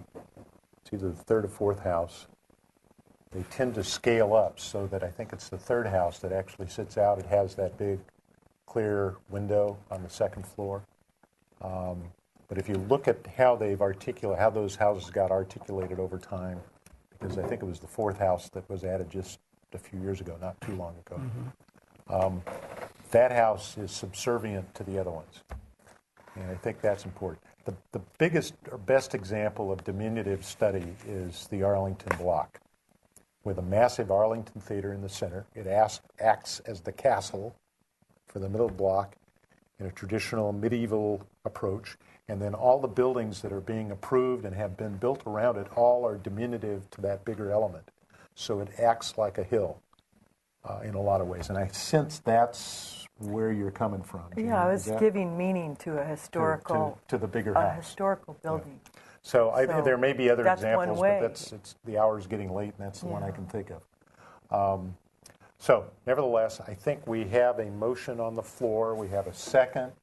We've had some discussion. Any further comments? Hearing none, all in favor signify by saying aye. Aye. Opposed?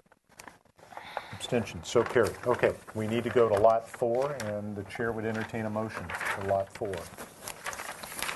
Mr. Chair? Yes. Yeah, I'll have to leave it. Okay. You're going to lose. No, we still have a quorum with 4. Okay, thank you. We still have a quorum of 4. So, chair would entertain a motion for Lot 4.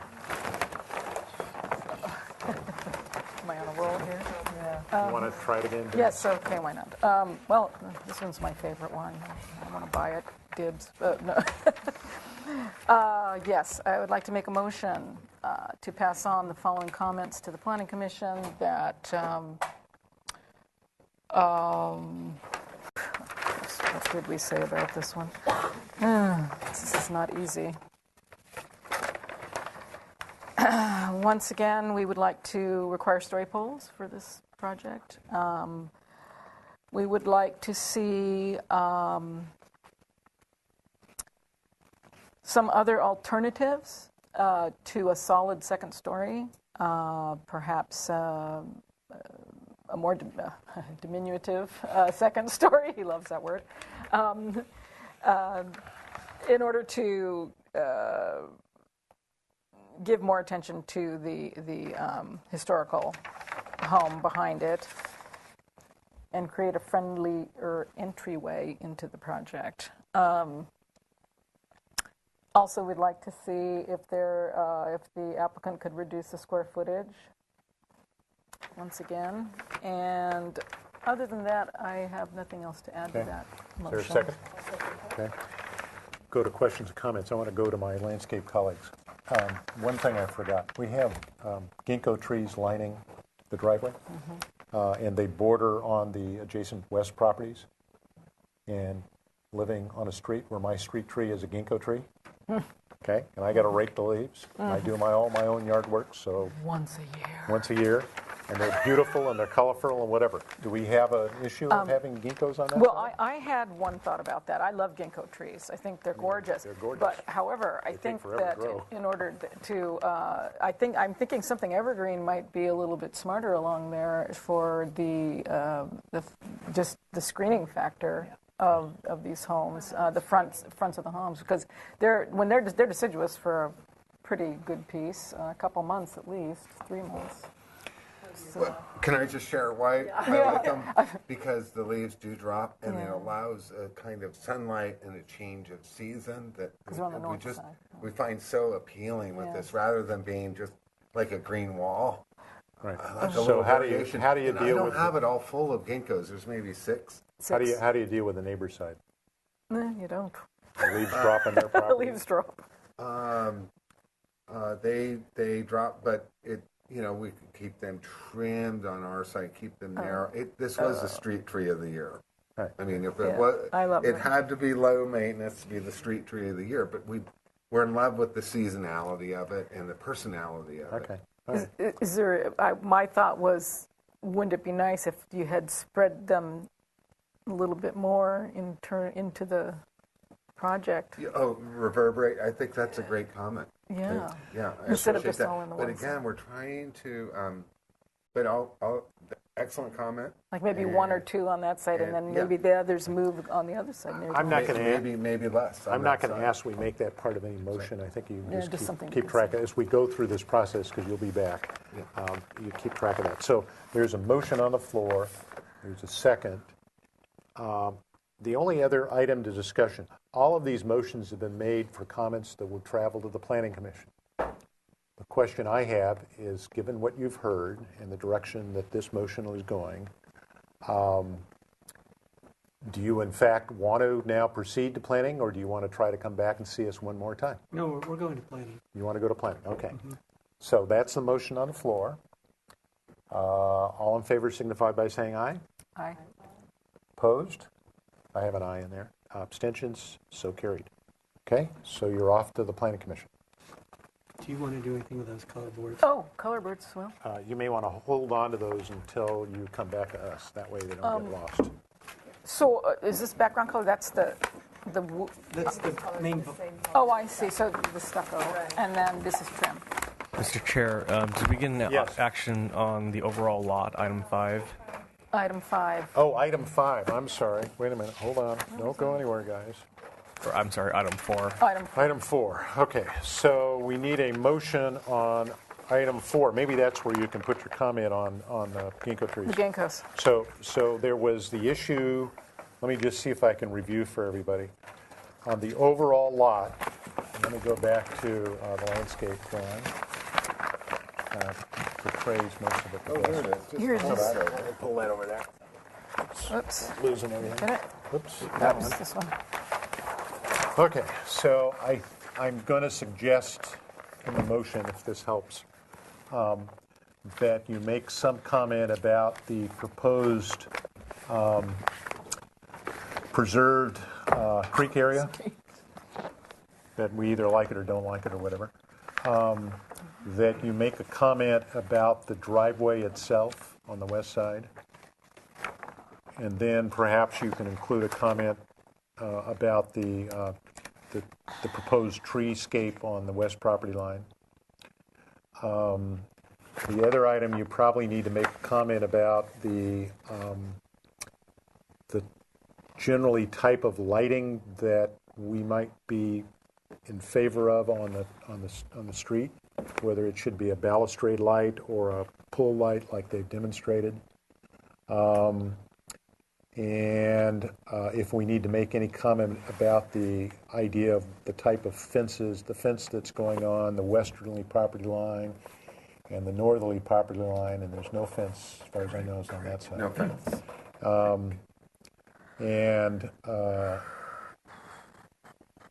Boulder retaining wall. And then the boulder retaining wall that's on the front. I think we need to do that. And then anything else you may want to throw in about the walkway or whatever. But I think will give the Planning Commission some idea of what our thoughts are on the overall site plan. So Chair would try to have someone put that motion together. I'll keep looking over this way. Okay, well, you've done a good job so far. Okay, so the board would like to pass on the following comments about the overall site, or number 4, right? Was that what item number 4? Item number 4. Right. Item number 4. Okay. That, well, have we discussed it enough, though? Have we talked about the... Well, we can talk about it. I don't think we really had any go ahead. If discussion. you want comments, okay. Yeah, Make comments. Make comments. Okay, comments. I'm thinking it would be really nice to mix the ginkgos in on the other side here and not have so many along the one edge to give some neighbors relief from having to rake up leaves. I think that the boulder walls are excellent and will be very nice. What about the lighting? The lighting, yeah, I think it's all right. I don't have an issue with the lighting. Everyone else can weigh in. We have on the ground plane sandstone, decomposed granite. It's all very natural. I think that'll be really nice. And then it's permeable pavers going up the driveway with the ability to hold a fire truck up, which is a good thing. We did have a concern about guest parking and what would happen in the event that a guest pulled up to the side here and there was a fire at Lot 1. How would that be resolved? So that's something that's still up in the air that we would like some clarification about. Anything else? Okay. Are your comments? That's my comments. Okay. Anyone else have comments about it? Jamie, comments? I pretty much am in line with what you're just saying. Lisa, comments? I think Denise covered it. Okay. That's almost a motion, Denise. If Yeah. you do make the motion, I would just suggest that we're quite concerned about where guest parking occurs with relationship to fire truck access. Okay. The only other thing I would suggest, given the westerly neighbors and the closeness of this entire site, is I think that a more appropriate light fixture would be a series of light balustrades, 42 inches high or roughly. Lower? They probably will lower, Yeah, that will that take makes more sense. of them. I'm sorry, you mean the bollard The type? ballard, balustrade, I ballard think he's types. saying lowered it because of Yeah, the because of the neighbors. pollution, light pollution. Oh, that's a good because point. these are gonna Yeah. show into their backyards. So I think a bollard type approach is going to be much more appropriate to this driveway than More subtle. a traditional. That's a really good point. Traditional light pole. All right, so time And to... it probably will take more of them to achieve the same light level. Anyway, that would be my comment. So I'll go back to, do you want to try a motion now? Yes, all right. Now that So we've I all will- had Chair comments? Sweeney, sorry, Yes, I'm sorry. recalling. So when we discussed this back in January, there was discussion about the building envelope on Lot 4,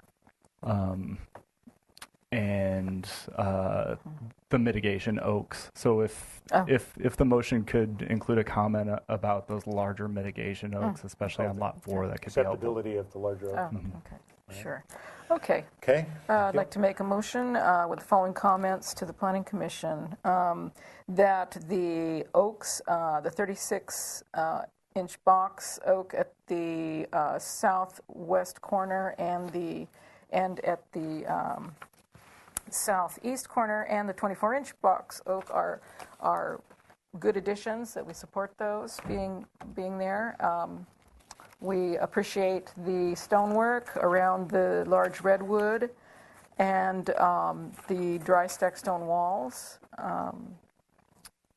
We have a concern about the fire department access in the event that cars parked along the driveway, guest parking was along the driveway, and that there is no designated guest parking on site. We would like to see the lighting along the driveway as bollard lighting, lower lighting that would not create light pollution for the neighbors to the west. And we would like to see the ginkgo trees broken up a little bit, and maybe some of those taken over to the west side of the property and mixed in a little bit more with the overall landscape. That's my motion. Okay, that's the motion on the floor. Do I have a second to that motion? Second it. Okay. And I'd like Under to discussion? just add, yeah. So you want to add something in motion? Go ahead. How about, are you saying that with the ginkgos that we take out, maybe putting some evergreens in to give a little bit of privacy? Well, or is that thank you for that. Yeah, that's that we might put mix in some other taller, perhaps even very, very large shrubs or something that would mitigate the height of the buildings from the west. That would mix in with the oak woodland and the ginkgos that you already have, but maybe take some ginkgos out, put something evergreen back in. Okay. So that's a suggested amendment to the motion. Is that agreeable to you? That's agreeable. And is that understood by David? Got that clear? Okay, so that's a motion on the floor. Let's go to any further comments, questions? Okay, applicant, you had a comment. Yes. What Dan was getting to was there's 3 oaks that we're mitigating on here on lot 4, and he wanted you folks to address it. Right here. These 3 oaks right here. Oh, I see. Yeah. Show it over here. Thank you. It's on the. Do you have this page over there? Let's see. Here. Let's take that. Yeah. Well, yes. That's part of the mitigated schematic. It's 3 to 1. Right. And we want to enhance that size just because it's nearer to San Remo. I know there's some people that prefer 15-gallon oaks for mitigation. I'm just saying, but... Okay, so is that part of your motion? Yes. Okay. So we accept the mitigation, the oak mitigation All right. on so lot 4. is that acceptable in the seconder? Yes. Okay, so that's been amended to the motion on the floor. Any further comments or questions? Hearing none, chair calls for the question. All in favor signify by saying aye. Aye. Aye. Opposed? Abstentions? So carried. Okay, so you're off to the Planning Commission. Okay? Okay, thank you. Thank you. These are lovely plans, Robert. I don't know what... We want to take close. Adjourn. Oh, yes, and no further business.